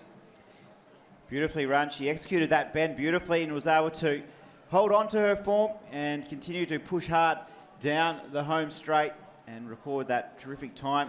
Zoe Schultz from Victoria, what a week she's had. She's been right up there all week contesting for the medals. Emma Wilmot from WA has also had a nice run. Well done to Emma on her performances this week. We're going to take a quick break from the WA Athletic Stadium. Mitch Dyer has entered the chair. Travis Jenkinson alongside him.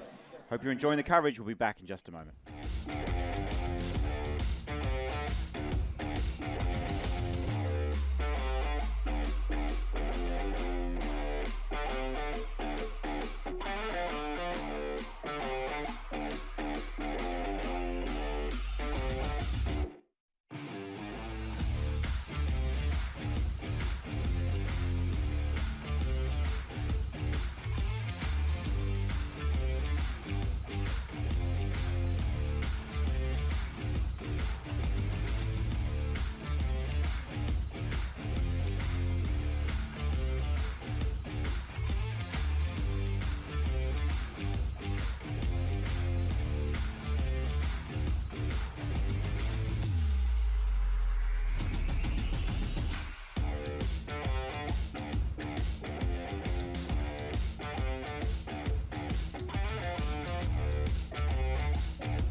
Hi, Shell. Shell has high blood pressure, and the rising cost of living certainly doesn't help. Annie manages her diabetes with good nutrition, but fresh fruit and veg prices keep rising. And Jack has high cholesterol, but nothing is higher than his power bills. That's why they save more money every year by getting their prescriptions from Chemist Warehouse. And you will too. Head online or look for our price list in store to see how much you'll save. Chemist Warehouse, discounting prescriptions every day. So welcome back. What a shot from the tip of our javelins out here. Here's your results from our women's under-17 para 200. So Lara Pearson is the winner just on percentage. 28.07, again, ran a lifetime best. Eleanor Downey, 85 points as well, 29.22. And Zoe Schultz gets up there, 30.52, 84 points. So this is all very close together. Emma Wilmot and Mackenzie Wilson as well. But a good result, the Victorian clean sweep on the podium for the women's under-17 para 200. We've got more para 200s coming up for the men, but plenty of field event action still continues here in WA. The pole vault's up to 355. We've got another. This is Neil. He'll take his crack over that. Looks like a Northern Beaches product, doesn't he, with those blind IDs?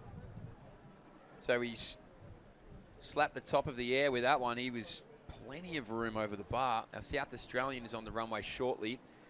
Like I said, we had another over 6:01 in that long jump too. So the high jump's over 170. But let's keep your attention here on the pole vault. And it's our South Australian. Could be Mathers. If not, it's Kobe Davis. But let's just see if he can clear. I don't see the gloves all that often in pole vaulting, so that is news to me. But here we go. Up.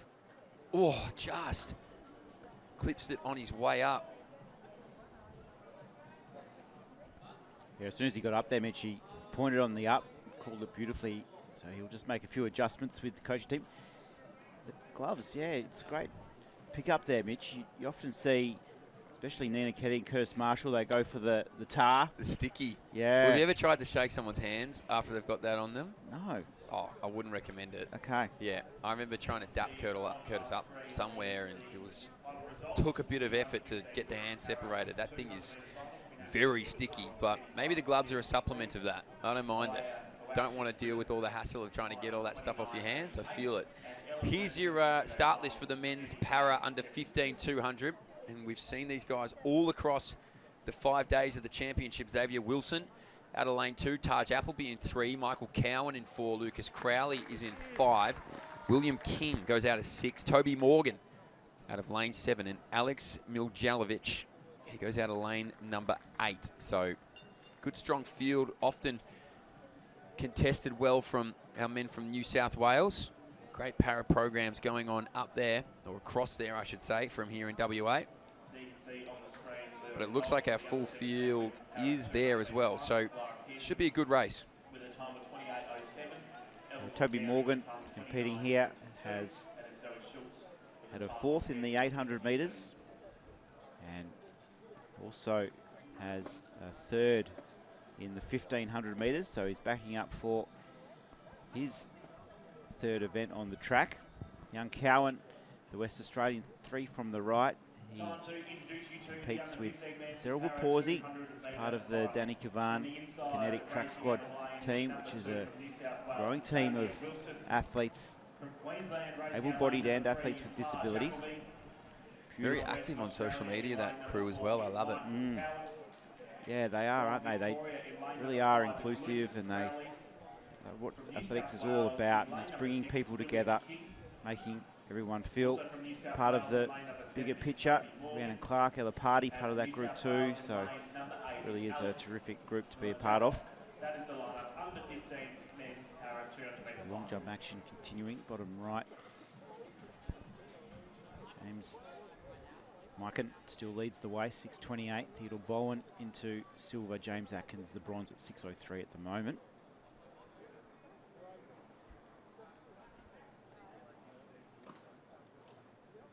So Alex Miljalovic, if you remember correctly, he's actually been running exhibition in our able-bodied races. He's now here in our para event leave him in the hands of the starters. This is under 15, 200.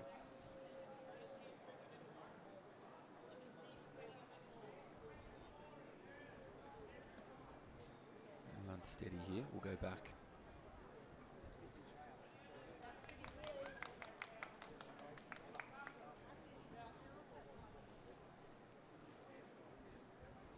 Big jump there from Xavier Wilson. Set himself in position.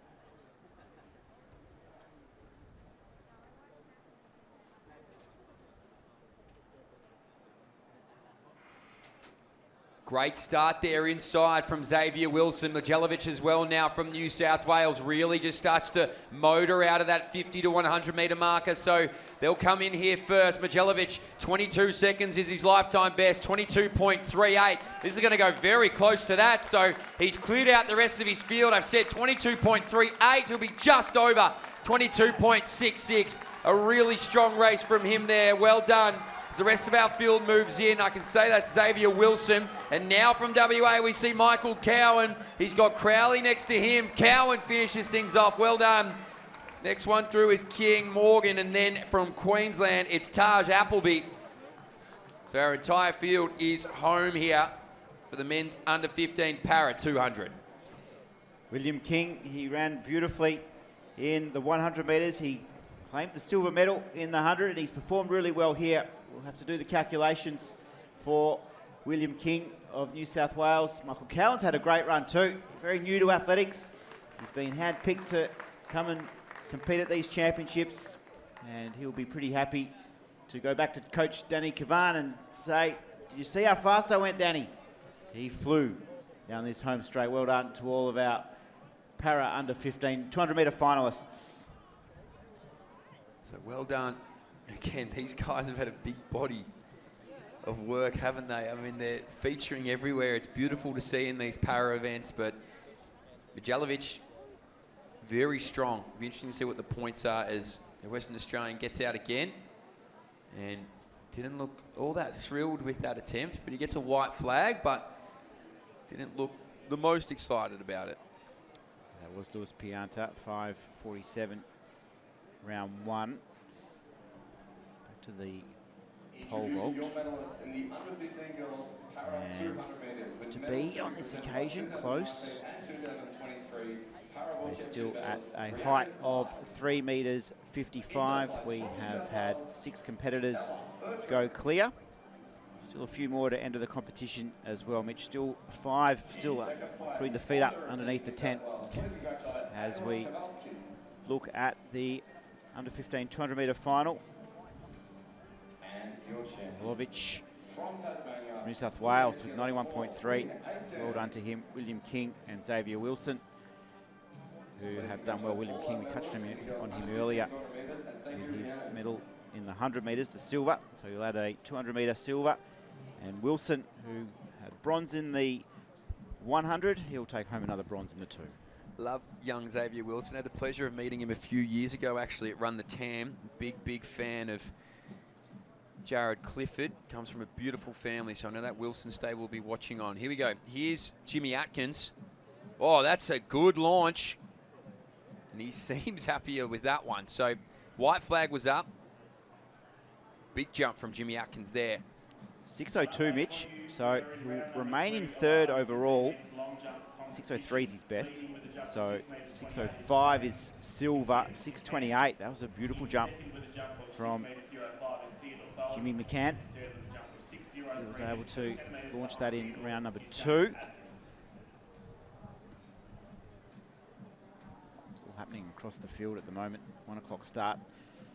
Proving busy. This is under 17 men's high jump final. We can see here as well, the next of our 200. This is actually final A of 2 finals. So we'll have time final 1, time final number 2, men's para under 17 200s. Thomas Carano out of lane 2 from New South Wales, a T41 athlete. Archie Dixon, a T38 man out of lane 3. Levi Amiss, T38 as well, out of lane number 4 from WA. Victoria's Thomas McGough goes out of 5. He's a T38 athlete as well. And Heath Otto, the Queenslander, is out of 6. He's a T37 competitor. So if you are just tuning in from wherever you are and you're wondering about this T38, T37, T36 and everything of that nature, it are different types of disabilities, obviously, so they do get categorized and grouped into different event groups. And the way that's then accumulated in an event like this is they'll work out the percentages and what that time might mean in comparison to their disability from there, and that is how we find our gold medal. So that is done by our crew here at Australian Athletics, who do a great job with the numbers and being able to adjudicate that. But whoever you see cross the line first doesn't necessarily mean that they will end up with the gold medal in their hand. So important to note when you watch these types of events. Yeah, we saw it in the 100. Thomas Carano, who you can see there right of screen from New South Wales. He was actually the 100-metre gold medalist. He was able to run 14.91 in the 100. Thomas McGough, he ran 12.04, but with the classification, he finished with the silver McGough. So Carano will run in the inside lane there, looking to do the 100 and 200. There he is. Competes in the T41 category. See a lot of T20 competitors there, competitors who have been diagnosed with an intellectual disability. T38 also is a prominent category, which is for athletes with cerebral palsy. So see T37, which is coordination impairment. So all based on the diagnosis of our competitors is where the classification will fall. But for Thomas Carano, he might have a chance of a double here, Mitch.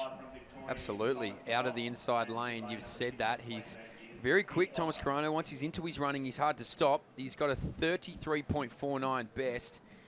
Look, the first man across the line is likely to be Thomas McGough, the Victorian, out in lane number 5. He's a 24.83 runner at his absolute tip-top shape, which I think he's in here, given how quickly he was able to get across the 100 metres. Here we go. It's the first of two men's para under 17 200s. Carano, Dixon, Amiss, McGough, Otto, inside to outside of the track.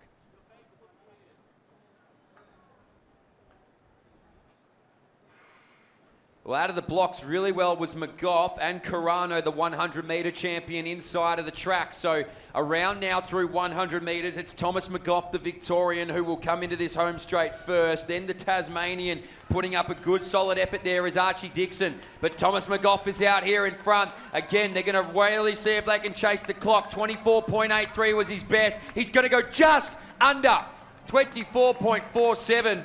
Then back to Dixon. Moving through nicely was Otto. Then Western Australia's Amiss. And Thomas Carano rounds things out. There'll be a fair few lifetime bests out there, but impressive from Thomas McGough.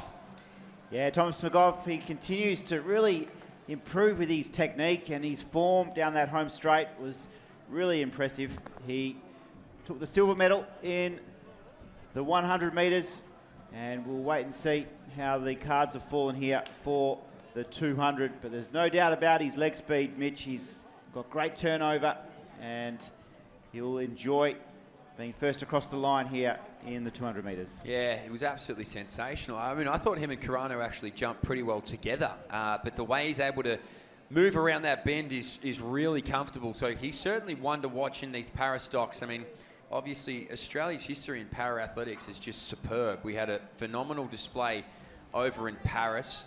We got the world champs this year in New Delhi as well, over in India. So last year was a rare year. We actually had world champs and the Olympics in 1 year, and we did pretty well at both. So these sort of juniors will be looking up to the likes of Rhiannon Clark and Jared Clifford, Jimmy Turner, the whole host of them. You can see Rhiannon Clark actually down here looking like she might be doing some medal presentations for our para athletes. We saw Jared Clifford take that role yesterday, so brilliant to see some of the best we have in this country down here giving back to para athletics. Well spotted, Mitch. And Song, 4th overall, 6.01 in round 2. He's a medal contender here. 6.03 is bronze at the moment, so Song with plenty of speed. The official there gets the white flag up. Here we go.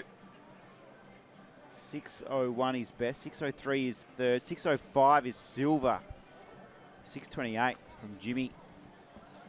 So well done to Jimmy. Let's get cooking. Here we go. Heat 2 of 2, or final 2 of 2. Men's under 17 para 200. Cody Wrench, the T20 athletes, out of lane 2. Followed by his New South Welshman, Cody Stenhouse, T21 in 3. Joshua Siregna is in 4, another T20 athlete from New South Wales. Jaden Graham, the Queenslander, T20 is in 5, and Alexander Evans from New South Wales is in lane number 6. He's a T13 competitor. So, again, we're heavily dominated by the team in blue, New South Wales. Their para stables are always just so strong. They clearly have some great development programs and coaches over there on the East Coast doing a phenomenal job in developing these future stars here for Australia. So, as I said, it goes Wrench, Stenhouse, Suregna, Graham and Evans. Inside to outside of the track. We'll leave them in the starters' hands.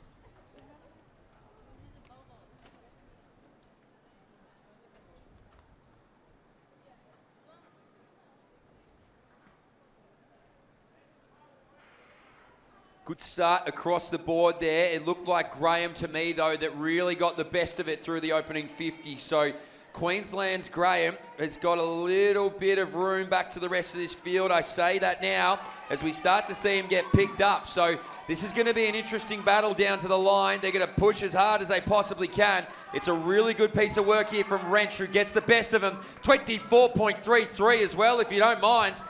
Jaden Graham goes through for second across the line. Then it went to Stenhouse, Suregna. Followed out by Evans. But that was blistering there from Cody Wrench. Yeah, Cody Wrench well under his personal best. 0.8 was the tailwind down the home straight. It's ideal conditions, 27 degrees. The Fremantle doctor is in. And for all of our para-athletes, it's been a big 5 days of competition. Suregna, Jaden Graham has run well too. Alexander Evans and Cody Wrench also look like they've gone under their personal best. So well done. Great depth in the under-17 para 200 metres final. We will now start crunching the numbers and get an idea of how the medals have fallen. You can see Danny Cavan there. Mitch just in the middle of the screen with the KTS, the Kinetic Track Squad. He's the coach here in Perth with Deacon Ayres, one of our... And there, as you mentioned, the Kinetic Track Squad shirt on, Rhiannon Clark, West Australia's very own, always happy to give up her time to help out. She went over to India a few weeks ago just to get a little bit of a taste of what's to come this year. As a para-athlete, she competed really well, winning the 200 metres over there, and has returned back to compete here from Thursday. She'll be in action. Rhiannon Clark, we see her so often with Ella Party, just so many great battles over the years those two have had, and no doubt that will happen again this weekend. Mitch? I think so. I feel like these para events and para athletes just continue to impress. I mean, obviously, if you were there at Maury Plant, it was great to see the hundreds. They were quick, so yeah, I have a feeling that those two, well, I won't call it a rivalry, will I? I mean, they obviously go head-to-head, but they're obviously training partners as well, so hard to call it a rivalry. But Thomas Carano here in the men's under-17 para 200 is going to salute as the double champ. He's got up by less than 1%, which is just oh so close. Thomas McGough goes for second, the Victorian, and Cody Wrench is going to be third with his 88.19% as well. So actually incredibly close at the top of the board. Jaden Graham and Coden Stenhouse not far away either, but just goes to show the depth that we have across the men's under-17 para 200. So well done to Thomas Carano. He's a dual champion leaving Perth.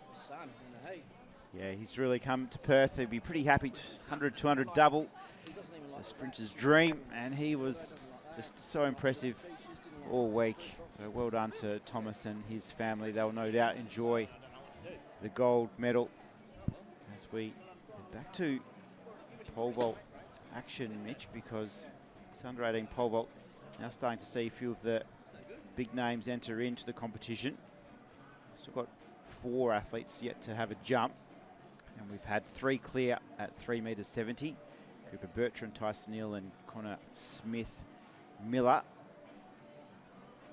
It's now the Victorians' turn to have a go. Great little atmosphere here because the competitors are right in front of the main grandstand, really close to the action. And that's a big clearance. Oh. Daylight separating the big chest of the Victorian. That's got the Victorians up and about in the crowd too. It's just saying, give me a little bit more. I've got a bit more in the tank.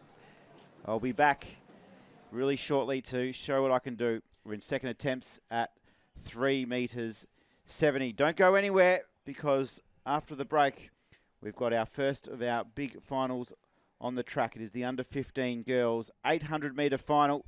Mitch Dyer, Travis Jenkins taking you through the afternoon of athletics. Sit back and relax.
Welcome back. Mitch is busy getting the coffee recommendations out to his supporters.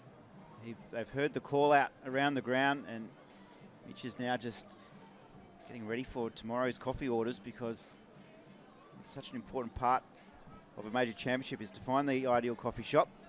Now here's the standings in the under 15 long jump as we get into the business end of the competition. The long jump final for the under 15 boys is into the 4th and final round. So the top 8 has been sorted. Fraser Lucas gets in with a 5.74. He'll be first to jump. Israel Olatunji, 5.75 is in. Stanley Moore, Max Kyle, Alexander Song with his 6.01. Not much, only 4 centimetres separating second through to 4th. 6.05 Theodore Bowen, 6.03 Jimmy Atkins. So, but as we mentioned, they are often a bit cagey, the jumpers. They just come back to reset for their last round and often produce something special. Okay, this looked to be better from the South Australian. Had good speed on the runway. He hit it on the way up first time, so he made that necessary change. And was just unsuccessful, unfortunately. So we're looking for clearances here to go through up into that next height. We have 3 competitors who are still yet to enter the competition. Reese Hansen, Felix Hatwich and Teddy Hampton just have the feet up under the shade, enjoying the competition. And we've had 4 athletes clear at this height as we just start to set ourselves for an afternoon of finals. No more heats on the track, it's all finals this afternoon. And this next big final, Mitch, as we can see, our athletes just taking their run-throughs. Under 15 girls, 800 metre final, not far away. It's going to be a great one. It's very close in terms of times for these women as well. So obviously, it's all within context. Over an 800 metres a second is probably, what, about 0.2 over 100 metres. So try and keep that in mind. But they're within about 2 seconds of each other. So there's hardly anything in it. It's a really good feel. A lot of these women probably had to test themselves a little bit more in the heats than maybe what they would have liked. They've come out here on a Sunday, or I'm calling it a Sunday, but it's a Tuesday. In the middle of the day, it's probably about 30 degrees, hovering somewhere around there. There's no cloud cover. It is hot. It is going to be a tough race, but they'll make the absolute most of it. So Charlotte Hayward goes hip number 1. Zoe Renton, the Queenslander, hip 2. Ariel Stevens is 3. Ella Fallon is in 4. Drew Cooney is in 5. Grace Richer, 6. Lelia Beaver in 7. Ava Jacobs in 8. And Alexandra Bova is in 9. Now, the fastest here is Drew Cooney from New South Wales, but hovering right around her is Jacob Beaver and also Stevens. So this is what I mean. Any woman on their day here can crown themselves the national champion, in my opinion. And I think this is going to be a really, really good race here, Trav.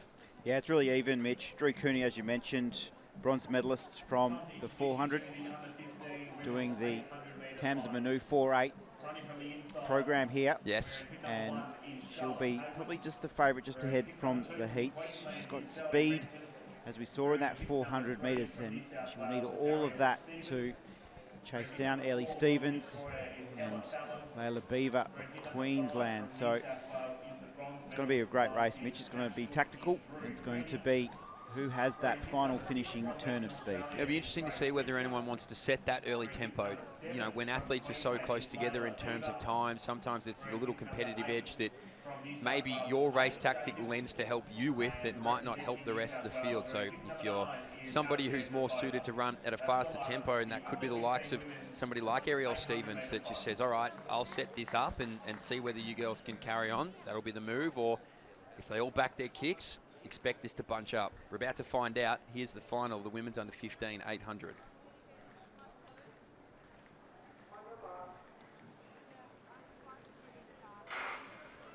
Very strong field here for the women's under 15 800 metres. All 9 women are about 2 seconds apart in terms of the fastest to the slowest on paper. They make their way around here, and this will be where it really gets interesting. Who can get down to that railing first?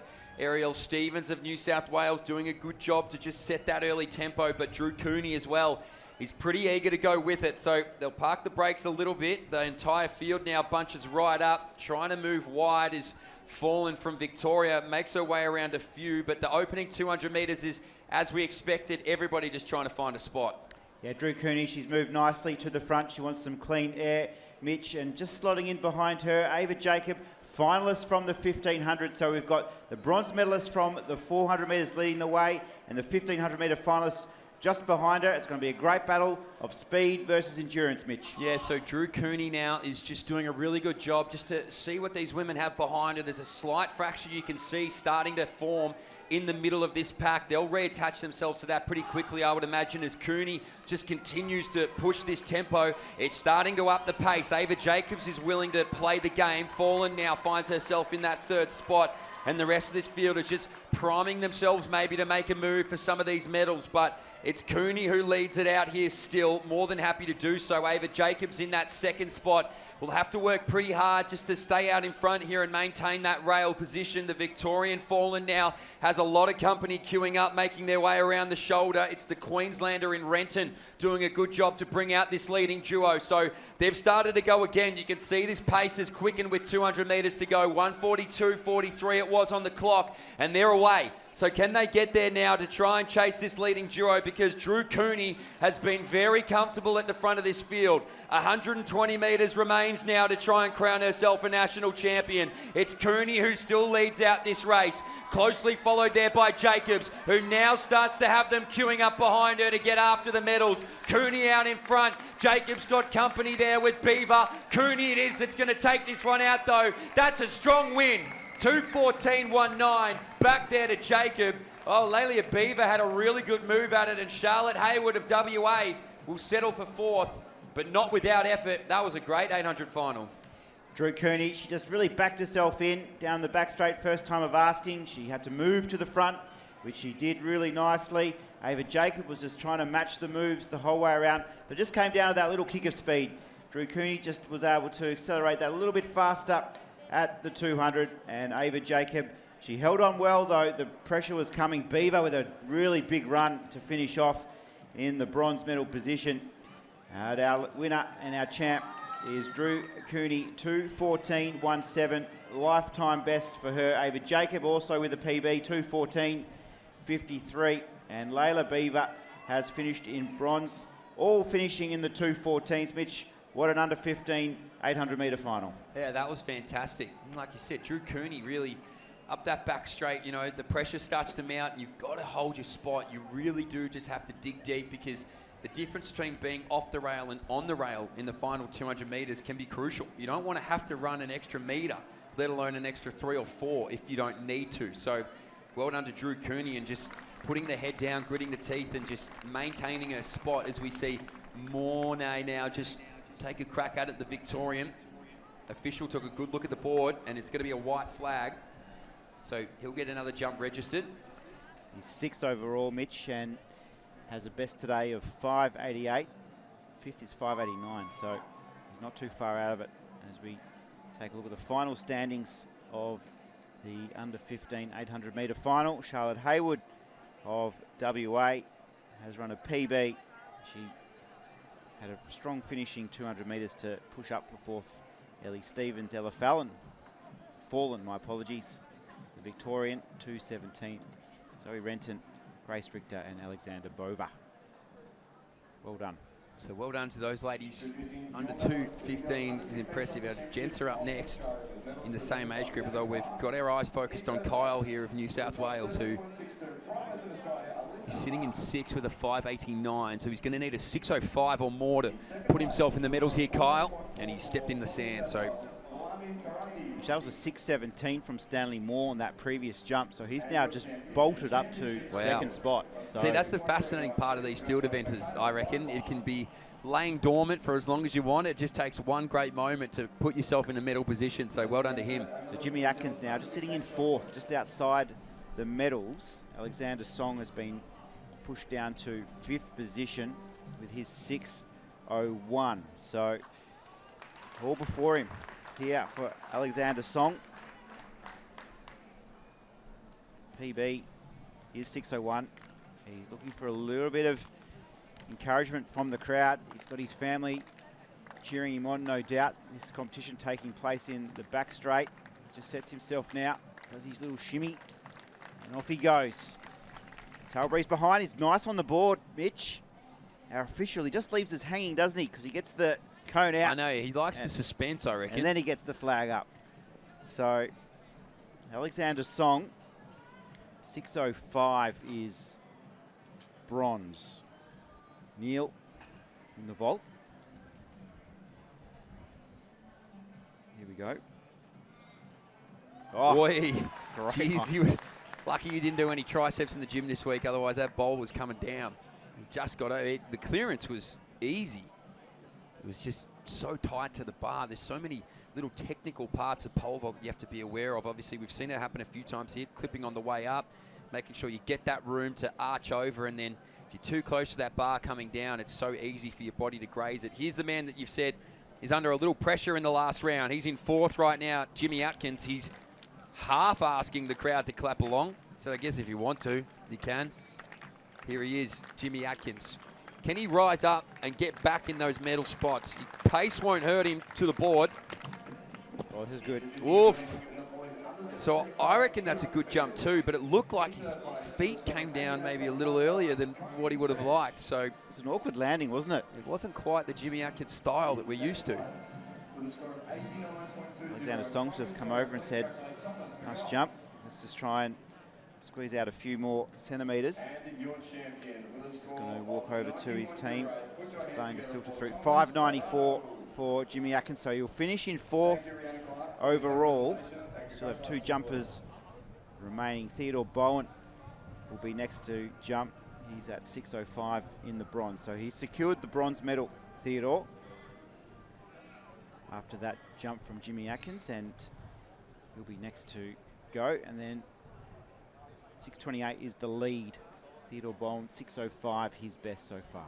Well, we can see on your screen here as well, it's time for our men's under 15 800 metre final. We've got Aidan Lowe, Fraser Lucas, Asher Creighton, Christian Calcaro, Archie Grant, Archie Sidorides, who's looking for the triple crown, I'm pretty sure, Philip Batonis, Samuel Reeve, and Ben Hooper. So Archie Sidorides had to back up from a 3K yesterday to run his 800 heats, and he managed to get through. The championship record here is 159. That's set by none other than Alex Rowe, all the way back in 2006.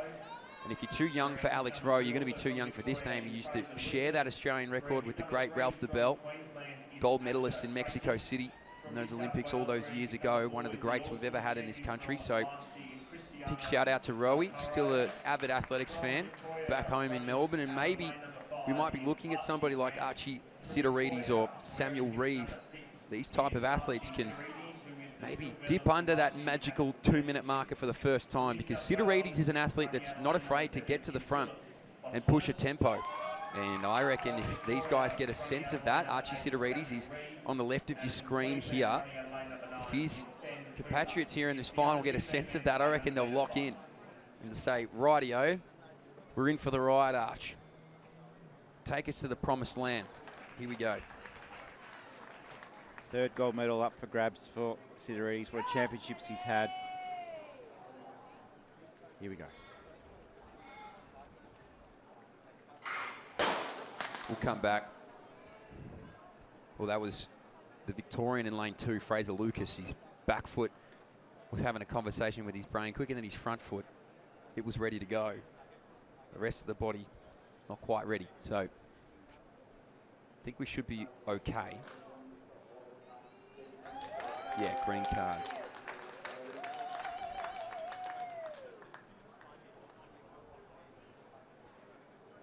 Philip Batonis is on Sidorides' outside, which will be a nice thing because it might just lead him into the race. Yeah, there was. So this is what tends to happen sometimes, Trav, I reckon. The first time they go unsteady, everyone gets a little flustered and then they're slower down into their position or they're a little bit more antsy in the starting line. So let's go for the third time of asking. This is usually the cleanest. Here we go.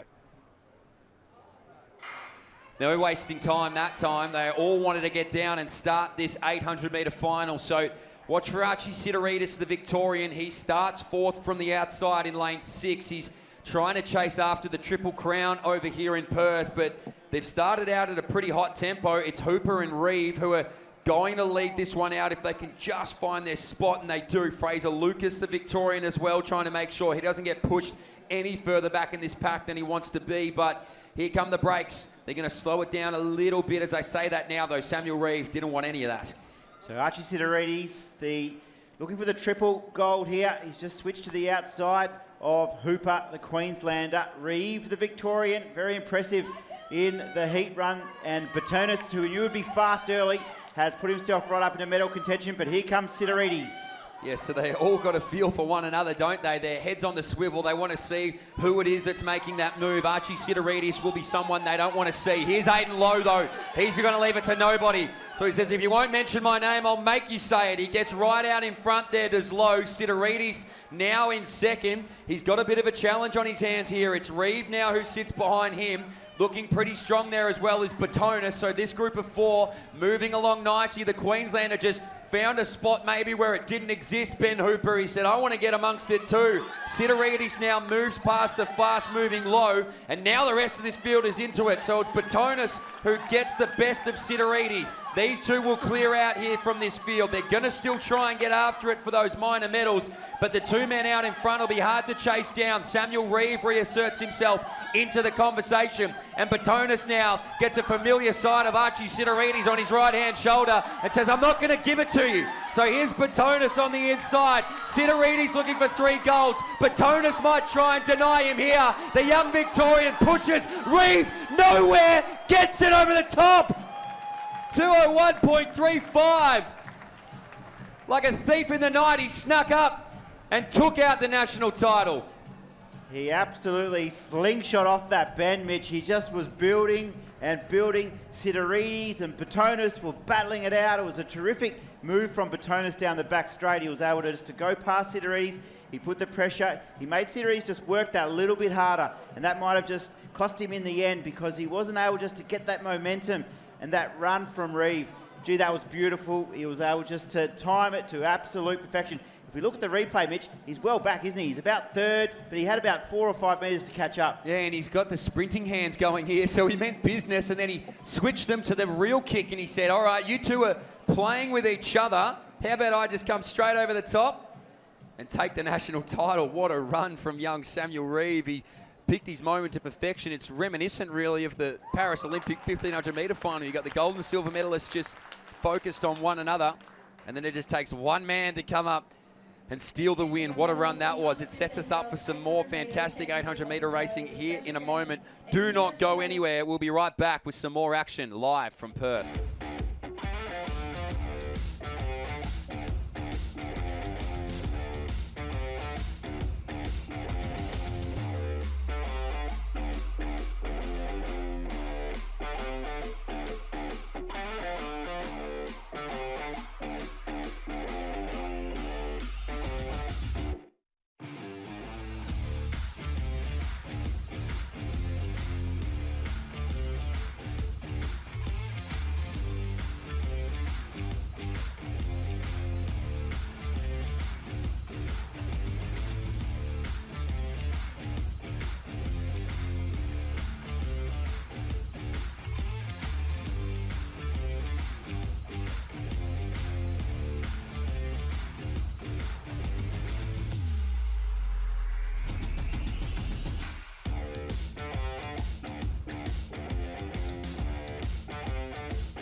So we're back here.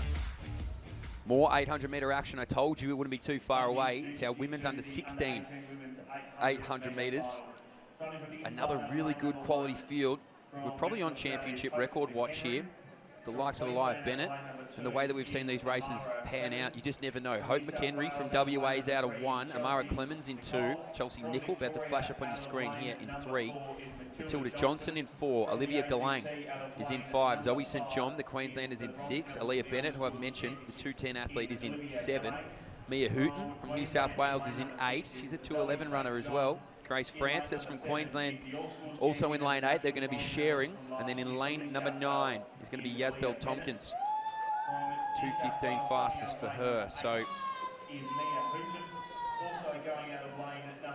again, a good strong field here. I mean, it's hard to move past Aaliyah Bennett. She's been so strong across the entire championship. So have many of these women in this field for that matter, but this is going to be another really close one, I think, Trav. Mia Hooton was really impressive in the heats, Mitch. She had a kick that was quite impressive and has a lovely long stride. Yep.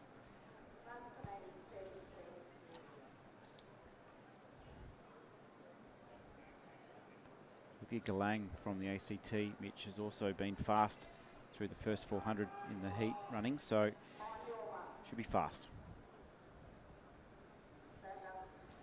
So we're having a slight issue, I think, with the double lane, which is hard, to be honest. You know, you're both sort of trying to find a spot in a tight gap. Here we go. We're away. Going to be a great race, this women's under 16 800 metres. Aaliyah Bennett from the nation's capital, right in the middle of the field, is the fastest, although that's not by a big margin. So they'll make their way around again, get to these green cans and find their positions. Clemens from Queensland did not want to waste any opportunity to get out there if she could. Sometimes hard from those inside lanes really to find the spot that you want to be in, but she's done a good job to maintain. As I say that now, moving through is Bennett, who now commands this field through the opening 200. That was quick. He was about 31, 32 seconds. So Bennett, the bronze medalist from the 1500 metres in these championships, has Clemens lining up behind her with Galang, who has been fast throughout as well. And then it's the Queenslander in Zoe St. John. So coming down to the belt, and it looks like Bennett is going to lead the pack through and head for home, Mitch. Yeah, so Aaliyah Bennett leads out Clemens, and then Galang just right on her shoulders, 62 seconds. So wasting no energy. As I've said, it's a 2:10 lifetime best, but I dare think that that's right under threat here in the pursuit of a national gold. So Leah Bennett still leads it out. Clemens doing a good job, sort of just to tow Galang into this race as well, as now the field can sense the moment up this back straight. So Bennett still leads it. Now Galang makes that move. Clemens starts to go backwards ever so slightly. Zoe St. John now finds her moment to put herself in a medal contention. And the rest of this field still is queuing up. I wouldn't say it's over at all. So Aaliyah Bennett leads it out from Galang. These two have been staples at the front of the field. Zoe St. John now wanted to put herself in the conversation. Amara Clements as well still just sits in that group. And as I've said that, there's about 3 more of them that want to put up for a medal. So now into the final 100 metres, you can see the move get made from Mia Hooton as well of New South Wales. Puts herself in a bronze next to Galang. But they're out after Aaliyah Bennett, who's done a really good job to maintain a healthy margin here to be the national champion at the moment. Hooton moves up into the second spot. But Aaliyah Bennett, she made that move really early. She asked the questions of the pace, and she salutes as the champion Hooton. Just there from Matilda Johnson of Victoria. Sneaks up for the third. And a great final 100 metres for her. Sees her on the podium at a national championship. The bronze medalist in the 15 now secures the gold in the 800. Bennett, a strong front-running performance. Zoe St. John, Mia Hooton were all pressing. Galang all pressing towards the closing stages for the medals. But for Bennett, it's a golden moment, and she is our under-16 national champion for 2025. A good time, too, for her to take back to New South Wales. And as you called, Mia Hooton, we talked about her before the race, and she was able just to get going in that last 200 to push forward, and she has been confirmed the silver medalist just by a very narrow margin from Matilda Johnson. Olivia Galang has finished in 4th, and Chelsea Nicol 5th across the line. Bennett is our champion.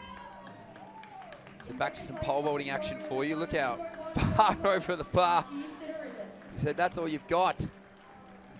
Give me a little bit more height on that, please. So New South Welshman enters into this competition and makes light work of the bar thus far. So that competition's got a long way to go, if that jump is anything to analyse. Next up here is the men's under 16 800.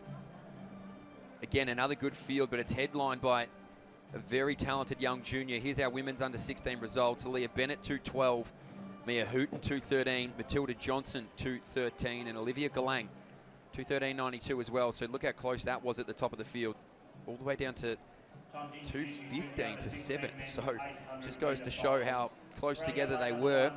And I said it a few times, I've got to think of a new way to describe it, but they all just queued up with 140 metres to go and wanted to get themselves a piece of the medal action. But our men's under 16 800's next. Jack Dooley out of hip 1. Nathan Longster is out of hip 2 from New South Wales. Will Curtin is 3. Saul Ackfield Kennard is in 4. Lachlan Wheeler's in 5. Oscar Turnbull is in 6. Tate Van Camp. You want to watch comfortable 800 metre running, then just fix your eyes on the Queenslander. He'll be out in front. Sam O'Sullivan from Western Australia is in 8. And William Wood from New South Wales is in 9. Another good challenger to Tate Van Camp, to be fair, is young William Wood. He had a really good heat. He'll fancy his chances here, because we've seen across these championships that Van Camp, he is beatable. He's searching for a gold here. This will be good.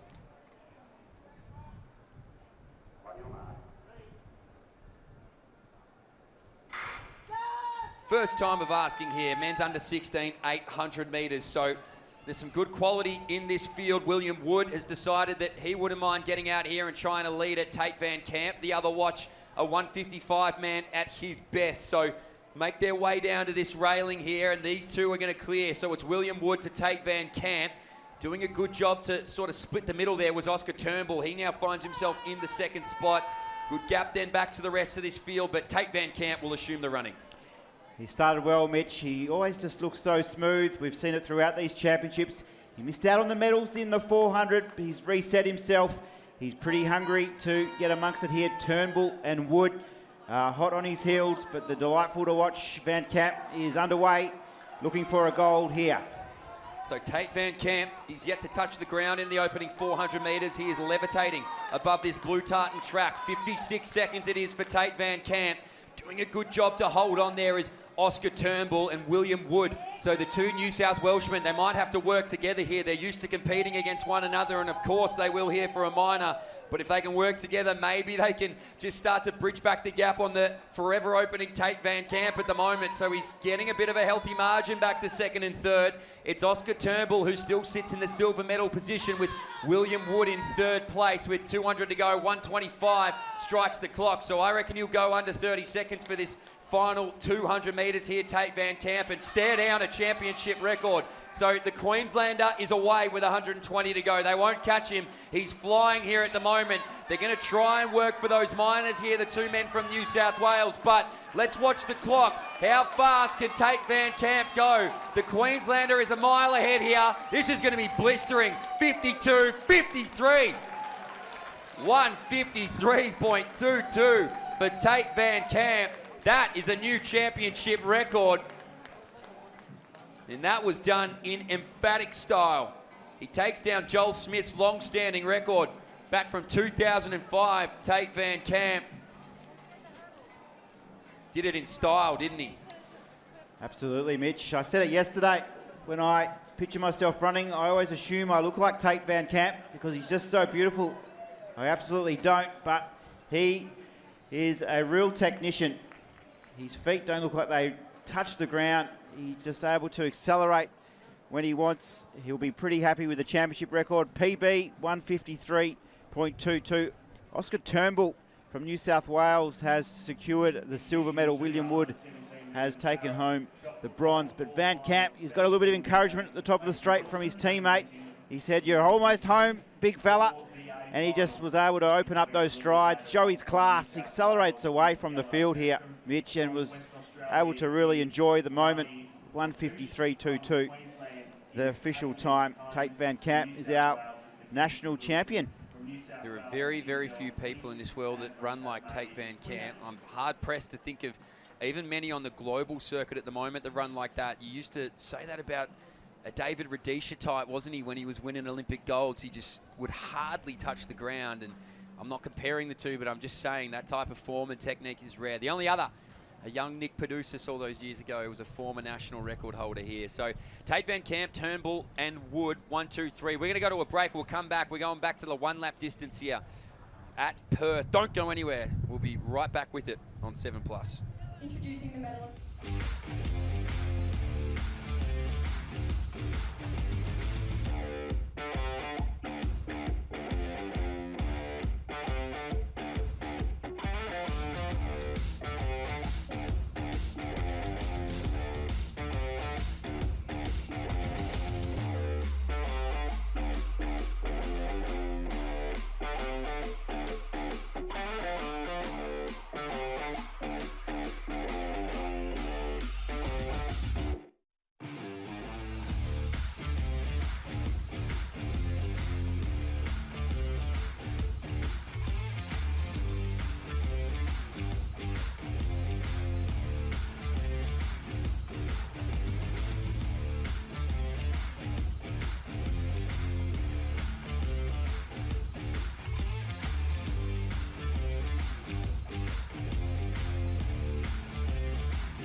We need to raise the bar, then drop it. We need to push forward. Then push against that. We need to carry the weight of expectation. Then throw it all away. We need to know the hunger. So we can fuel the fire. INC Sports Nutrition. Powering tomorrow, today. Welcome back to the WA Athletic Stadium, brought to you by Chemist Warehouse and the West Australian Government, proud sponsors of the Australian Athletics Championships here in Perth. Back to high jump action, 191. The height on the bar for the Queenslander, and he does it with ease too. Good jumping. White flag for the Queenslander. As we look at the competition, it's at 188. We have 5 athletes who have cleared this height, but we still have plenty still in the competition who are looking to go clear. John Heyman with a clean slate so far, yet to have a miss. As we move back to the track, Mitch, for All B. Another really interesting final. Your man in lane 7. Yeah, he's done the most interesting 4 gold medals I've ever heard of at an Australian Championships as Lachlan Chappell. So he's won the 1-2. Not uncommon to chase the 1-2-4 triple. I mean, it's hard to do, but not uncommon. You want to throw a shot put and a discus on top of that, and that is what Lachlan Chappell is chasing. So he's the discus shot put, 100-200 champion here for the under-13s. He thought, why not run a full lap and just see what happens? So... And he might even have a relay gold in there as well. I think he does. Yeah, I think he's so got this will be number 6. Yeah, mixed 4x2 maybe in there. So Not bad. Matazio, Miller, Reading, Stamatis, Borman, Murphy, Chappell, Newski, Lees, and Bell. He'll have his work cut out for him. It's a quick field. Men's under 13,400.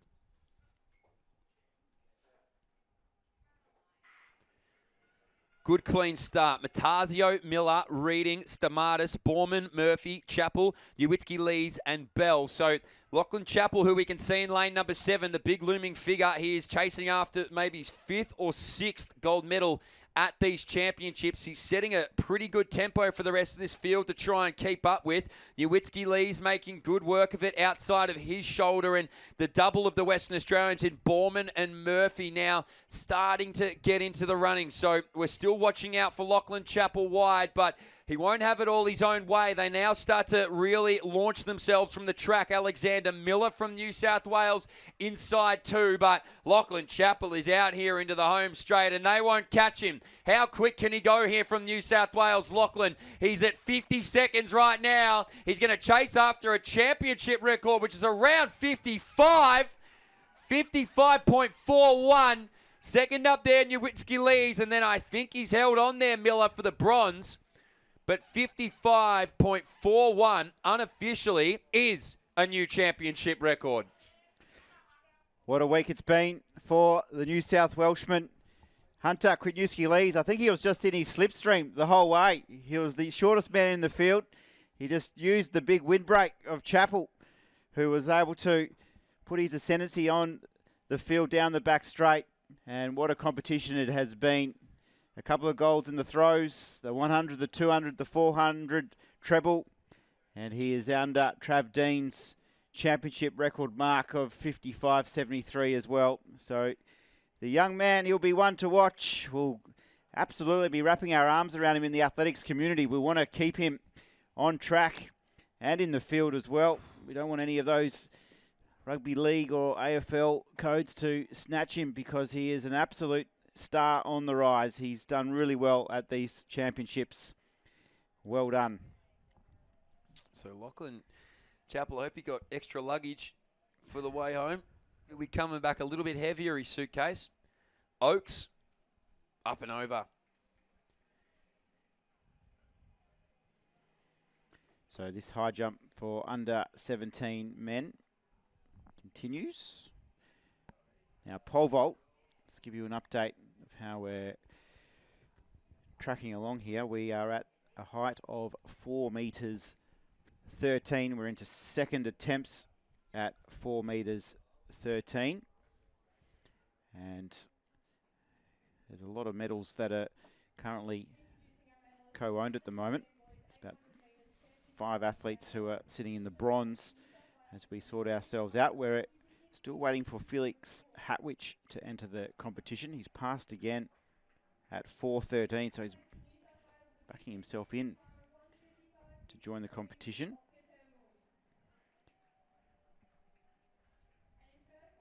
Second attempt now for the Victorian. Good pace on the runway. Ooh, he went 45 degrees. Big Coop Bertram. It's his second miss. Here's Lewis for the high jump. Whoa, jeez, I hope I didn't just jinx him. Well, he was easily over the bar. It was the heel flick that cost him in the end. Oh, apologies. I think I just commentated mozzed him. Sorry, mate. He didn't even have the Queensland board shorts on. No, he didn't have the board shorts on. He actually had his proper splitties on. So for Lewis, that will be his third miss at 188, so he will bow out. And on that note, we've just had a clearance there in the foreground, so there are 10 competitors still remaining in the under-17 high jump final at 188, so there will be a change in the height of the bar. It will continue. They're all clearing pretty well at the moment in this pole vault too. That was good. Well over the bar there. Plenty of real estate underneath him. So you can see our para shot put as well on screen. Our young athlete from the ACT just getting ready to throw. Fantastic work and involvement from all of our officials as well. So I'm keen to see how far she can get this out here. Like we said, this will be set up in a moment. In fact, she's out of it. So I'm unsure if she's just thrown or if she's about to throw. She just threw. Okay, so there you go. That's our para under 17 shot put.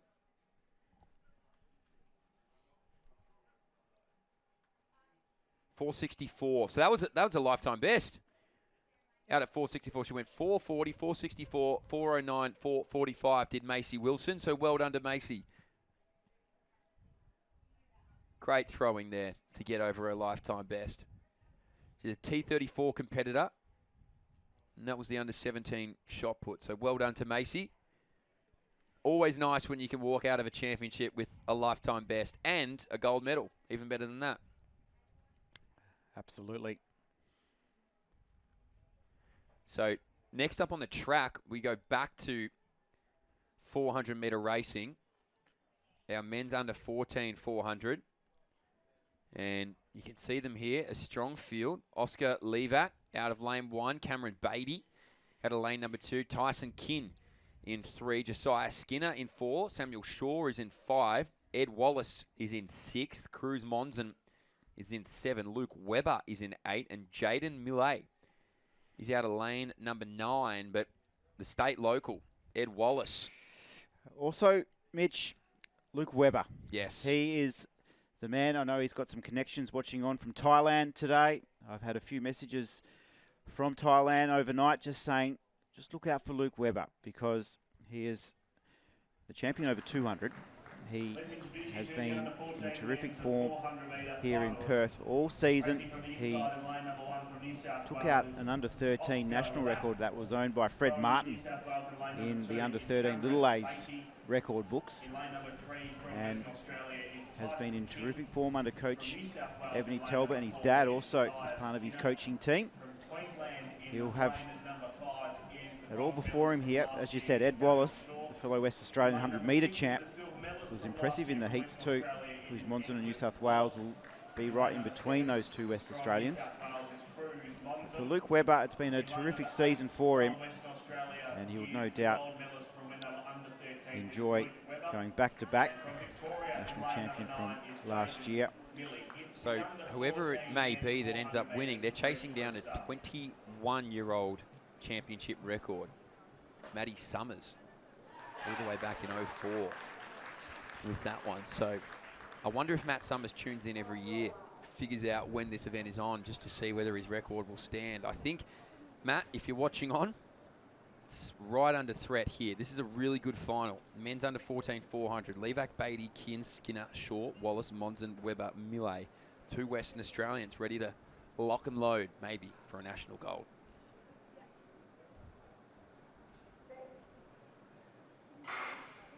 Good start there from Edward Wallace, the Western Australian. So he did well to get out of the blocks, but Luke Webber could sense that, and now he's out there. So he was second widest on the track. It looks like he started in lane number 8. He's got out there that quickly. So the 2 Western Australians finding form up the back straight. Tyson Kinn as well might want to try and make this a Western Australian podium. So it's Webber who leads it out here from Wallace. They'll round into the turn in front. Between them, though, was Cruz Monson, who now puts himself into that 3rd position. Kinn starting to slip back ever so slightly. But out here in front now, it's Luke Webber. So Webber leads this race into the home stretch. He's got a good, healthy margin back there to Wallace. So it looks like it's Luke Webber versus the clock. How quickly can he roll in here? 46, 47. He'll go very fast here, Luke Webber. 50, 51.18 for the Western Australian. That is blistering.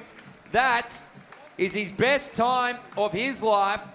And you can say this, Luke Webber, you're also now a championship record holder. He's knocked off the 21-year-old record in emphatic style. Luke Webber, the Western Australian star, has absolutely flown around the one lap on his home circuit.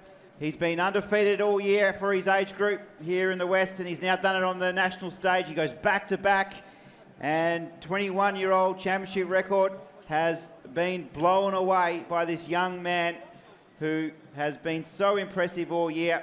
He just has an absolute stamina that we haven't seen in someone his age for a very long time.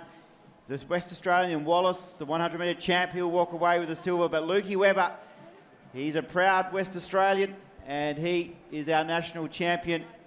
A sensational effort. The team were up and about Luke Webber this morning, Mitch, and you can see why they're very bullish on this young man. Yeah, well, it's a great point you raised, Trav. I mean, his staying power was so impressive. It didn't look like he'd tightened up at all with 50 metres to go. He actually just found form, which was hard-pressed to find in a 400 metres. You'd know better than anybody. It just feels like when that lactic monster jumps on your back, it's not going anywhere. But he just got rid of the monster quite quickly. He's cleared out by nearly 2 seconds from a fast-finishing Ed Wallace. And Sammy Shaw as well, the Queenslanders, held on from Cruz Monzon of New South Wales. So that's a lot to be impressed about from Luke Webber.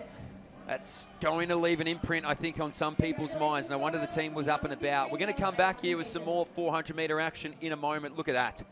That is picture-perfect conditions here in Perth. Don't go anywhere. We'll be right back with some more action here on 7+.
So we're back.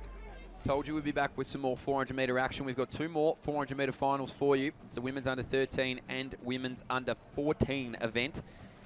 And we've seen it across the board, really, in this age group. Everyone's pretty close together. This is their first experience of national finals, these women. Maybe they've competed in the 1 or the 2, but this is their first championship of experience, and it'll be interesting to see it on display. So Amelia Barnes out of 1, Alexa Gillen in 2, Brooklyn McWilliams in 3, Jemima Punn is in lane 4, Evelyn Norris in 5, Evie Moore-Mulkey is in 6, Emma Shields in 7, Madison Dick is in 8, and then Annika Kumar goes out of lane number 9. So just look how close these times are. I wasn't exaggerating. It's literally 2.6 seconds between them all, which is nothing in terms of this sort of event. Brooklyn McWilliams, Mitch, should be the one to watch. She is our 800-metre national champion. She won from lane 3. We can see her there just on the bottom of the picture. Jemima Punn as well has been in terrific form. But Brooklyn McWilliams, the gold medalist, Jemima Punn, the silver from the 800. Let's do it. Barnes, Gillen, McWilliams, Punn, Norris, Moore, Mulkey, Shields, Dick, and Kumar. Watch through the middle lanes here for some fast starters. And I reckon second outside, Madison Dick will be quick to finish this race. Here we go.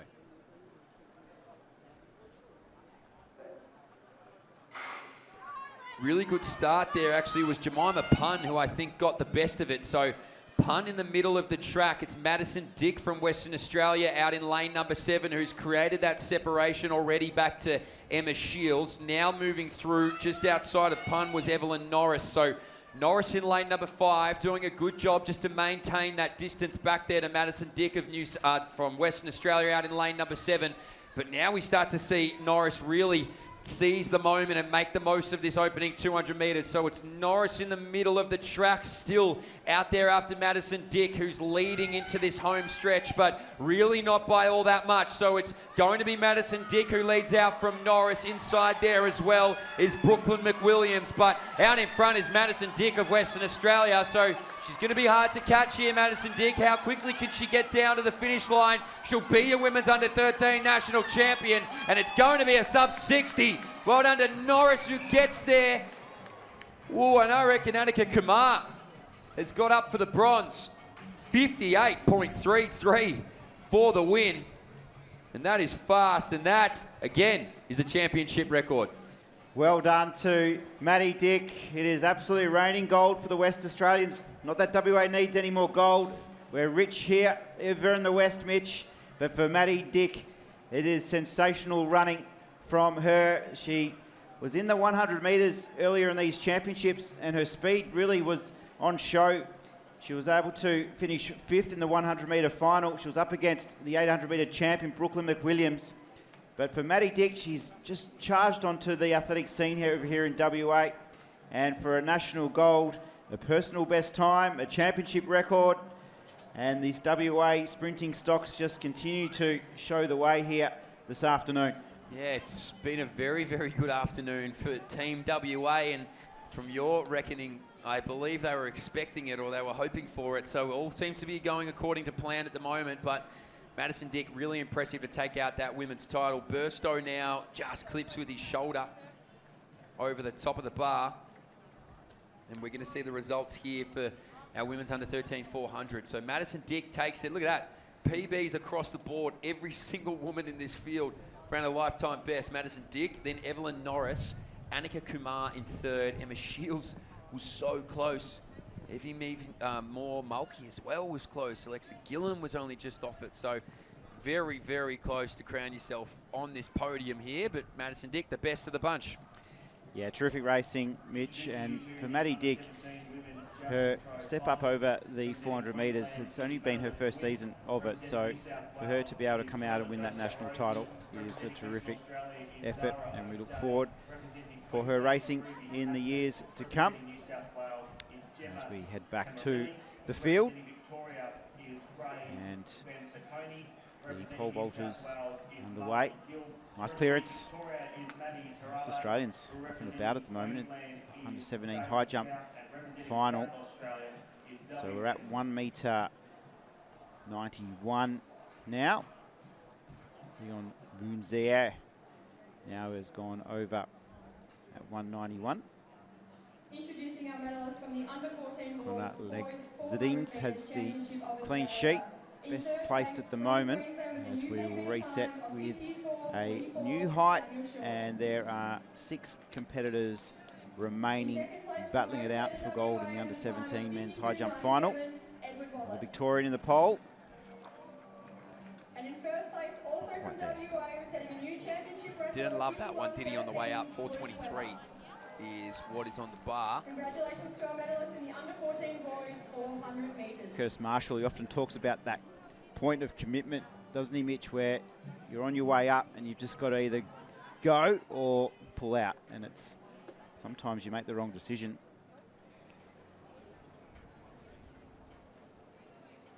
Reese Hansen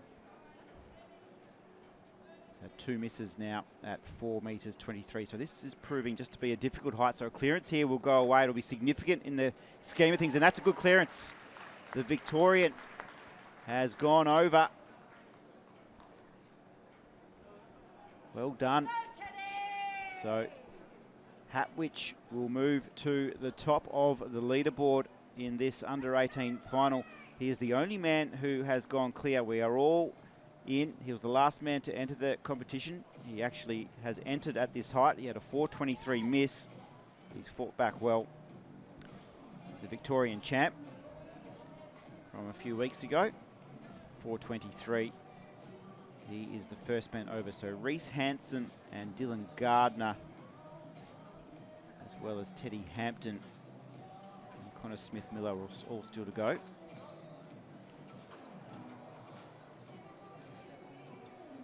Not to be there for Hampton. So Teddy Hampton has a second attempt miss. One athlete remaining, Connor Smith-Miller, who will have an attempt next at 4:23. They've emerged from the shade, our high jumpers. Doing their best to try and stay out of it, aren't they? West Australian Athletics Championships brought to you by Chemist Warehouse and the West Australian Government. Chemist Warehouse, saving your prescriptions all year round. Head online or look for the Chemist Warehouse prescription price list in store.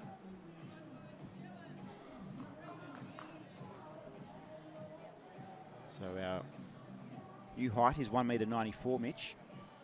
And Jason Oakes with a miss. So 6 athletes remain to decide the final of that under-17 high jump final as we return back to the track. Yes, we're back here for 400 metre action. And this is going to be another really quality field. Lucia Yadav, Grace Little, Valerie Pickup, Indiana King, Billy Richardson, Capri Vincent, Charlotte James, Frankie Hyde, and Zara Smith. So Billy Richardson and Capri Vincent, I think, will be a very, very good double header.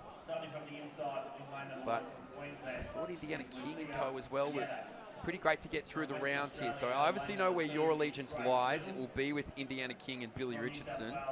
Probably Grace Little as well if I had to take a wild guess. But it is going to be hard-pressed to look past Billy Richardson and Capri Vincent, I think, in this final. Yeah, Billy Richardson been in great form over the 800 metres, was able to win gold at these championships, just outside her personal best time. Don't often see her over the 400, so I think it will be a tougher fight on her hands in this final.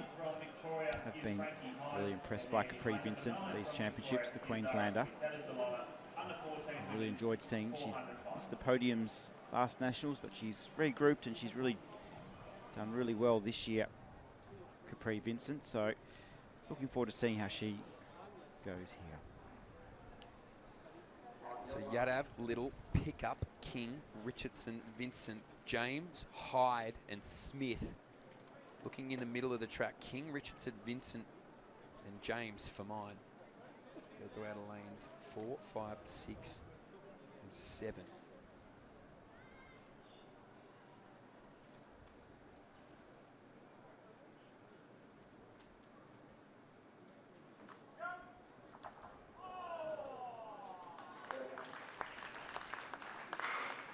Up well here. This is our women's under 14 400 metre final. It's very close in the middle of this track, and you can see that by the way that they've started, though. Queensland's Capri Vincent maybe just got the best of it in the first 100 metres, so it's Vincent up this back straight looking really smooth at the moment. Now after her is going to be Billy Richardson of Western Australia, the local. So Richardson out after Vincent, fighting back a little bit on that outside shoulder with Charlotte James, and there'll probably be around 3 to 4 of them that round in here pretty well close together, but it is going to be our Queenslander who leads it out here, Capri Vincent, just slightly ahead maybe of Billy Richardson, who can sense this now. She moves right up towards the shoulder there of Vincent. Richardson takes over, in fact, with 50 metres to go. So here she comes now, Billy Richardson. She's just out here in front of Capri Vincent. Vincent not done with yet. Richardson finding something. Vincent at the death. 55.96 to come back and take it. Found a little bit of something when you thought she had nothing. And Capri Vincent is the national champion. That was an incredible final 20 metres. What a fight down the home straight. Vincent and Richardson, shoulder to shoulder, foot to foot. They were really both battling strongly. Capri Vincent, she's had a bronze in the 200, a bronze in the 100, and now she is our national champion. Well done to Capri Vincent. I've been really impressed with her all week, Mitch. She's just battled on strongly. And here, it was all but over, but she just found that little kick in the last 25 metres to run over the top of Richardson. And perhaps just the big racing of the 800 has just taken its toll. But for Capri Vincent, that is a terrific achievement. 55.91, a championship record, a personal best. Billy Richardson, a PB of 56.14. And well done to Charlotte James as well. She's battled strongly from New South Wales to take home the bronze. But there's our champ on screen, Capri Vincent.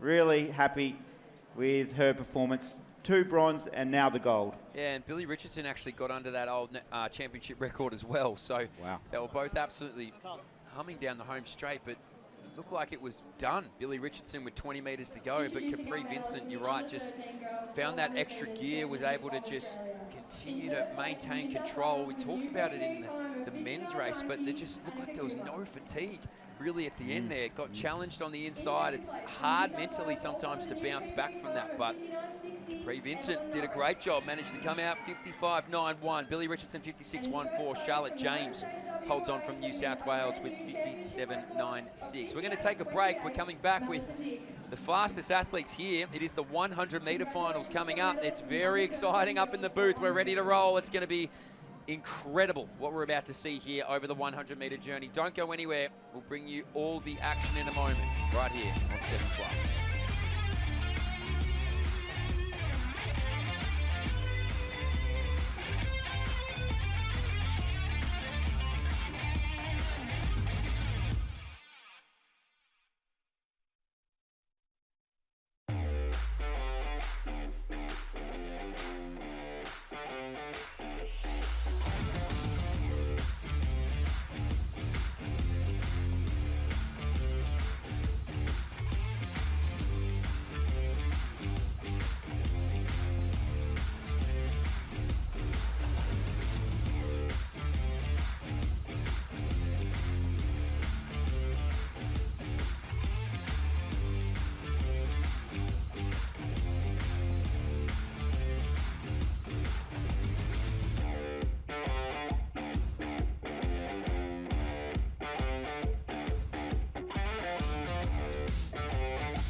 Walking on a dream. How can I explain? Talking to myself. Will I see again? Is it real? Would you think I'll become walking on a dream? Welcome back, beautiful Western Australia. Some great scenes from up in our northwest through the Pilbara region, Exmouth, just off the coast. You have the Ningaloo Reef. Some beautiful places to visit if you are looking at a trip to the west. Make sure you do head up to Exmouth and visit the Ningaloo Reef. Just a short drive, only about 45 minutes across the top of the peninsula, and then you can just step off the sand and you've got the reef right there, Mitch. Get it. It's a great place to live, all right? I mean, you're looking right into my eyes when you keep talking to me about Perth. You're going to get me really consider. I'm going to start sending realestate.com links to my girlfriend soon, being like, what do you think about Ningaloo Reef? How does that suburb sound? It is magnificent over here. I mean, not many other places in Australia. It's 26 degrees and perfectly sunny on a Tuesday afternoon at 2:30. It's pretty special. And you know what else is really good about this weather? It's not just that you can get an outrageously good tan. It's that you can actually run incredibly fast because this track now is prime. 25, 26 degrees. You've got a tailwind that's ranging between 0.5 to around 2.5, which would make it illegal. But if we can let it live within 0.5 to 2.0, we're onto something here. This is going to be a great start to our 100-metre finals because you can really just read across the board here, and good luck trying to pick the winner because these heats sort of, I don't know, I couldn't really pick the one that I thought was the best. I thought Maya Tabor had to work late really to get up and show the field what she's capable of. Aisha Shave to me is an athlete that has an abundance of talent, and Kate Philpott as well was really impressive. So we're going to go Alyssa McDonald out of lane number 1. Charlie Vincent is in 2. Aisha Shave from the ACT, who looks like just a bona fide 400-metre runner in the future, in 3. Matilda Harrison is in 4. Another name I didn't mention, Maya Tabor is in 5. Leah Berry's in 6. Kate Philpott in 7. Olivia Atchke is in 8. And Hayley Fuss goes out at 9. You're the sprint expert here, Trav, so play it out for me. How do you see it going? Well, I think you're right, Mitch, about Maya Tabor. She just found her racing in the last 20 or 30 metres. It's much more even than I think it's been in previous years. All the medalists from last year's Nationals are here. Tabor won the gold, Philpott the silver, and Shave won the bronze medal last year in the 100-metre final for this age group. Here at the 200, it finished a very similar way as well, Tabor over Philpott. So not a lot have separated them over the years. Philpott has improved a lot, but so has Maya Tabor. So I can't really pick the difference. As you say, Mitch, about the weather, it is absolutely beautiful here. The conditions are perfect. I think that is actually why you are seeing this stock of West Australian sprinters coming through, is that the weather conditions for 9-10 months of the year are ideal here, and we just are able to keep that training rhythm going throughout those winter months. But the crowd now just getting introduced to the field, Mitch, and I think for Kate Philpott, the start will be the most important part for her. Yeah, absolutely. You can see Aisha Shave now stepping up to her blocks. So you're going to see, I think, in this opening 30 metres, it'll be pretty close, and then you'll start to see the pedigree open up. Someone I was really impressed with in the heats was actually Leah Berry as well, the Victorian. She really put her heat under pressure. She stormed home in the last 20 metres to kind of come away and snatch an automatic qualifier. She could be someone that maybe presses for some of those minor medals, but yeah, I think that Kate Philpott is the watch. I reckon Matilda Harrison out of lane number 4 as well will give it a very good chance. So a good quality field. This is the exciting part of these 100 metres. You can pick your favourites as much as you want, but you've only got a span of about 11.5 seconds to make an imprint. So Alyssa McDonald, Charlie Vincent, Aisha Shave, Matilda Harrison, Maya Tabor, Leah Berry, Kate Philpott, Olivia Atchke, and Hayley Fuss. This is your under 17 100-metre championship of Australia. These are women who will be looking on the under 20s, the Opens in a few days' time, seeing some of their own heroes and see whether or not they can enter that. Here we go. Ooh, we'll come back. To be honest with you, I had the binoculars on. I was not noticing the entire field. I'm not sure if you saw anything there. I think there might have just been a little bit of unsteadiness. Okay. You can usually tell. Here we go. Look at this great angle. Slight flinch from the Queenslander, I think, Charlotte Vincent.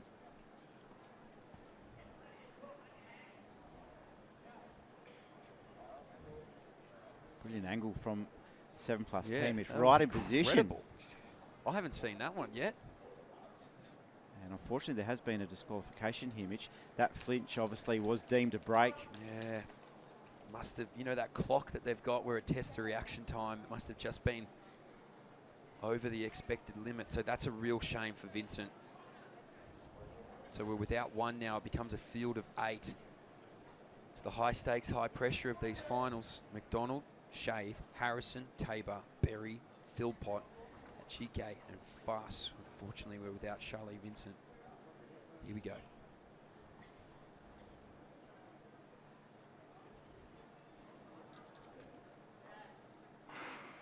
Good start, second time asking. There goes Philpott. This is a really good start for her. Shave now starts to drop back, but in the middle, Maya Tabor. So Maya Tabor goes and gets after Philpott. Tabor comes storming through. 11.58 to take out the national title.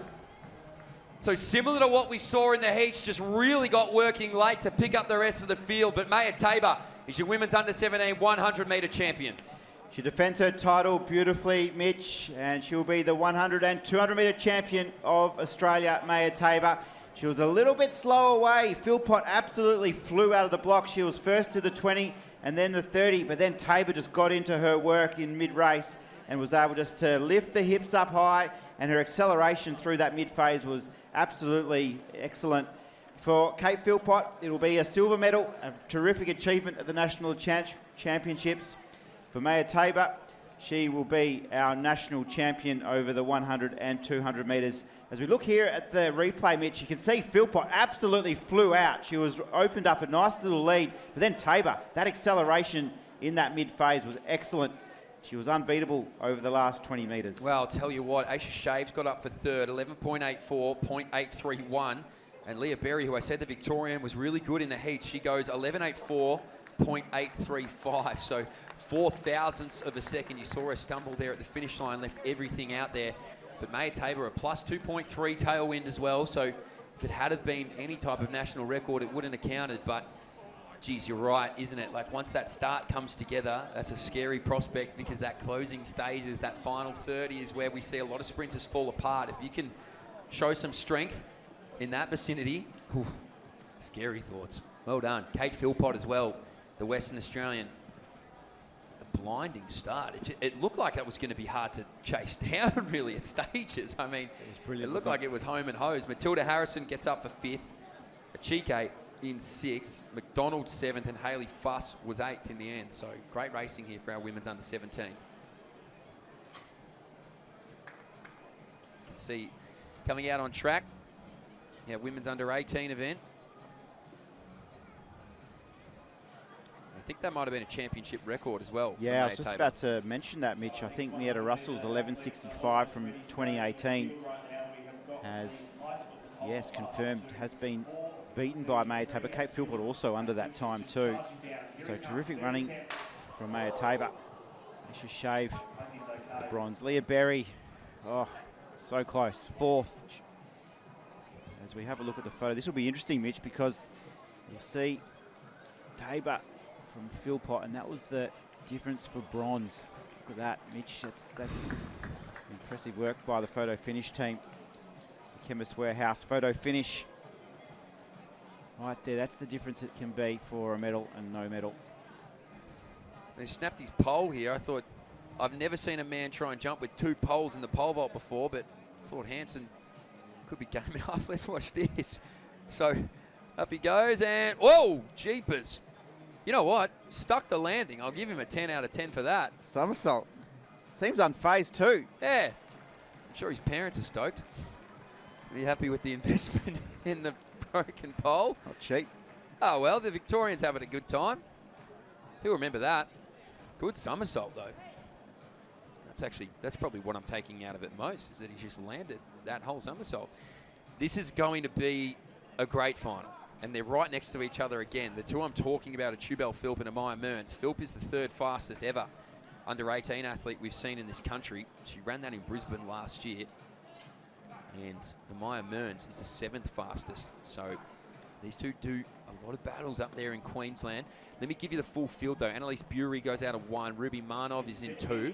Jessica Haney in 3. Leah O'Brien, another one to watch, in 4. Tubal Philp is in 5. Amaya Mearns in 6. Mackenzie Eslick's in 7. Ava Ross is in 8. And Tammin Lamprey is in lane number 9. Leah O'Brien has 11.33 to her name. That was a windy 11.33. She broke the West Australian under-18 state record coming through the heats this morning. All 3 together, Trav. So Leah O'Brien, she was discounted in the 200. She won the 200 here, Mitch. Philp, though, was so impressive in the blocks. Amaya Mearns has been here before, medalist in this event. from last year in this age group, actually, so she is really well credentialed. But also, don't discount for a medal too, Jess Hanney, the second of the West Australians. She has medalled in this before. She won the bronze medal last year. But Leah O'Brien, she's been so impressive, Mitch, that relay run as well, where she was able to not quite catch the Queenslanders. Closing down though, wasn't she? Absolutely. She's been in red hot form, and the feelings for Leah O'Brien are really high for her. It's going to be a great race. The Queenslanders are so well credentialed.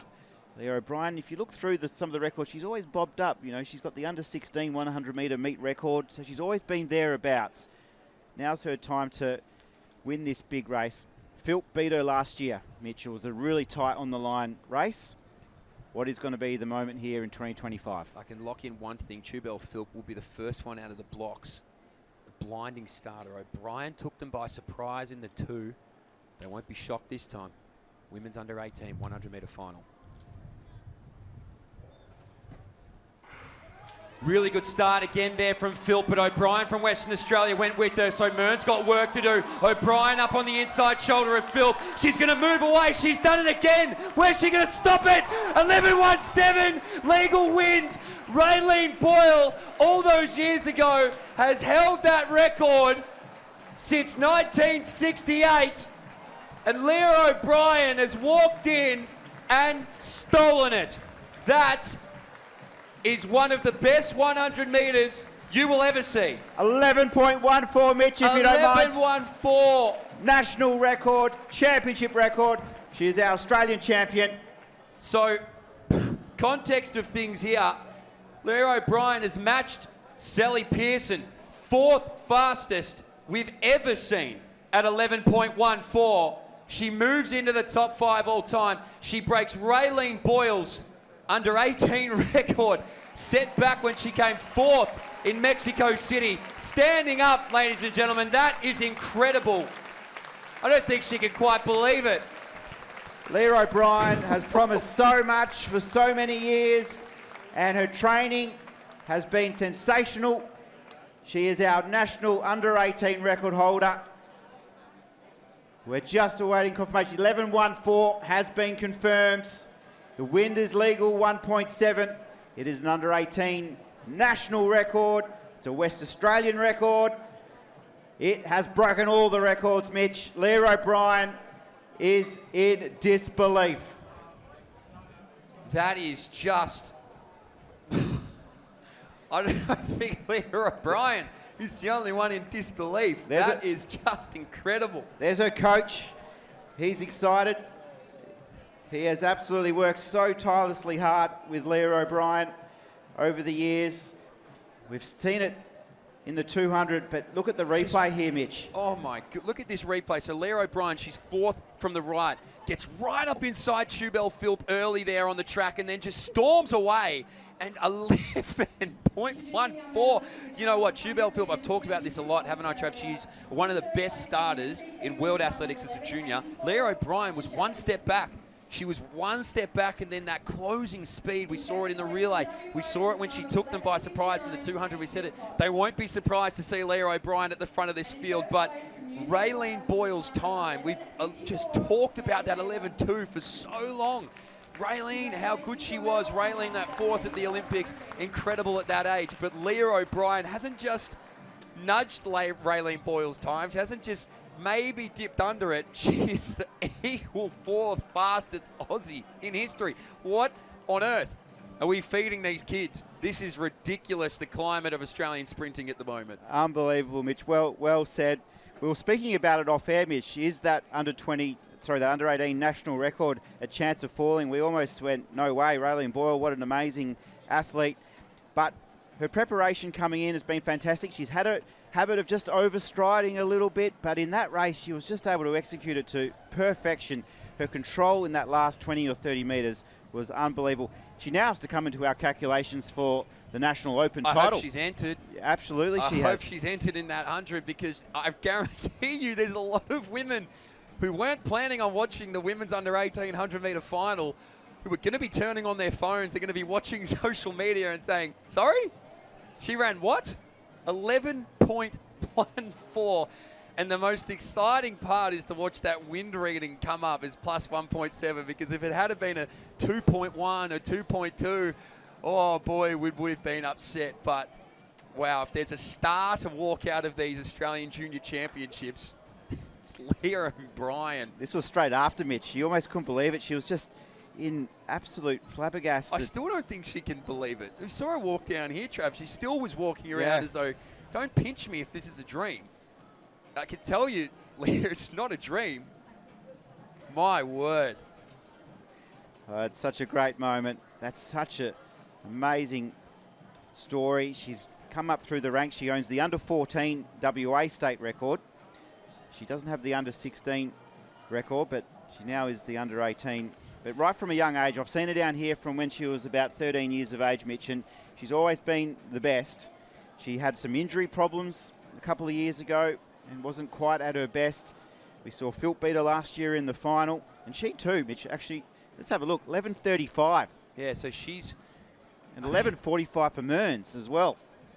Just incredible. If we were looking at it, that's actually Chibel Phillips' equal lifetime best. No, it moves her up. So she's running a personal best. She still sits now at, well, number 4 all time, because Leah O'Brien jumps the rankings. And Amaya Mearns now moves to number 5 all time with that 11.45. So how good's that? That is the best women's under 1800 we've ever seen in this country. Absolutely. What a pleasure to be in the booth for that one. It did not... look, I thought that she would run fast, but 11.14 is something else. What an adjustment as well. So let's compose. Let's try and gather ourselves from that women's under 1800 final, because we have a great men's under 17 final as well. There'll be senior athletes who are just now getting their planes to Perth as quickly as possible to make the most of these conditions. Incredible. Anyway, Isaac Winther goes out of lane number 1, the South Australian. Jonathan Firth out of 2. Vincent Faulkner in lane 3. Paula Hoge's in 4. Ebsomi Igbomi's in 5. Owezo Labenda's in 6. Jamison Cox in 7. Alex Rufus is in 8. And Lachlan Burns runs out of lane number 9 from New South Wales. This is a really good field in the middle of the track. It is close, but Jamison Cox was impressive, the Victorian, but I think Labenda and Hoge, as well as Ugbome, will be pushing hard to try and get that win. Yeah, the heats were really interesting. I thought Faulkner looked really strong through the middle phases. Paulie Hoge, he's really disappointed with his 200. He bombed out a bit there. He's fought back well for a nice heat. Bender, though, he will be the man to catch here from Queensland. Let's just recompose ourselves, Mitch. Trying. Also liked Jamison Cox from Victoria. I thought he just looked really smooth. He's got a lovely style, really smooth. Just like those blonde locks. Beautiful. I need to just compose. I can't believe that.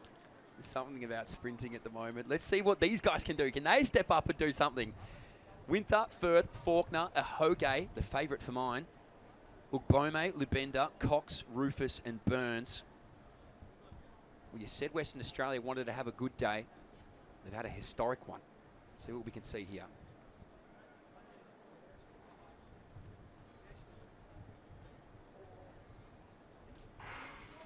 Good jump away there. It looked like Hoge was a little slow to start. Cox leads this out here from Lubenda. Igbome as well starts to come through. But Lubenda up to Cox. He might try and go there one more time. Oh, the Queenslanders got it.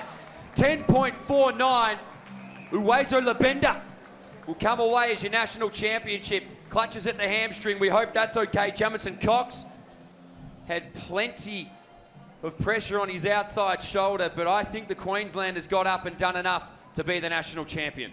I love the style of Jamison Cox. He's just so smooth through that middle phase, and he's just very light on his feet. He's got a lovely little bounce in his rhythm. But Lubenda just was so powerful in the closing stages to hold him out. And Uwezo Lubenda, I think, may have got the title here. Just waiting for the official results to come through. We can see from the start here, Lubenda was fast away. Cox then came at him in the middle phase and hit the front. And then Lubenda was able just to fly through. 10.47, the winning time for Lubenda. Confirmed gold medalist. He will be our national champion. Uwezo Labenda, well done. Jamison Cox will be our silver medalist, 10.48. And Iposi Ugbame will be our bronze medalist, finishing with 10.68. Mitch, can you see any burn marks on that track? Because it is red hot here in Perth. Oh, it's absolutely incredible, isn't it? I think the break is going to do us well here to try and calm down before we get into one more of these 100-metre finals. You've been seeing a piece of history. If you waited around and watched that, maybe we'll see a little bit more after the break. Don't go anywhere. It's quick here in Perth. That is a guarantee. We'll be right back on 7+.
And we are back here in sunny WA.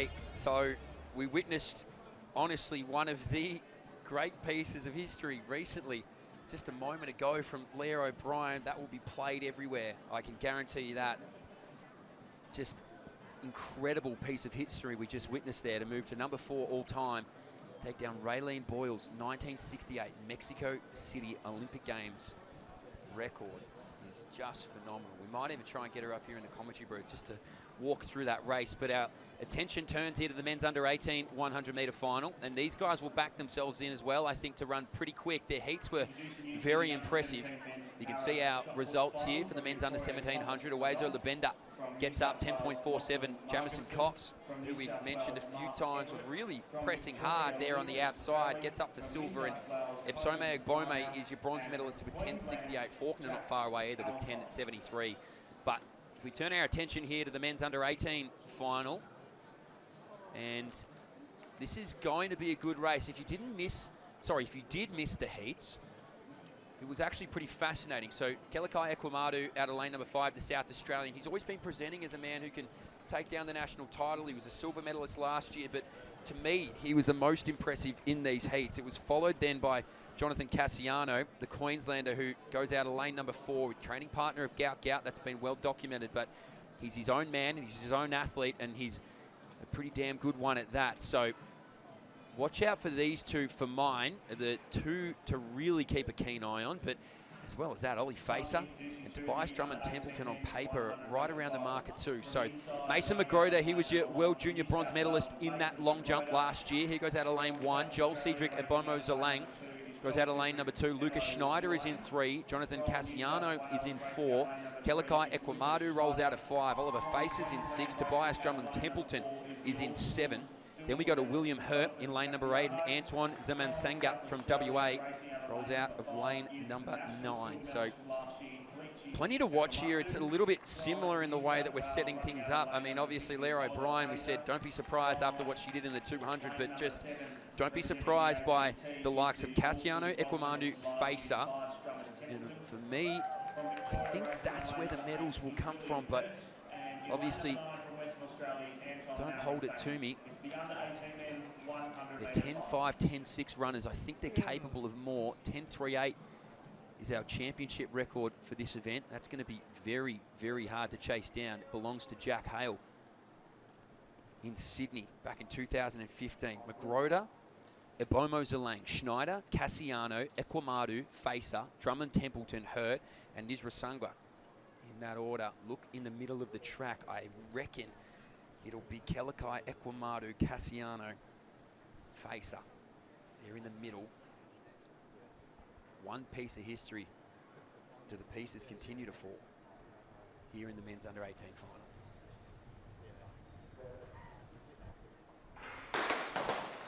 Ooh, we'll come back. And again, hard for me to tell when I'm sort of staring right down the barrel of the start. If we're lucky, we might get this camera angle again where we saw the flinch in our women's under 17 final. Look, I didn't see much, but again, when I'm sort of staring straight on at the start line, it's hard to tell. I'm fixated on probably 3 to 4 athletes when things begin. Cassiano's looking around, so is Ebomo Zalang, so you can sense the nervous energy. Obviously, nobody wants to be ruled out here. And our official makes his way onto the track. And unfortunately, our South Australian is asked to leave. So Joel Cedric Ebomo Zalang, that is unfortunate for him. We lose one again in these 100-metre finals. Haven't talked about him a lot, but Tobias Drummond Templeton on his day, third from the left, can shake things up in this medal order. So Magroda, Schneider, Cassiano, Ekwamadu, Facer, Drummond Templeton, Hurt, and Nasamanja. Thank you. No worries. Grab a couple if you like. No, it's fine. Here in this men's under 18 100-metre final.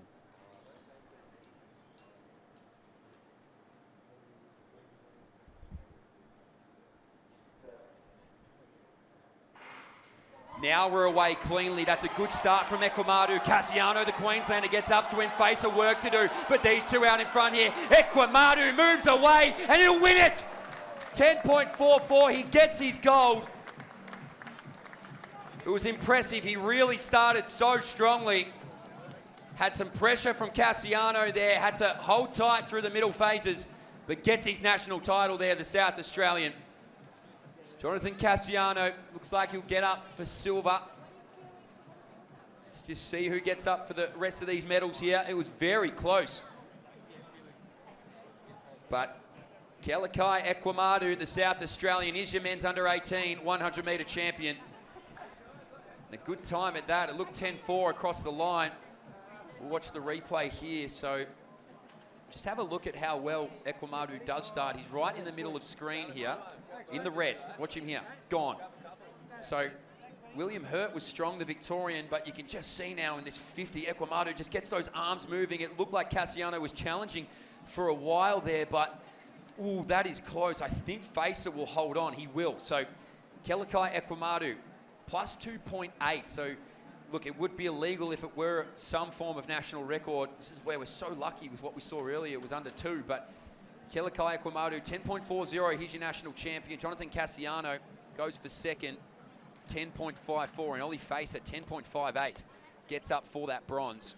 And be interested to see just how different it is from third to around 5th or 6th, because they lined up. William Hurt was close by, so was Tobias Drummond Templeton, and I reckon Schneider as well. So I'm fascinated to see where this lands, but geez, what a 4-race sprint we just saw from the 100-metre finals. Simply incredible. We can see Leah O'Brien getting her gold medal. I think maybe the moment's settled on her now in what she's just done. Western Australian. You would have thought rolling into these championships that we would be seeing Mearns or Philp at the top of this podium. Probably both in the 100 and the 200. Not to discredit anything Leah O'Brien had been doing. It's just what we'd become used to. And The Western Australian has enjoyed having her championships at home. She's enjoyed having her friends and family around her, her coach, everybody in between. This is your fastest under 18 100-metre runner in Australian history. It's your 4th fastest 100-metre runner in the entire country's history. So congratulations to her. We're going to come back with some 200 metres shortly. The sprint extravaganza continues. Don't go anywhere here in sunny Perth. The conditions are fast, but we'll be back from this break even faster. We'll catch up with you in a moment.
Hi, Shell.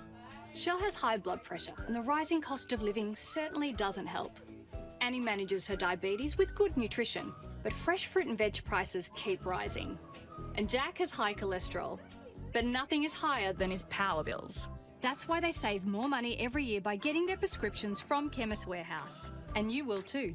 Head online or look for our price list in store to see how much you'll save. Chemist Warehouse, discounting prescriptions every day.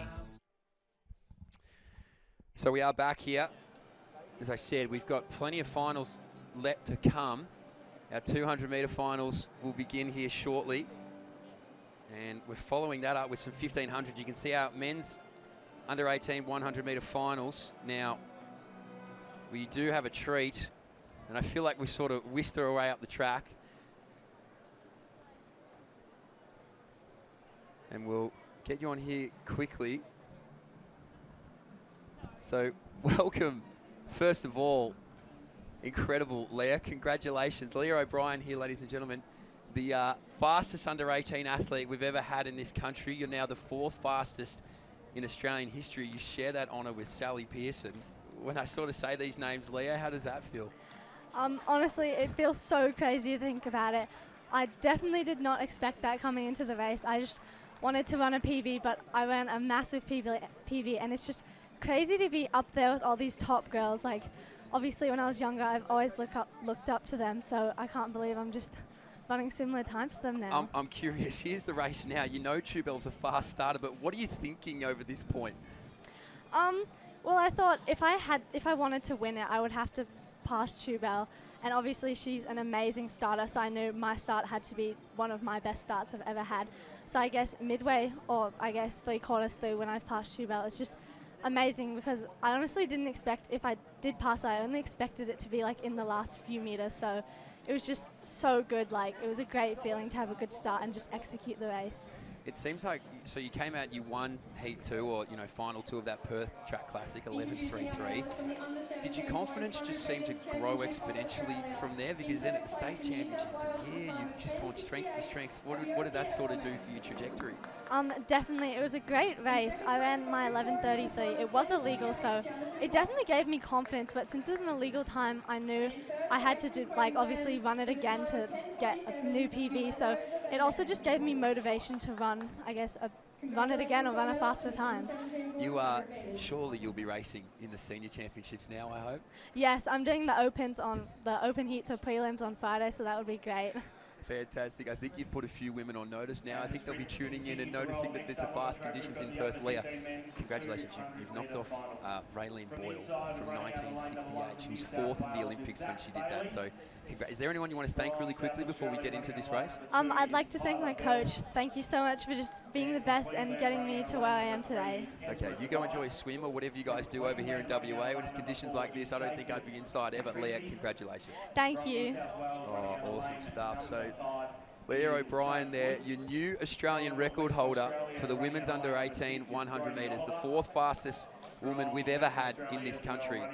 And a real treat to have her in the booth to talk about things. I mean, she's going to have to get media ready now, Trav. I mean, I had to line up, that Mitch. second interview. I know we saw Lockie down there grabbing it. You did a great job. Thank you. But, I mean, yeah, we've talked about it till the cows come home now, but just seriously, an incredible, incredible effort.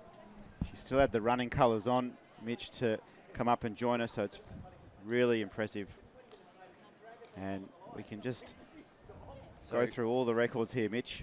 So she now moves to she's 7th fastest all time, in the top 10 all-time fastest women ever in history. She's moved past Gabrielle Mayo, Robb-Jackson. Some pretty good names on that list, so incredible. We're here with our men's under 15 200 metre final though. This is going to be fast.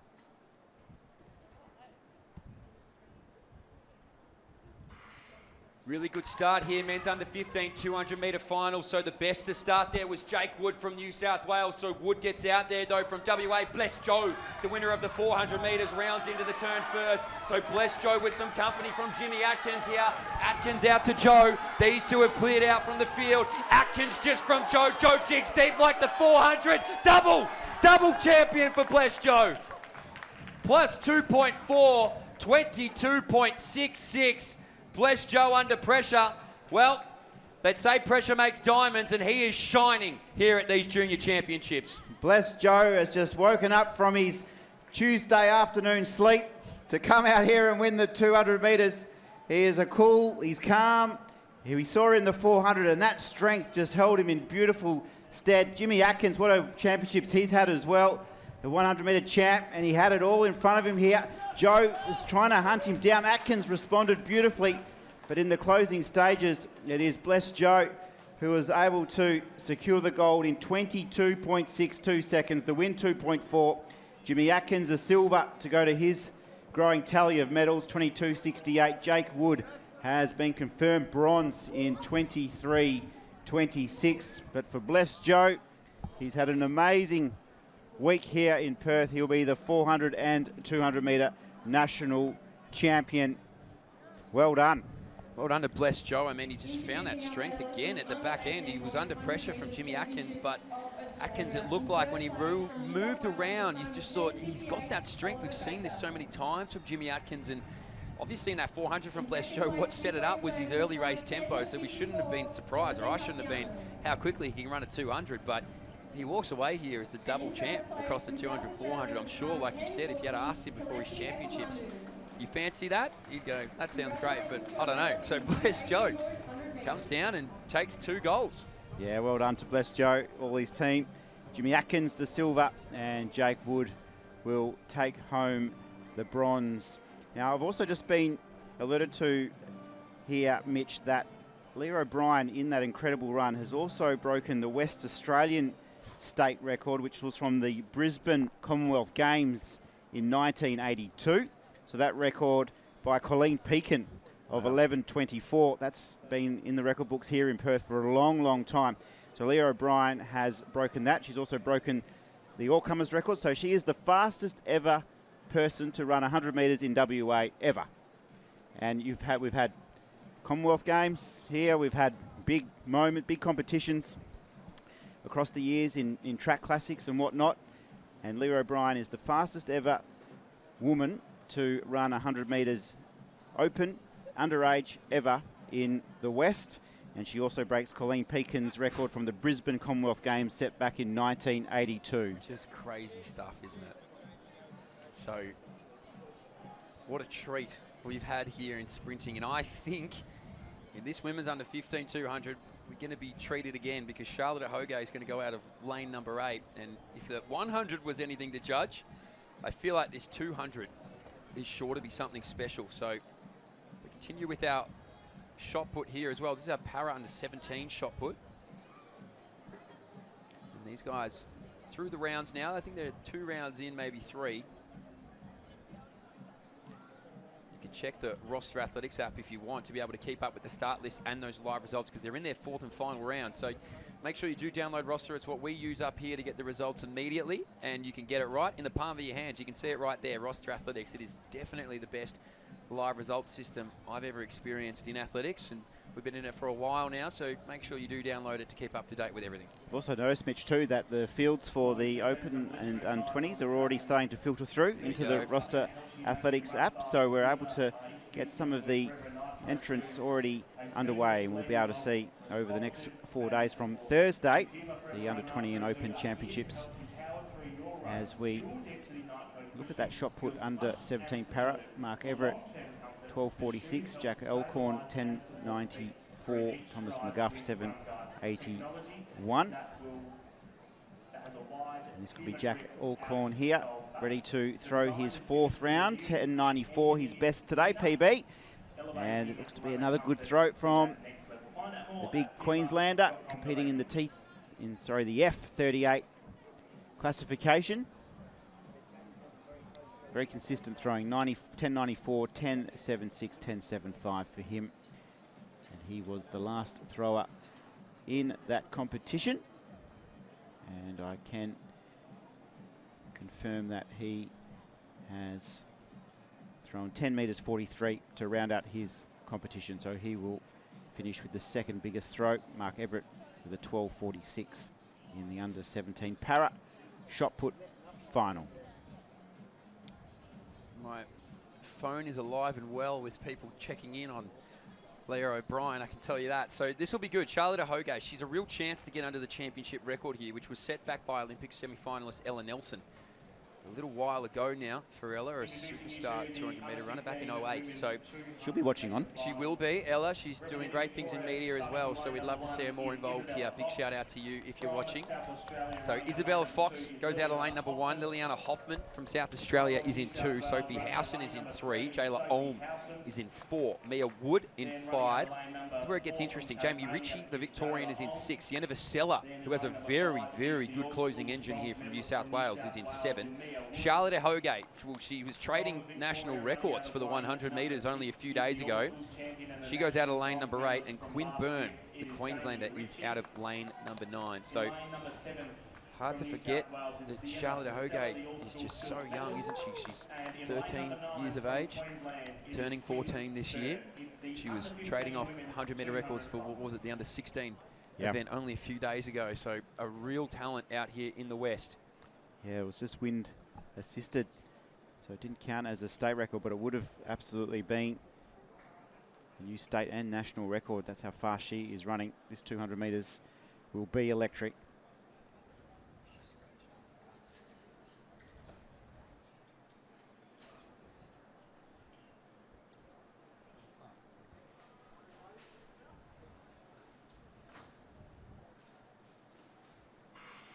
So away, a really good start here in this women's under 15 200 metres. It's going to be Vasella from New South Wales that starts the best. Inside of her, though, now from Victoria is Jamie Ritchie. So Ritchie rounds in here. Olm from Tasmania as well, putting up a good fight. We expect a big finish here from Vasella, but Jamie Ritchie is going to be hard to chase down. The Victorian is going stride for stride. She's the national champ. 23.82 for the Victorian, Jamie Ritchie. That is blistering, and that takes down Ella Nelson's championship record all the way back in 2009. What a performance from the Victorian. So impressive in the heats, Mitch, and just when the pressure came on from Sienna Vasella, Jamie Ritchie responded. She was able to accelerate right to the line and claim her first national title. It's a moment that she will remember forever, Mitch. Jamie Ritchie, first time under 24 seconds, championship record. And the Victorian is all smiles.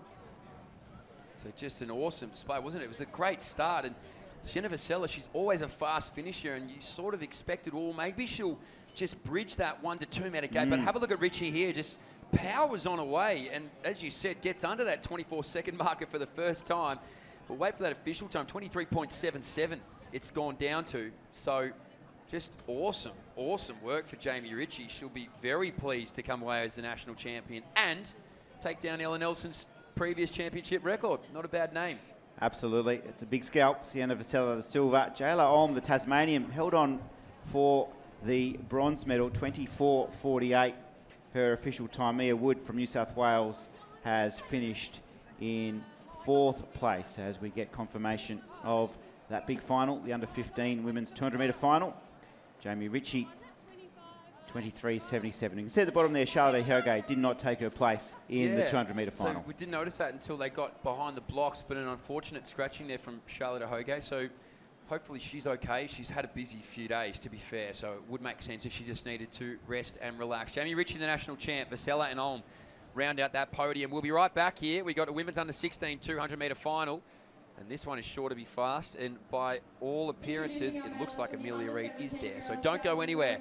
This will be quick right after the break.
Welcome back to a very picturesque WA Athletic Stadium. Stunning.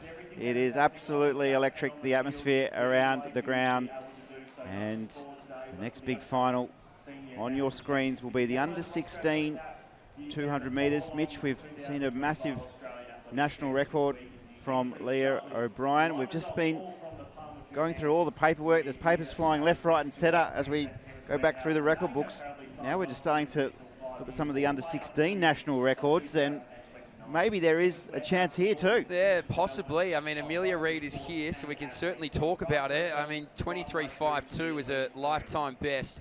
She's just such an impressive athlete. That was a plus 1.3 behind her earlier this year in Perth. So, look, it's going to be hard-pressed to think that she can't run faster than that. I mean, what we've just seen would indicate that this track right now is in perfect conditions to be racing. We want to keep it win legal, obviously. We got very lucky with Leah O'Brien's win legal time, given we saw 2.5, 2.7s flourish outside of that. But Amelia Reid is the one to watch, without a doubt, in lane number 6. But I do think that it's going to be interesting in terms of these minors, because Ifejika from New South Wales in 7 is a low 24 runner at her best.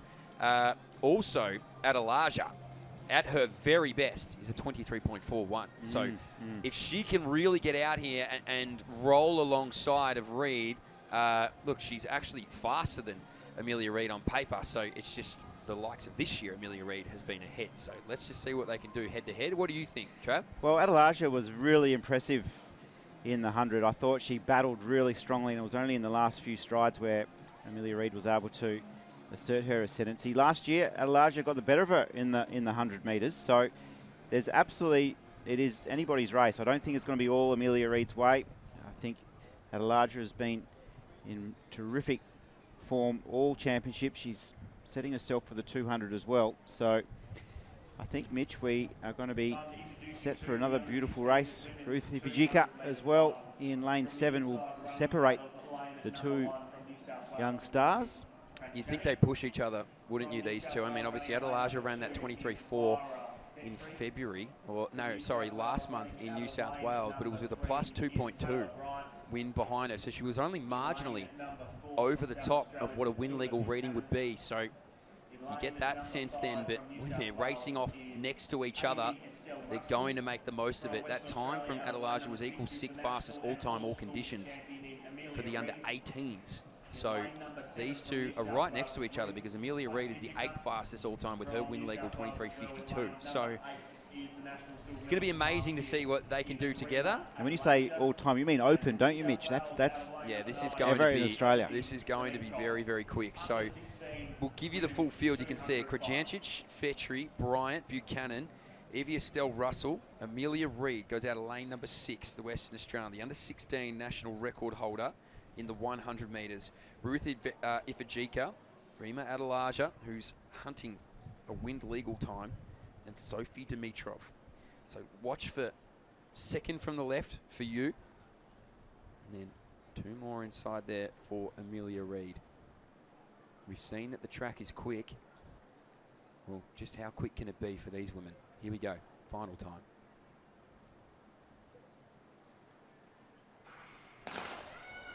Oh,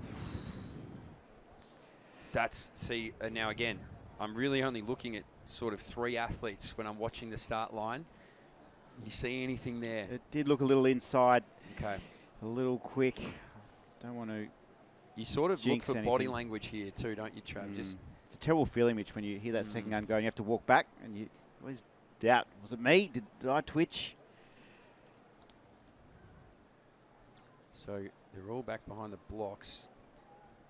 This is also just very ominous when the officials go to talk to each other and pick out who it was that either flinched or maybe it was an issue tech-wise. Every athlete gets put on edge because they all start quickly. Now, they usually have a pretty good indicator themselves whether they've broken, but the length of this conversation never makes me feel great that we're going to see a green card. And once they beeline for somebody, his stomach sort of sinks, so we... Green card. Green card. Great news. Oh, so everybody can settle. The entire field will remain here in this 200. I think it was the walk from that official. Yeah. It was very... There was no urgency about it at all, was it? He said, I am in control, and I will give you that green card when I see fit.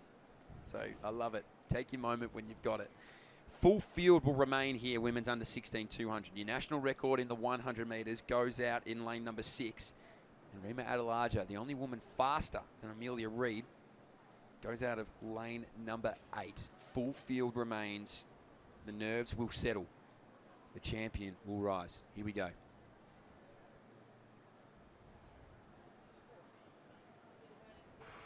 Well, really quick to rise there was Amelia Reid. Adelaja as well now moves into her own rhythm through the first 50 metres. So these two are the class of the field, and they're about to show it with 100 metres to go. Adelaja out there from Reid. The Western Australian will have to lift. Adelaja now starting to go through the motions, but it's all Amelia Reid. Team WA's been strong. Amelia Reid moves away. Watch that clock.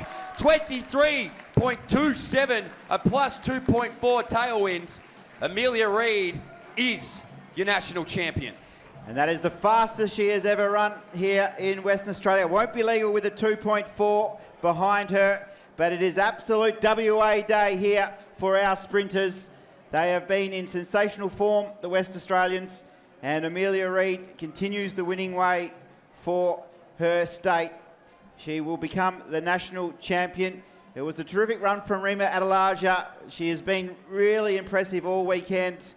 A couple of silver medals to her name in the 100 and the 200. And Amelia Reid will be our national champion. Adelaja will be the silver medalist. Ifejika has flashed home beautifully for the bronze medal in 24.23 seconds. But for Amelia Reid, 23.22 it's been lowered to, Mitch. Wow. It's super fast. Well, that's impressive for Amelia Reid. Watch this, though. They move around the bend, and you got the sense Adelaja was really strong in that middle phase there on that bend, but by the time they come out of it, Amelia Reid is already into her running here. So Adelaja is now playing catch-up with 50 metres to go, and if you know anything about Amelia Reid, you do not want to be playing catch-up for a moment. You can see there that gap move from 1 to 4 metres really in the flash of an eye. So Amelia Reid's time, all conditions, moves her to number 5 all-time under 18s in Australian history. She moves past Riley Day. She now just sits behind Chubel Philp, Amaya Mearns, Tori Lewis, and Raylene Boyle, who we saw her record go earlier, although I think that silver medal at the Mexico Games is going to be hard to chase down with that 22.74. So, wow, impressive from Amelia Reid. She's just an athlete that continues to make headlines and just go from strength to strength. 23.2 is incredible. 23.22 for her. Rima Adelaja, again, 23.56. You know, just hovers around that 23.4, 23.5 mark. And Ruth Ifejika, as you said, flashed home to get that bronze from Taylor Bryan and Matilda Buchanan. So our women in this sport just continue to impress. They are really the showstoppers here in this country. I know the attention and the headlines live with Gout, and deservingly so, but our women in athletics have always been incredible. We obviously had Nina Kennedy as our Olympic gold medalist last year. Most of our medals last year in every aspect of athletics came from women. We had the gold and silver in the indoor high jump this year. Our women's 4x4 as well took home a medal. So women in this sport continue to amaze, continue to impress, and continue to make history. It's incredible. Yeah, well said, Mitch. It is really exciting just to see the strength over the last 5 days. We're just turning for home on the 5th day, but right across the field as well, we've just been able to witness some young stars really emerge. We've had championship records on every day of competition. Almost every hour we've been announcing a championship record. So just to see the strength and the depth in the fields is really exciting, and athletics in Australia is in great shape. And just when you see some of the young men and women, just while I was waiting for Leah O'Brien to bring her up, I was just chatting, and just the chat amongst all of the athletes. It's been such a great day. There's such a great energy. You see people from different states congratulating each other. You got handshaking, you got fist pumping. It's just all very positive down there trackside, and it's just really exciting to see. Oh, well, athletics is in a great place at the moment, isn't it, in this country? In my lifetime, I've never seen it healthier. Obviously, I wasn't really doing much when Kathy was around in the 2000 era and we were winning medals at our home Olympic Games. I was just a 4-year-old running around like a little idiot, so I had no idea what was happening, but I'm very aware, I'm very alert, I'm very alive now to it, and it's in very, very safe hands. So up next here as well in front of us is the men's under 16 200 metres. There's a man in lane 8 who will be really hoping that he can bring home a gold medal for New South Wales. That's Jaden Todorowski. He's a 21.85 man at his best. He's the only one in this field sub 22, but the rest of this field is within 0.3 seconds of one another. So you can imagine the start will be essential. And when they round around this bend, there'll probably be 5 of them in a line, probably in pursuit of young Jaden Todorowski. So Nate Helling goes out of lane number 1, the Queenslander. Ethan Hill in lane 2 from Queensland. Kanawa Gamanja, New South Welshman.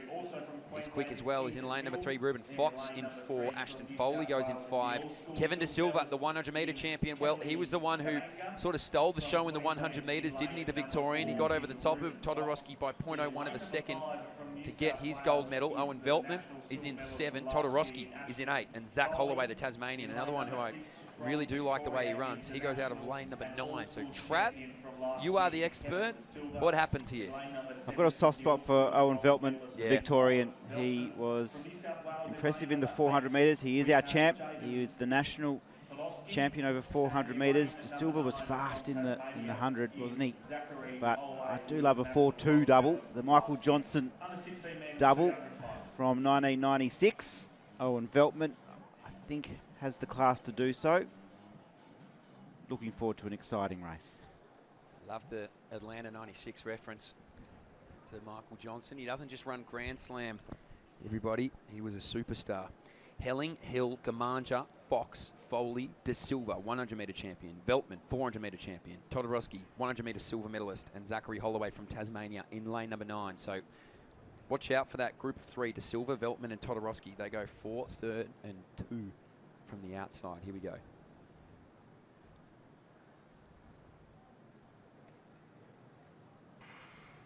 Looked to me like it was De Silva that got the best start, but Jaden Todorowski's explosiveness now on display. So the New South Welshman will go next to De Silva, you would think. They round into this bend. It's Todorowski with the edge. Just behind him now is the 400-metre champion in Veltman, so the strength will show through. Todorowski leads out from De Silva. De Silva starts to lift. Veltman wants it. Todorowski, De Silva!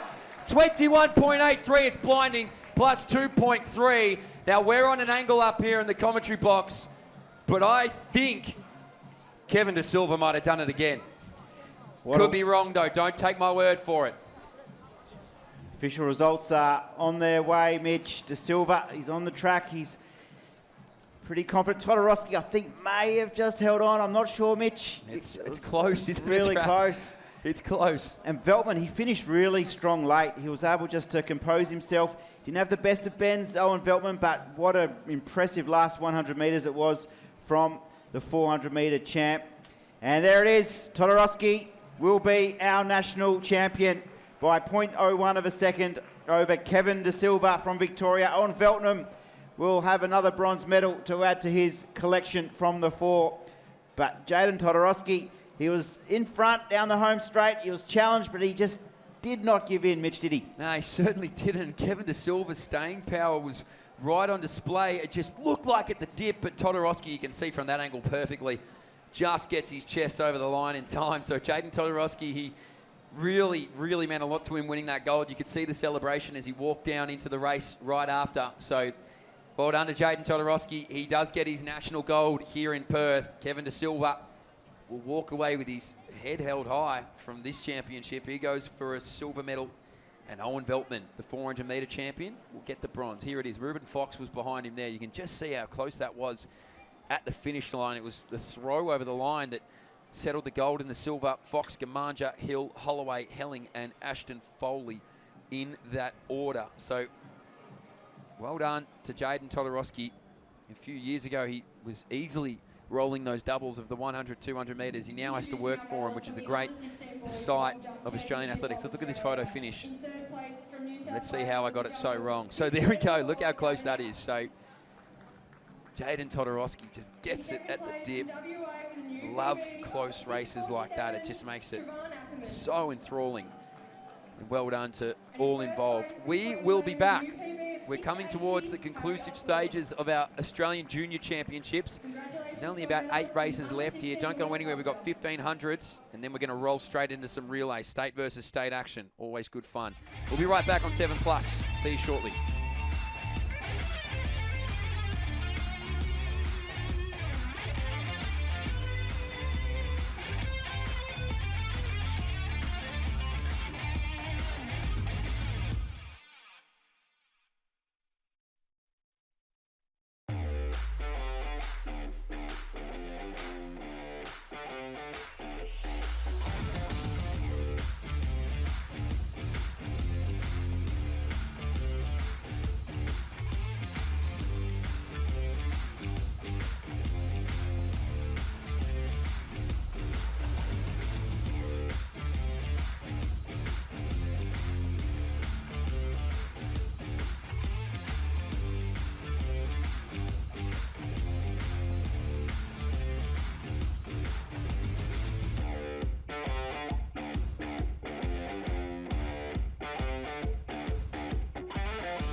Walking on a dream.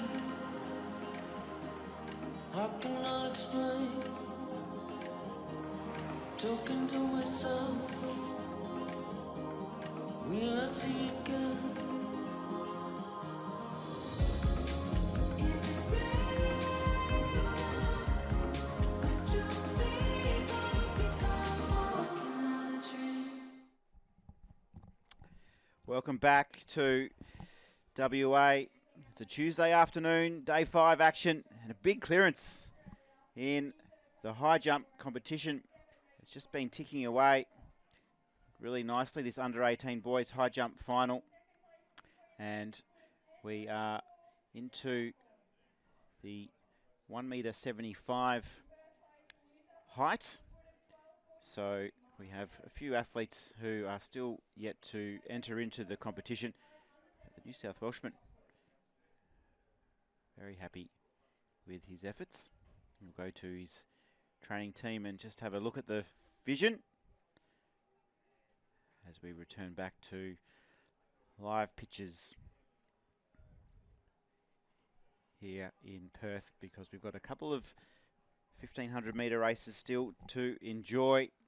We're into the home stretch of day 5 of the championships. Here is the lineup for the under 13 1,500 metre final, and it'll be an exciting time for a lot of these young athletes. Their first time on the big stage. A lot of these athletes coming through the Little Athletics programs to converge on Perth to battle it out for this 1,500 metres. So we have 9 competitors to do battle.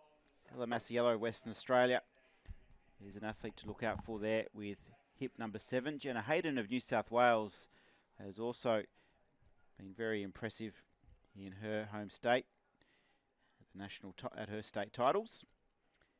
So we'll be chasing the competition record of 4:42.68. Here we go. A good field of 9 here for our women's under 13 1,500 metre championship of Australia. So they'll stay tightly bunched. We saw a field of 28 assemble earlier today. So that was over the 3K. I get a feeling that a field of 9 will be far easier to be able to maintain and call. So out in front, it's Ella Masiello. We're without Jenna Hayden, unfortunately. So that brings this field down to 8. But Masiello doing a good job to set the tempo here in her home state. Fafaglia as well, the Victorian, with hip number 9 on. You can see that. Godfrey a little wider than that. So the tactics are always interesting in these younger age groups. They haven't been privy to running multiple championship races, so you don't tend to see that traditional hit the brakes, slow it down, and let's let it be a kicker's race. You tend to see these young athletes go, well, I'm at a national championship, so I want to win. The only way I know how to win is be at the front, so catch me if you can. You can see that game actually starting now. Pit out from Western Australia puts herself in second. And you know what? It's a Western Australia 1-2-3 at the moment, because Masiello doing a good job to lead out her fellow stateswomen, because Boshoff wants to roll with it too. Ella Masiello leading the way. We've seen her on her home track here in WA for the last few years. 1-2-3 at the moment, the West Australians. Ella Masiello has a beautiful stride, Mitch. If you just see her efficiency, she's got that lovely rhythm and bounce, and very efficient through the top half of her stride, and she's just building nicely with a bit more mileage in the legs over the last few months, and she's doing it nicely. Skylar Boshoff can make a pit out, the other 2 West Australians, and then it's the Queenslander of Liliana Titley sitting just off the pace in 4th as they come down the home straight with just over 2 laps remaining. Yeah, so this group of 3 moving along really nicely. This is actually quite a good rhythm. We can see that maybe there's a few behind that will want to reattach. That's Titley, who you mentioned, Trav, and then Dagger as well. But also, not too far away is Godfrey. So I think she can actually reattach here as well if she's quite quick on this approach. But leading out is the trio of Western Australians. They've been inspired by what they've seen in the past 2 hours. They said, I want to add to the medal tally. I want to make sure the West is considered as part of the big 3. Don't worry about Victoria, Queensland, and New South Wales. It's about WA. So, just a trip there on the railing. Did well to keep her feet. Well done to Masiello. Maybe just a little bit of pressure on that outside shoulder. But these 2 now move along really well. Dagger from New South Wales. So it now becomes a group of 5. I said that. Titley's done a good job, puts herself in 3rd. So this is where it starts to ramp up, I think. This is where the pace really starts to get dictated. It's either going to continue to maintain here or somebody is going to make a move and try and make it early. So at the moment, that move hasn't come, although it now moves out into a group of 4, and it is going to be Pit Out, our Western Australian now, who changed the lead. So the Western Australian is doing a good job to alternate at the moment. I've been impressed with Liliana Titley of Queensland. She's just moved up nicely. And Dagger also now just having another kick. She's just been surging throughout the race, and this time that surge has landed her in 2nd place. She'll chase the heels of Kamika Pit Out as we get the bell. So it's Pit Out, Western Australia, Dagger, Titley, and then Masiello in the race for home. Under 400 metres to go. Here we go. So less than 400 remaining, 350 as they move past this curve, and Pit Out is still out in front with a good margin too. So next up is Titley. I think she'll just get around Dagger. She does now. Up this back straight, it's still Pit Out.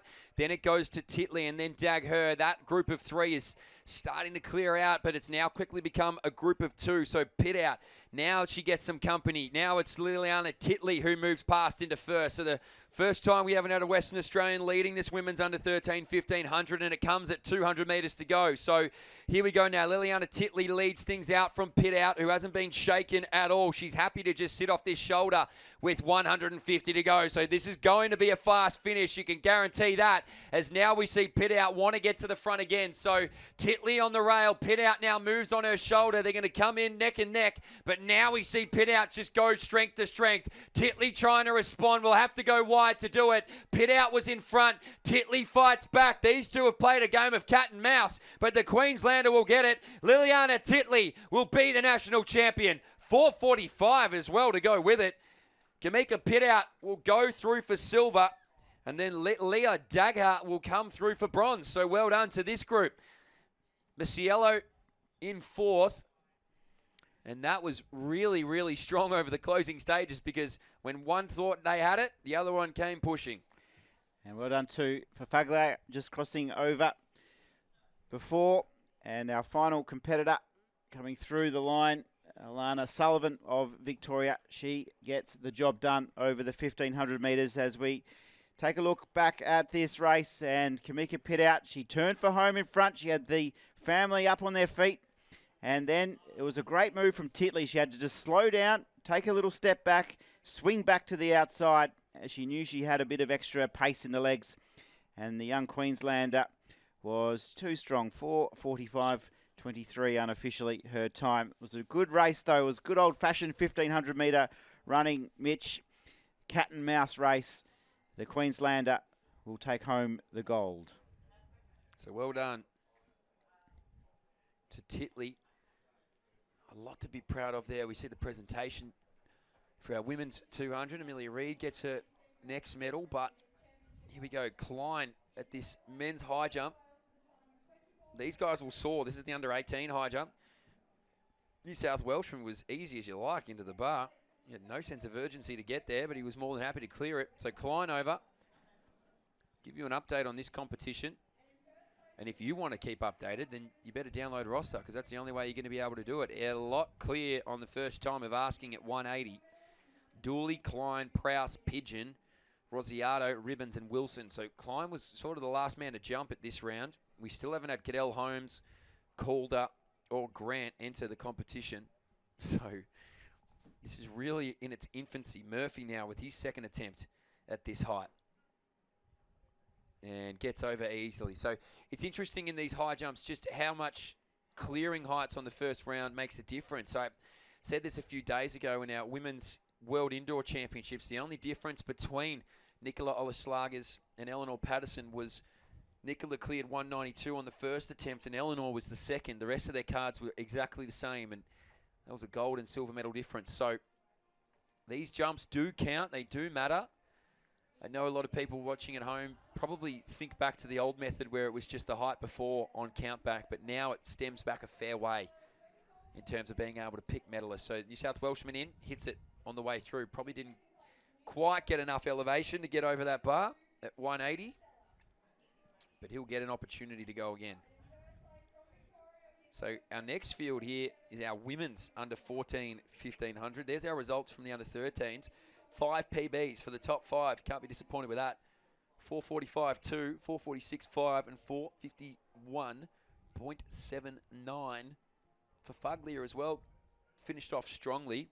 Clean set of heels. And then Claire Godfrey from New South Wales was in 5th. So good racing across the board there for our women's under 13. Our women's under 14 is a little bit of a bigger field. In fact, double it and add one. There's 20 women here. So this will be a little bit more chaotic, I think, to start, Trav. Yeah, sure will be, Mitch.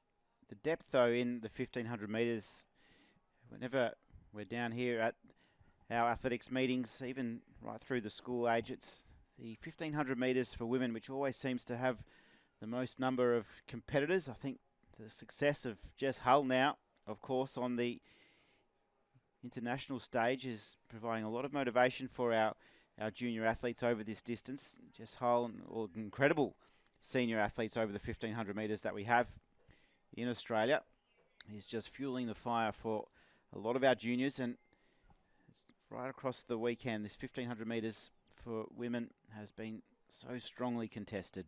Look at that, Mitch. That's a great sight. That's the state of our sport at the moment. Certainly is, isn't it? I mean, we're in a golden era of 1,500 metre running for our women. So we're going to be without Watalia Hassan, so that leaves us with 19. But to your point, Jess Hull became the 5th fastest woman in history last year in Paris, then went to Monaco and broke the world record for the 2K, and then 2 weeks later became an Olympic silver medalist, the first we'd ever had in the women's 1,500. Now, that was within a 4 to 5 week span for Jess Hull. It was an incredible thing to witness. And Jess Hull and the crew, Lyndon Hall, Abby Caldwell, Claudia Hollingsworth, are all doing great things to push the tempo in and amongst a lot of women in this sport. So great to see women get more recognition because they are simply incredible in athletics and across a variety of sports in this country. And look at what they're doing. We can see Charlotte Stacks, the Victorian, get out here in front. And like I said, this one's a little bit more choppy, isn't it? Everyone's trying to find a spot. It's an initial phase into racing at this under 14 age. They might have done it before. Some of them will be here at a national final for the first time. No heats for 1,500s. You're just thrown straight into a final, which I used to love because it just meant I've got one chance to try and win a medal here. I don't need to worry about trying to push myself through a heat or run any sort of tactical affair. Just get me to that final. And I reckon they'll enjoy this out here now. So leading through, it looks like it's going to be our athlete from the ACT, Elise Hamilton. She's the fastest in this field at 4:28. So unsurprising, you know, sometimes athletes make a decision here, Trav. They say, I don't want to get caught up in any of these games that happen behind me here. I don't want to have to move through a pack. I don't want to get checked. I want my rhythm to be clean. I want my heels to be fresh. And that's exactly what Elise Hamilton has done here. She's cleared out with a good margin to the rest of this field. Yeah, well said, Mitch. Second in the 800 metres earlier in the championships behind Western Australia's Billy Richardson. So she arrives in Perth in good shape. And Elsie Hamilton has moved out nicely in the early stages. Kia Rials from New South Wales wearing hip number 4 is also pressing forward. Tenardi, the West Australian as well, is right up in that lead chase group. In fact, she does lead the way in front of Rials. And then it's Potter and Plummer, who's sitting about 4th in this chase group. Ella Plummer, 3rd, or a bronze medal, I should say, in the 800 metres. So there's still a bit of credentialing back in that chase pack. But our leader, Mitch, is doing it nicely for the nation's capital.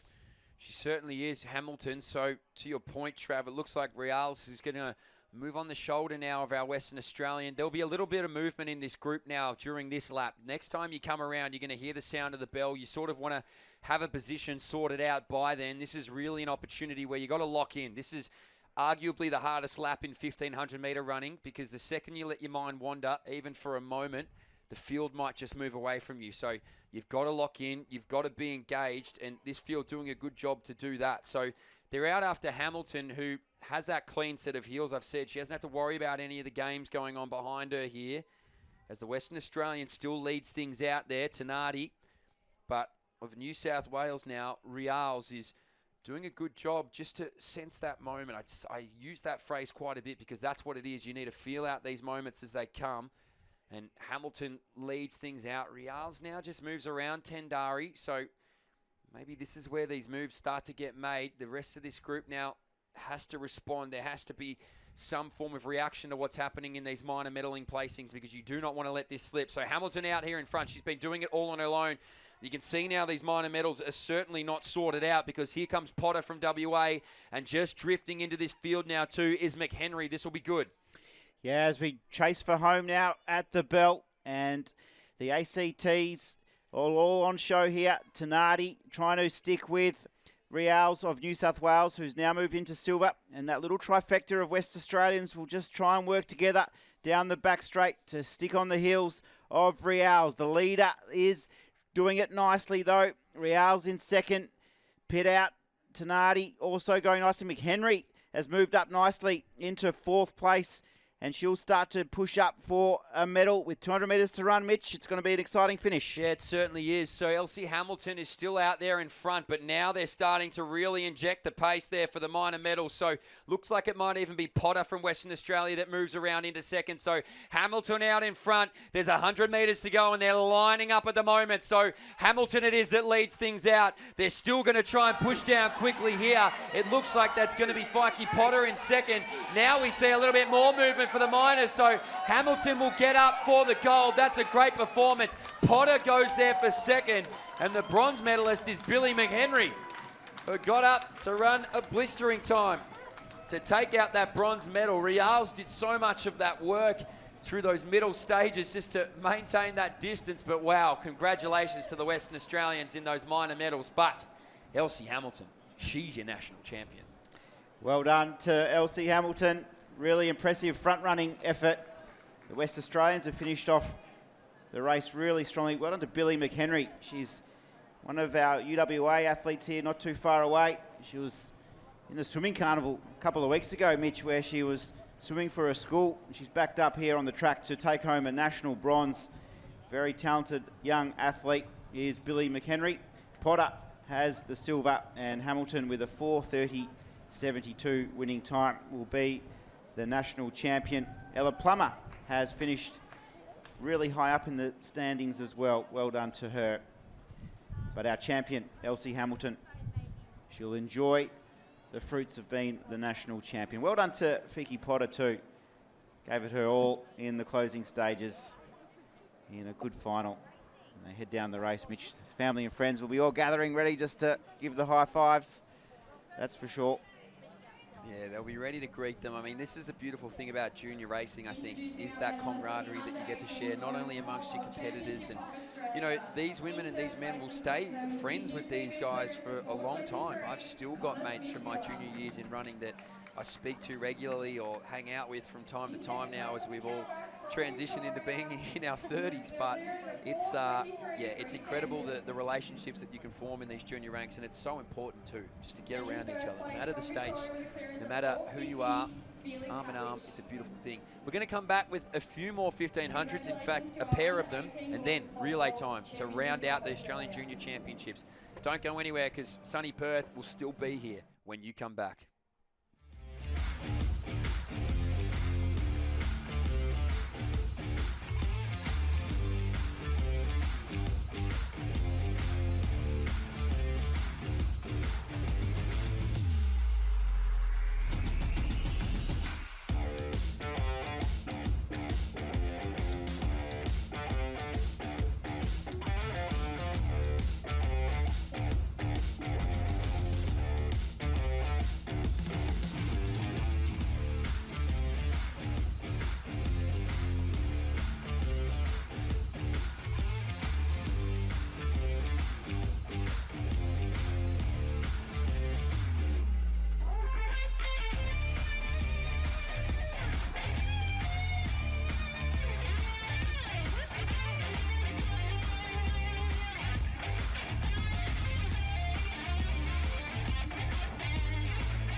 need to raise the bar, then drop it. We need to push forward. Then push against that. We need to carry the weight of expectation. Then throw it all away. We need to know the hunger. So we can fuel the fire. INC Sports Nutrition. Powering tomorrow. Today. So we're back. It is more 1,500 metre action. As I said, we are here with the men's under 13 1,500. So we've got under 13s and under 14s. So I'm not sure what happens from the age of under 13s to 14s because this seems similar. We've got 9 here, 8. I reckon in the next race we'll have about 20. So there's something to do with wanting to run 1,500 metre races from the under 13s to under 14 age groups that just happens. Here's the start list. And it'll be a good one. Alfie Gray, Marcus Sidorides. We've seen his brother plenty of times across the weekend. Went gold, gold, silver. Brody Johnson. Then we've got Gallen, Stamatis, Baker, Middleton, Jimmy Hall, who was electric in that 800, and Alexander Miller. And we're underway in the under 13 men's 1,500 metre final, and it's like a 100 metre sprint to get us underway. It's Jimmy Hall, the Victorian. We've already seen him win the 800 metres in these championships. He won that in a championship record time too, Mitch, and he's absolute. Someone needs to tell him that it's the 1,500 and not the 200 because he started beautifully. He's gone very quick, hasn't he, young Jimmy Hall? I mean, I don't think there's only one way for him to run, and that is just to test the wheels out. I know this Powell family will be watching on. They're a very successful family in athletics, as well as the fiancé Pete Chappell is somewhere in Melbourne watching on his future brother-in-law. So here's Jimmy Hall, though. He's cleared out pretty well from the rest of this field, hasn't he, Trav? He's run this exactly like he ran that 800 metres. All guts, all glory. It's Jesse Baker who sits in that second spot. Then Brody Johnson from New South Wales is in third. William Middleton, the Queenslander, now just sort of lives in that no man's land, but doing a good job just to maintain this pacing. But Jimmy Hall, who goes through and stops that clock at about 62, 63 seconds through the opening 400 metres, which is well under 4-minute pace. So let's just see what Jimmy Hall can do from here. It'll slow up, but be fascinating to see how quick he can go. There he is on screen. He still looks pretty calm and relaxed, the young Victorian. And it's just important the competitors just behind don't get too overwrought with the occasion. It's still a long way to go. There's still a lot of racing to be done in this 1,500 metres. And you just want to make sure when you have such an attacking start from Jimmy Hall that you don't get sucked into not running your own race, Mitch. It's important just to stick to your plan and keep going. But for the moment, Jimmy Hall, he'll be chasing that championship record of 4:18.58, and guess who owns it, Mitch? Archie Sidorides. There you go. So we've seen Archie go gold, gold, silver across the weekend here. His younger brother is in this race. I reckon he might have even just heard his brother's name mentioned because it looks like Marcus Sidorides wants to put himself up in medal contention. So Jimmy Hall it is that leads things out. Jesse Baker still in second. Brody Johnson doing a good job to latch on in that bronze medal position. As I said, Marcus Sidorides now reattaches to this group. He might even move on around them. He runs a lot like Archie. Jimmy Hall's up the back straight. We didn't even get his second lap split because, look, he is 40-odd metres, 50, 60-odd metres in front of the rest of this field. The Queenslander is next. That's William Middleton. So this is good for this group here, fighting it out for the minors. They're all going to work well together in a nice train, but Jimmy Hall is still motoring around here. He's going to come into the home straight for the second last time. Yeah, he has just over 500 metres. That little group of 4, it contains Jesse Baker of New South Wales, Brody Johnson and Marcus Sidorides, as well as the Queenslander in Will Middleton. So they'll battle it out for the finals. They're lining up at the top of the straight now to get ready for the kick down. But James Hall, he's been really impressive. He'll be chasing that 4:18 as he gets the belt and turns for home. Here he goes, Jimmy Hall, 3:06 for him, coached by Stephen Ellinghouse, the self-proclaimed mayor of Box Hill. So he'll be very happy watching on here, young Jimmy Hall. So he's doing well. Here's Marcus Sidorides. Now he moves into that second spot, doesn't he? And look, he's got a little injection of pace there as well, Marcus. So he's got 3:50 remaining. Jesse Baker in third. That group behind him has some work to do to try and get up there for a medal position. Not impossible, but will just require a bit of strength over the closing stages here. But with 200 metres to go, Jimmy Hall is in pursuit of fast times. That's all he's thinking about at the moment. He's got that gold medal all sewn up. Marcus Sidorides in second now. He's done well to move from that 5th spot, climb that ladder slowly, and now he puts himself in second with company, though fighting back there is our New South Welshman, but into the home straight. Jimmy Hall, he's in here solo once again. He did it in the 800 metre. He's only got quicker, young Jimmy. Somehow he's found a little bit of something.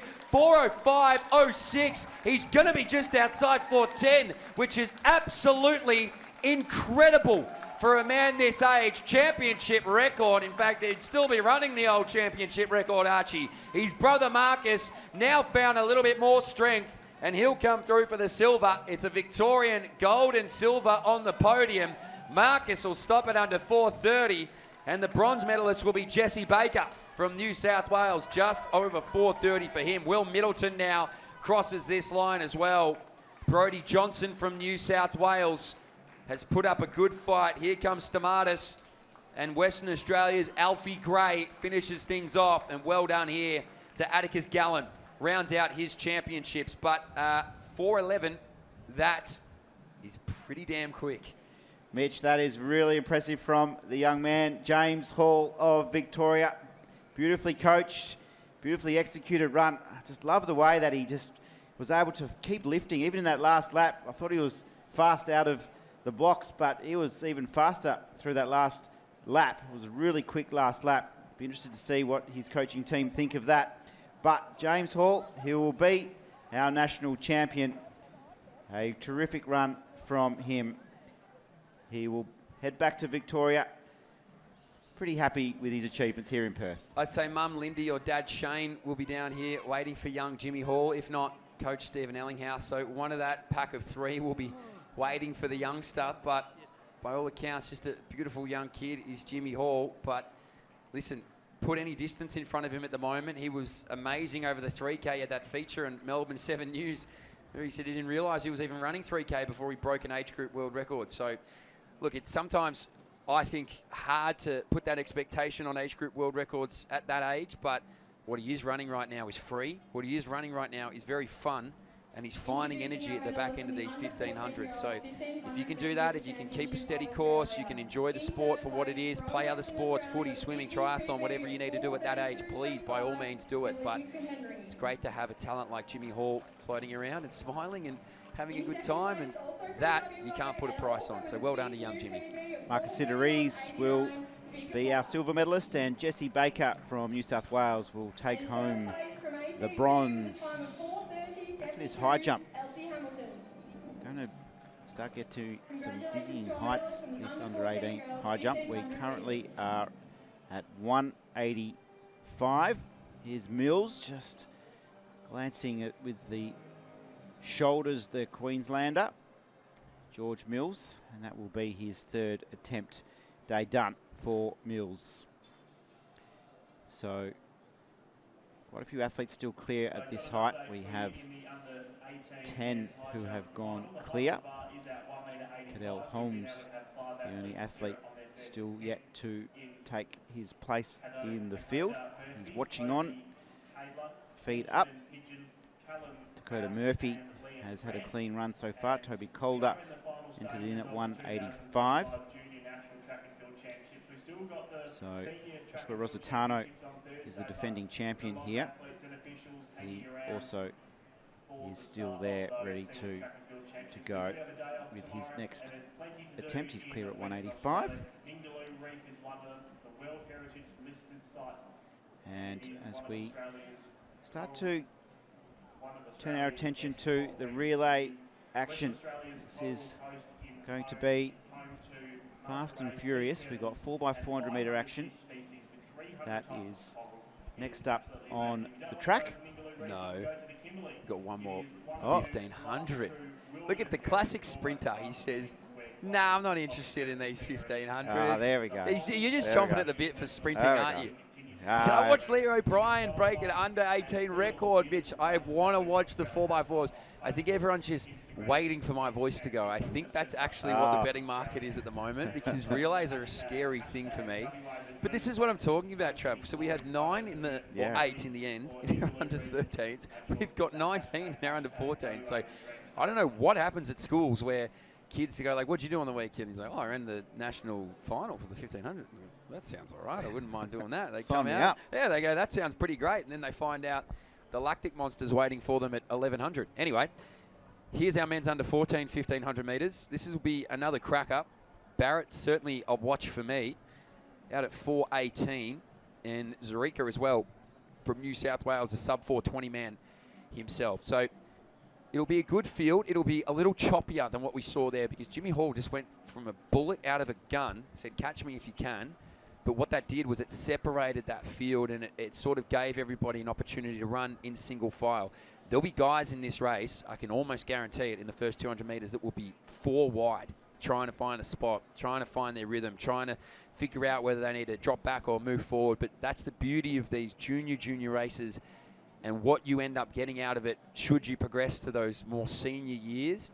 You get that learning out early. You sometimes find, and I remember finding this as a junior, guys would really come out of the woodworks in under 16s and 17s but had never raced before, and you would steer clear of them because they wouldn't really understand the etiquette. Their shoulders would be out, they'd be pulling, they'd be bumping, there'd be chaos. So these guys have an opportunity now to learn all of this at an early age. So a big field of 19, but some good class in and amongst this field as well. Yeah, absolutely, Mitch. Isaac Zarica, we can see him there, hip number 5, looking to go 8:15 double. So we are underway in the next event on the track, and it is going to be fast, as Mitch has touched on, just looking for a little bit of etiquette from all of the young athletes. Hip number 3, Carter Bergen from New South Wales, has just charged through the field. It looks like Max Oxley will take up the running. No, in fact, it will be, I think, Nathaniel Barrett who will move to the lead. Isaac Zarica, he wears hip number 5, the 800-metre champion. Faulkner, in fact, it is that's gone to the lead. He's going to just set the pace early. Oxley hot in his heels. And then it's the Queenslander, Lockie Frolich, who was 5th in the 800. He started well, and moving up nicely now is Nathaniel Barrett from New South Wales. So you saw what I said, right? They were 3 wide as they made their way around that bend. It's inevitable when you've got 19 in a 1,500 metres. So they've actually all done very well not to get chopped and changed and have any slips at this point. Touch wood, of course. So leading out here, he was widest on the track, Faulkner, and in fact, it looked like he got, I can't believe I'm saying this, the best start of a 1,500. He was just about off that line right as the gun went.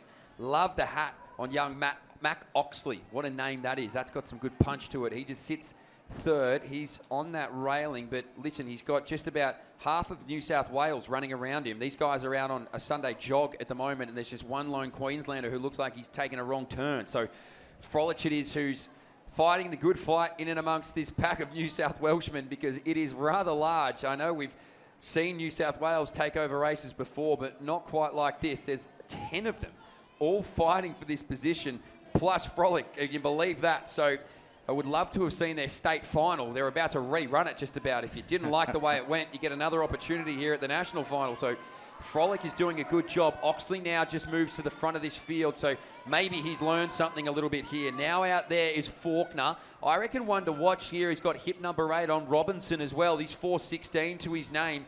The fastest in this field. I missed him before we started it, but just watch him move up this field now. He gets to 3rd. He'll get to 2nd, and I reckon in a moment's time he'll be right behind Oxley. The other one to watch, Mitch, is hip number 5. We can see him moving up nicely, and that's Isaac Zarica, the 800-metre champion from these championships. And Cameron Beatty, too, he was 2nd in the 800. He wears hip number 4, and he's now into 5th position. And these New South Welshmen, they'll know each other's races really well, and they'll all have a bit of confidence around who likes to kick when and where in the race. But at the moment, with about 500 metres to go, Mitch, the pace has started to increase. It has, and there's 8 guys from New South Wales all making up that top 8. So I can guarantee I know what's going on in the playground. They're just running 1500s for fun, it seems like. So Oxley it is that lead things out. He's indistinguishable in that hat, although he's got some good company behind him there. You mentioned Zarica, who sits in 3rd, and that's going to be Robinson in that 2nd spot. So slid his way up from about 8th in that pack a bell ago. Now he finds himself in a threatening position with just under 400 metres to go. So Oxley's going to have to work hard to maintain that railing because now Robinson moves around him. It's a grimace on the face of Oxley as he does just that. Zarica now makes a decision to go with him with 300 metres to go. So these two will start this kick early. Zarica maybe wants to get right to Robinson and just see what he's got in him up this back straight. You want to try and maintain that rail position if you can. Robinson fighting on to hold it. Oh, he's held it for sure. So Zarica now will have to reassess. He's going to move on the bend.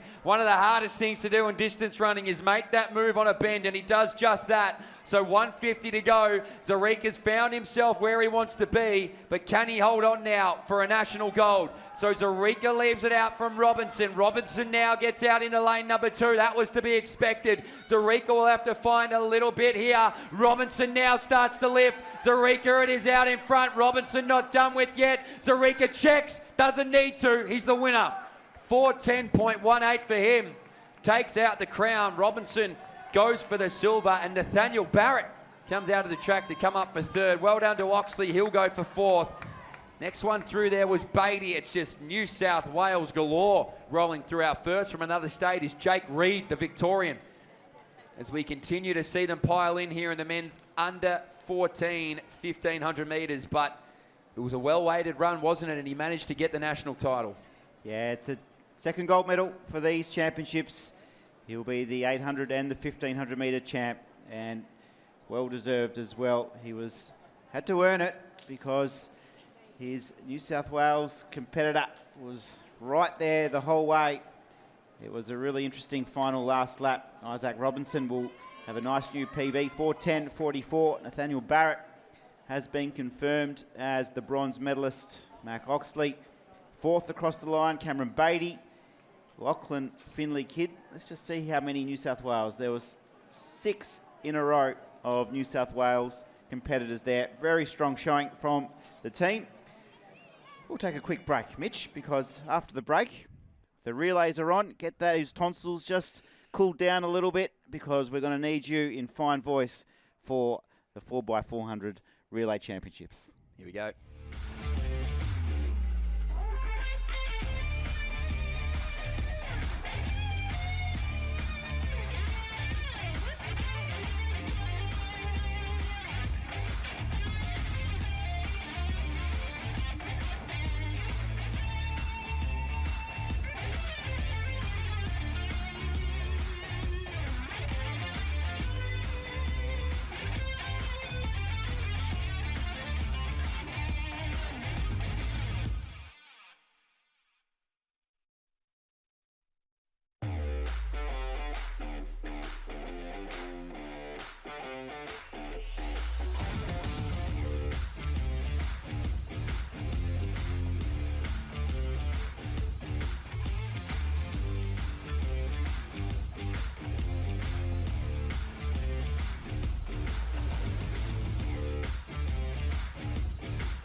Welcome back, wherever you may be watching from, and I hope you are enjoying Day 5 action of the Australian Junior Athletics Championships. There's the results through. Isaac Zarica from New South Wales confirmed our gold medalist in the championship record time.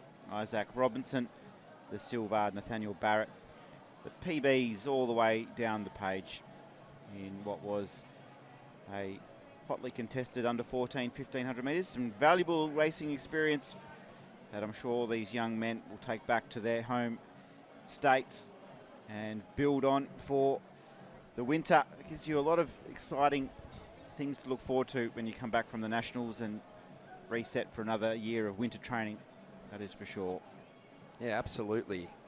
It's a lot to be proud of, I think. Anytime you can make it into a national final or contest a national sort of level meet, but these guys will just take learnings from it. That's the most important thing you can get out of nationals when you're at this age. I mean, it's all very serious. You obviously want to win medals and do everything like that, but there's a lot more serious things happening. So I just hope that they're having fun. That's the most important part. My mum used to tell me that, oh, just have fun, Mitchell, have fun. I never got it until I got a bit older. So it looks like from the expressions on their face and the way they're all getting around each other that fun is certainly being had out here. And this is another of those fun events because this is the state versus state showdown. We are talking about our women's under 18 4x400. Some of these states have stacked their teams for a chance to win another gold. Yeah, it is interesting that team makeup. The New South Wales team have absolutely loaded their field with some talent. The West Australians have elected to go for a rather young team. They've brought in Indiana King, who still has 4 years to go until she is an under-18 athlete, and London Rakanui still has 3 years to go. So they've got a youngish team to rely on. But there is such a nice feel around the teams in these relays. It brings a lot of athletes together that don't often run together. Might be different clubs in their states, different age groups. So it's just a nice way to finish off a major championship week. Certainly is. So Roche will lead for Victoria. Looks like Indiana King for WA. Addison Farinazio and David Darwish from New South Wales. Women's under 18, 4x400. Here we go.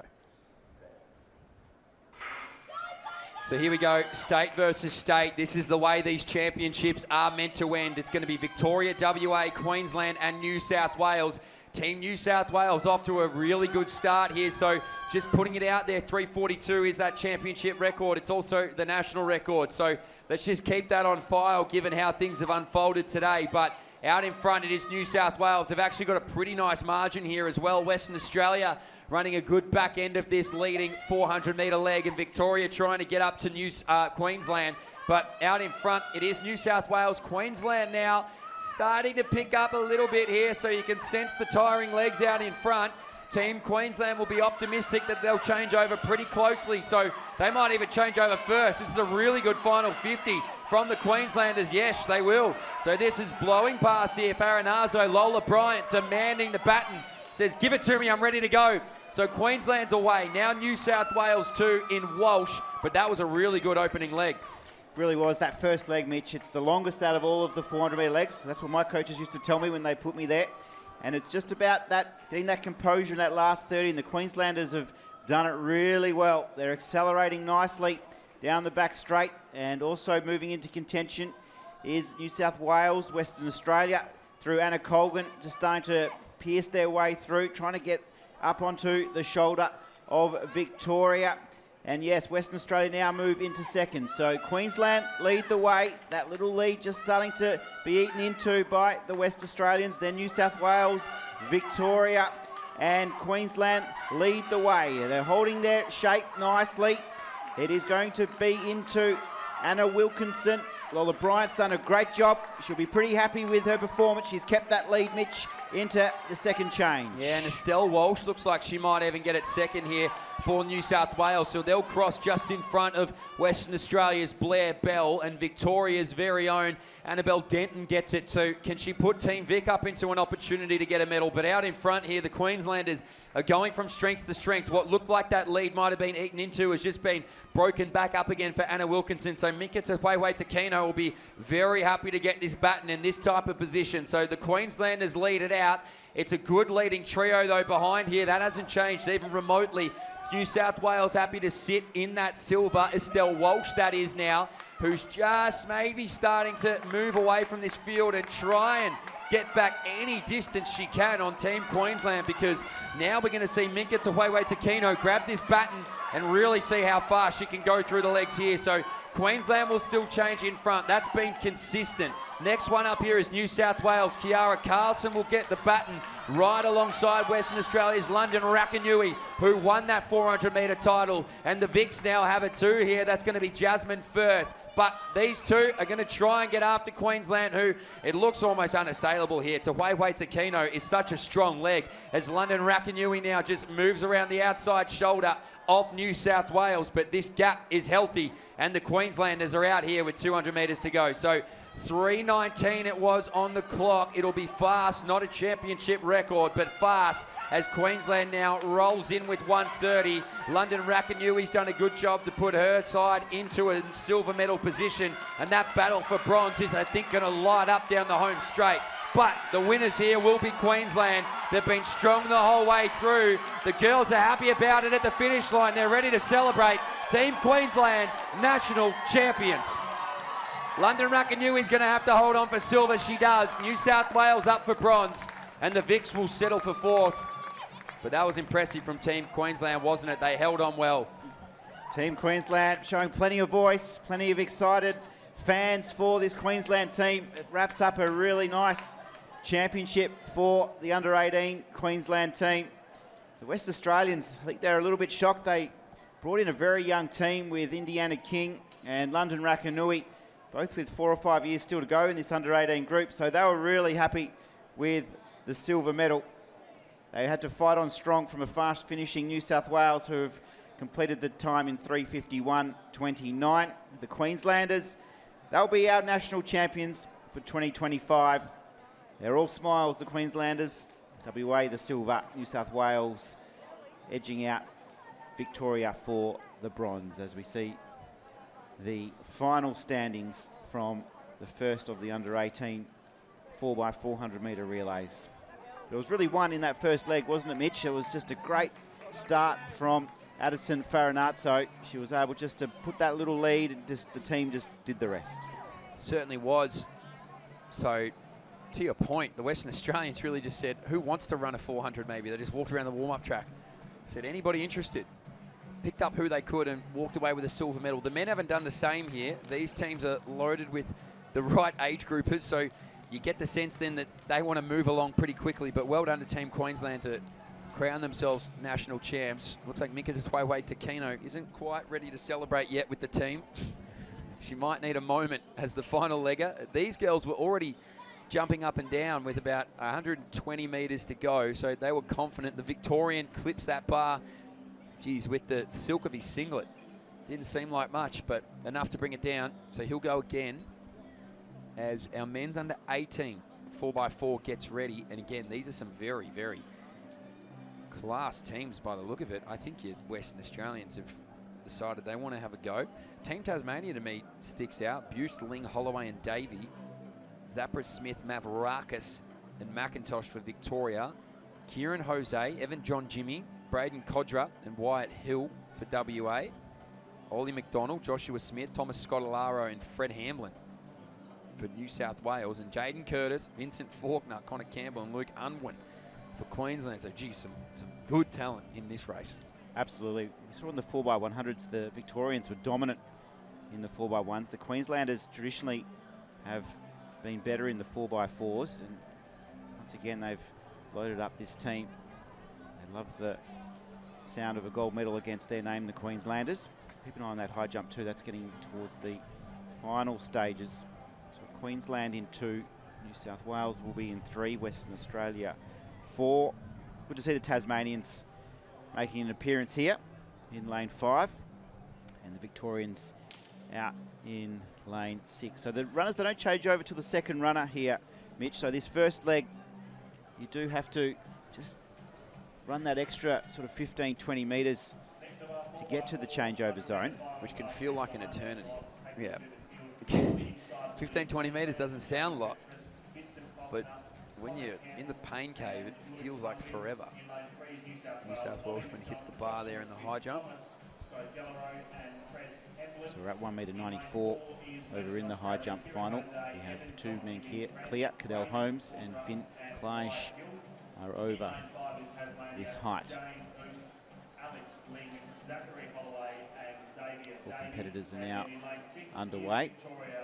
Cadell Holmes, that was his first jump in the competition at 194, which he has cleared nicely.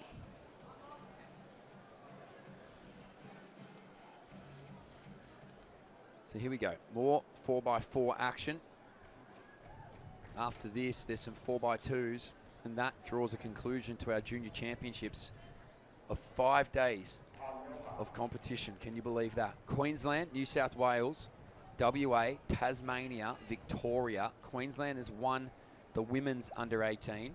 I'm sure they would love to have the men's under 18 join them here. Here is the under 18 4x400.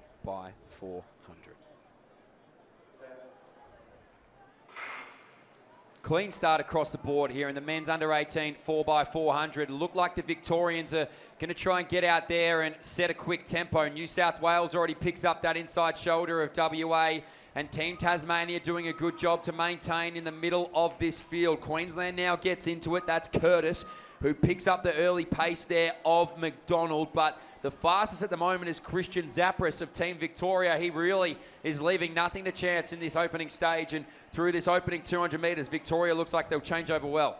Yeah, I can see the Victorian team members just in front of us here, Mitch, and they've just given each other a little wink saying, we've got this one in the bag, boys, but there's still a bit of work to be done. It's been a good leg from Christian Zapris. The Victoria. New South Wales have now started to push through. They'll change just ahead of the Victorians, then the Queenslanders, Tasmanians, and through Evan John Jimmy now with the baton. The West Australians will be out after the Tasmanians, but up the front of the pack, it's the New South Welshman. He'll turn at the green cones in front.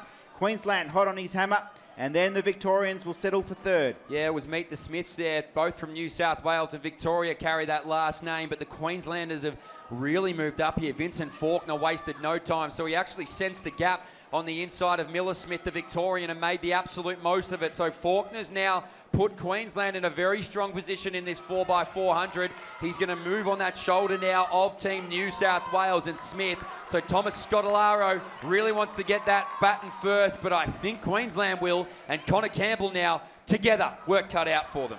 What a battle it is going to be here. It's Campbell, the Queenslander, New South Wales. He's just sprung out into lane 2. Victorians out chasing Western Australia, and Tassie having a nice little battle back in 4th and 5th. Down the back straight we run, and New South Wales move to the front. Queensland now just need to stick tight, stick tough.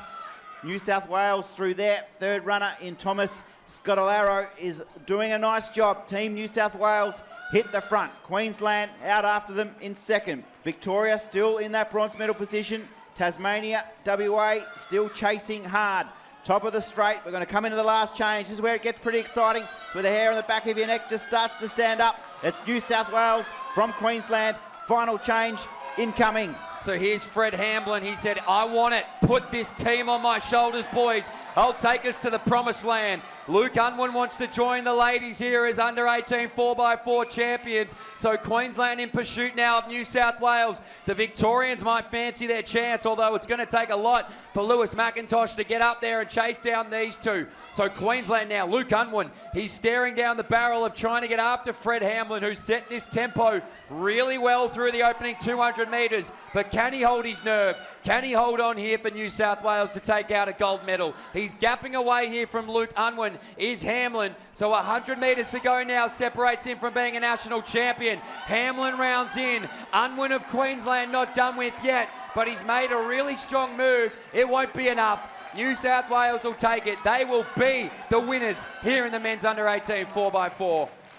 Next up is Queensland. The Victorians hold on well to take home a bronze. Tasmania up next in 4th, and then Team WA in 5th. But Hamlin, he had nerves of steel. He brings it home now for Team New South Wales. Said it beautifully, Mitch. He just said, boys, come along for the ride. He just put them all on his shoulders and took off around the track. It's high fives.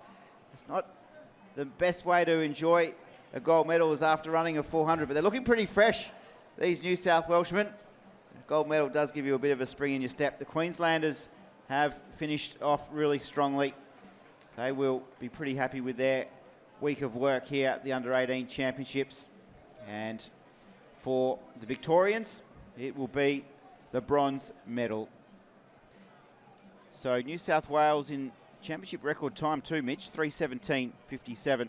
Queensland, the silver, Victoria, the bronze. 2 races left. Can you believe that? 2 races left at our junior championships. We're going to halve it. We're going to go down to 4x2s. Here's the results of our men's under-18 4x4. So championship record, not quite. I think it was written wrong in the program. Yeah, it was said 3:41. I believe it was 3:14, in fact. Yep. So very close, though, at 3:17. So 3:17.57 for New South Wales. Queensland gets through for the silver, and then it goes to the Vics for the bronze. This will probably be our last break of the Junior Championships. Can you believe it? Yes, I've been told correct.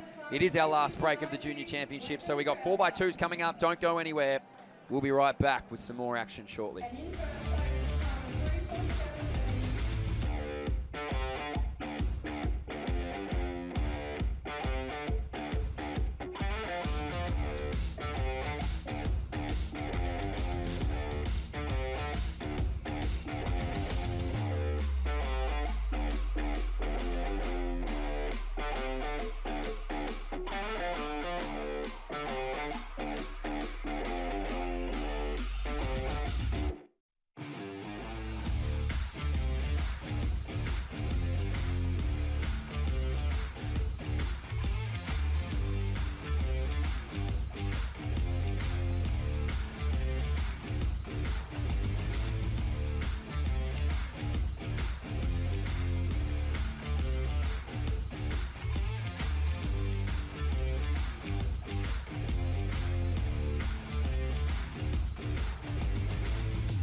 We are back For the last time, we're coming back from a commercial break. Thanks for joining us here on 7+, 27 degrees. You can see that in the top left of your screen at home.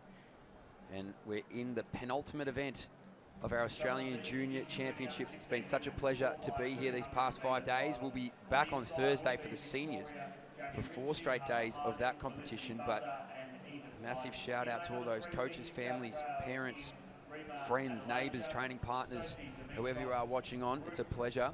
A big shout out to our Australian athletics crew and everybody involved in making this event run. We've got some two 4x200s here for our under 16s, Victoria, New South Wales, Queensland and WA, and they're pretty loaded, I reckon, here, Trav.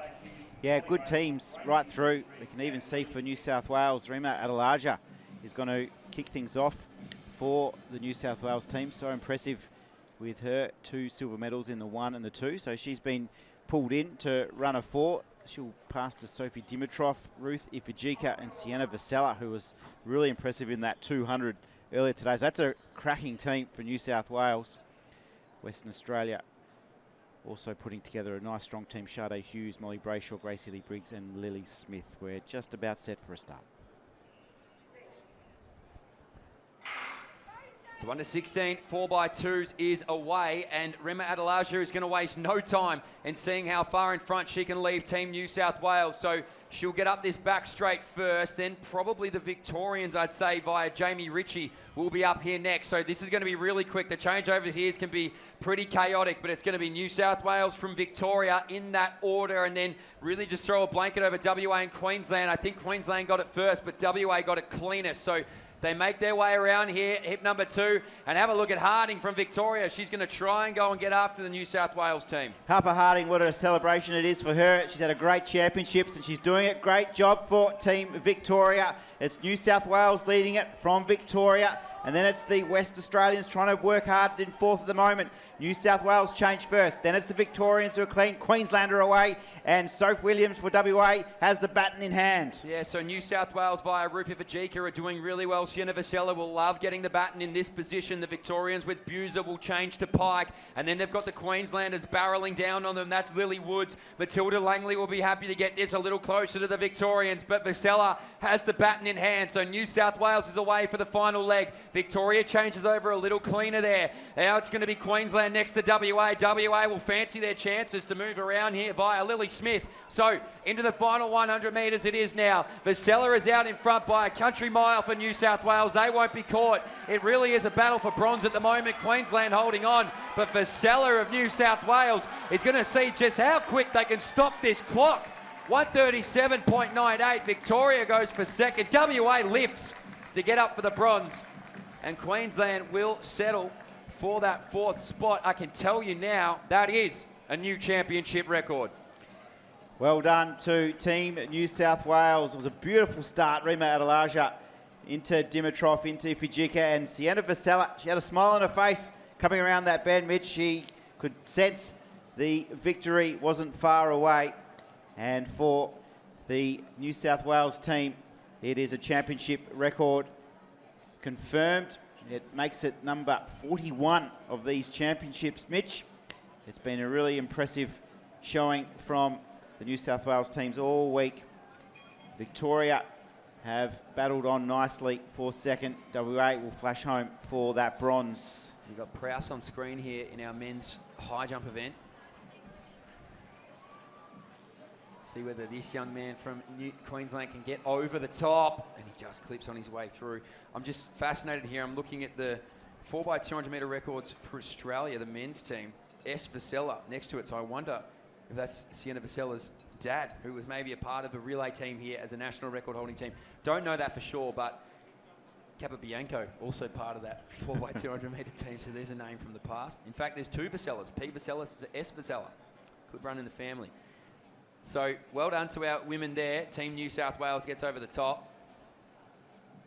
It's fascinating looking through these Australian records and seeing exactly where they stand from.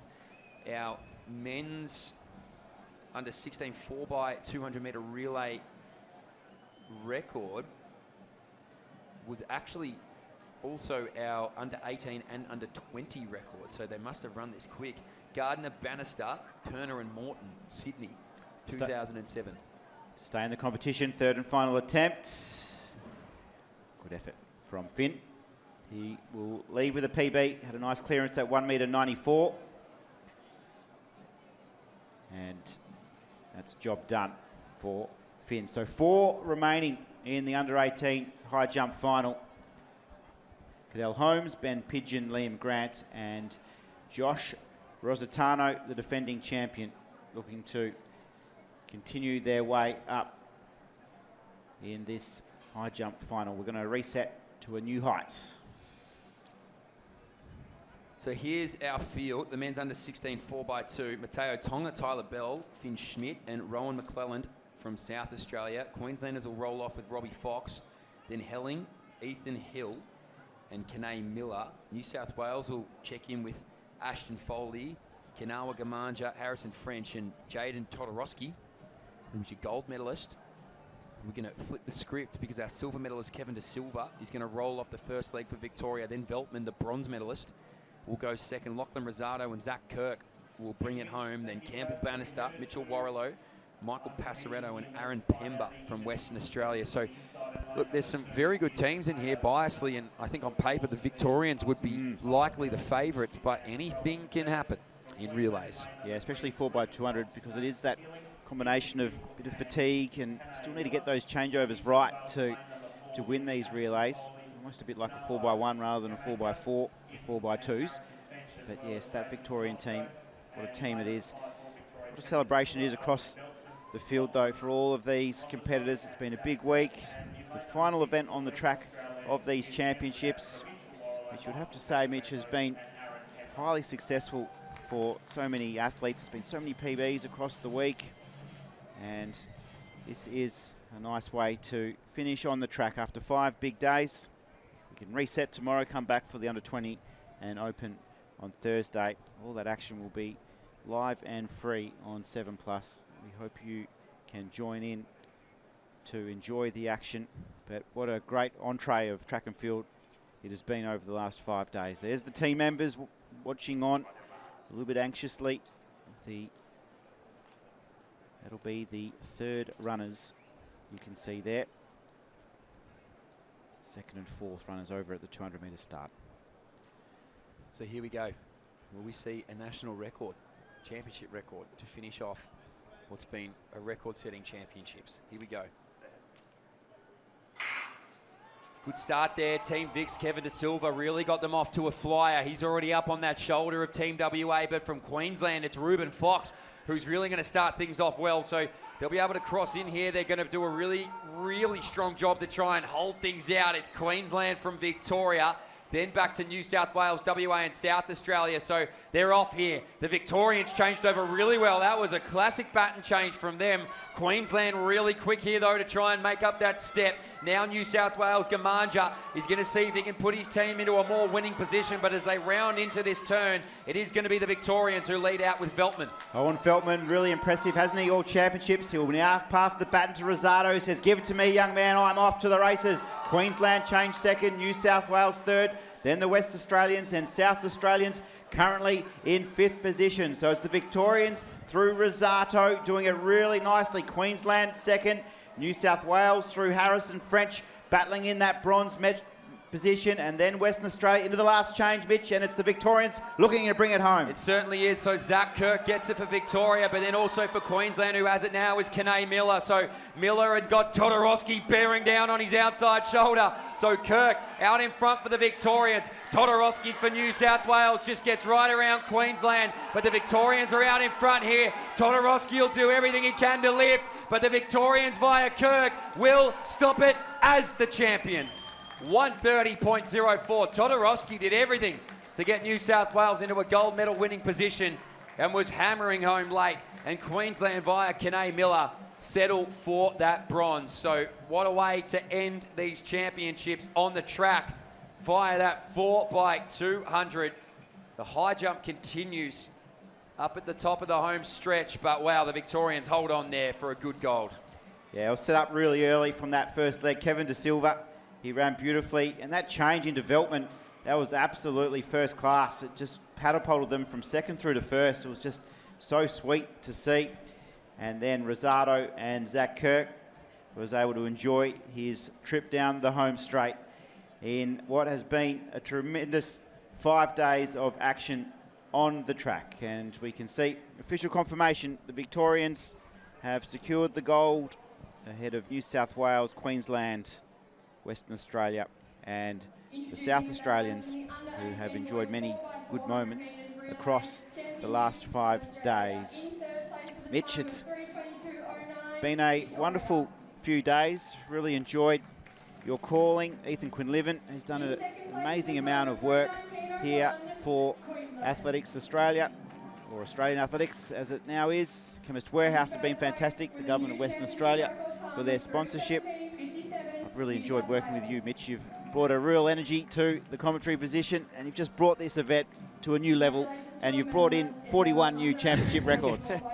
41 new records, isn't it? And then 7 national records to go along with that. So, yeah, it was 40 on paper, but 41 given that that's the most we've ever had. So officially 41, but no, Travis, you guys have been absolutely unbelievable. I've just been a bit player in a bigger cog and machine that has been these Australian Junior National Championships. It's easy to get excited about athletics in this country at the moment. It's being spearheaded by so many different talented juniors, from the field event to our track events, everywhere you can see here on screen. A shout out has to go to our officials, our technical officials, the crew here at 7plus, Rainmaker. Everybody involved in getting this event running has played a massive part in its success. It's been a thrill to be able to be the vehicle to take you through some of these moments, but I think you, Travis Jenkins and Ethan Quinlivan, are the real superstars of this commentary booth over these past 5 days. We hope you've enjoyed it here on 7plus. We're going to take a break in terms of a full day break,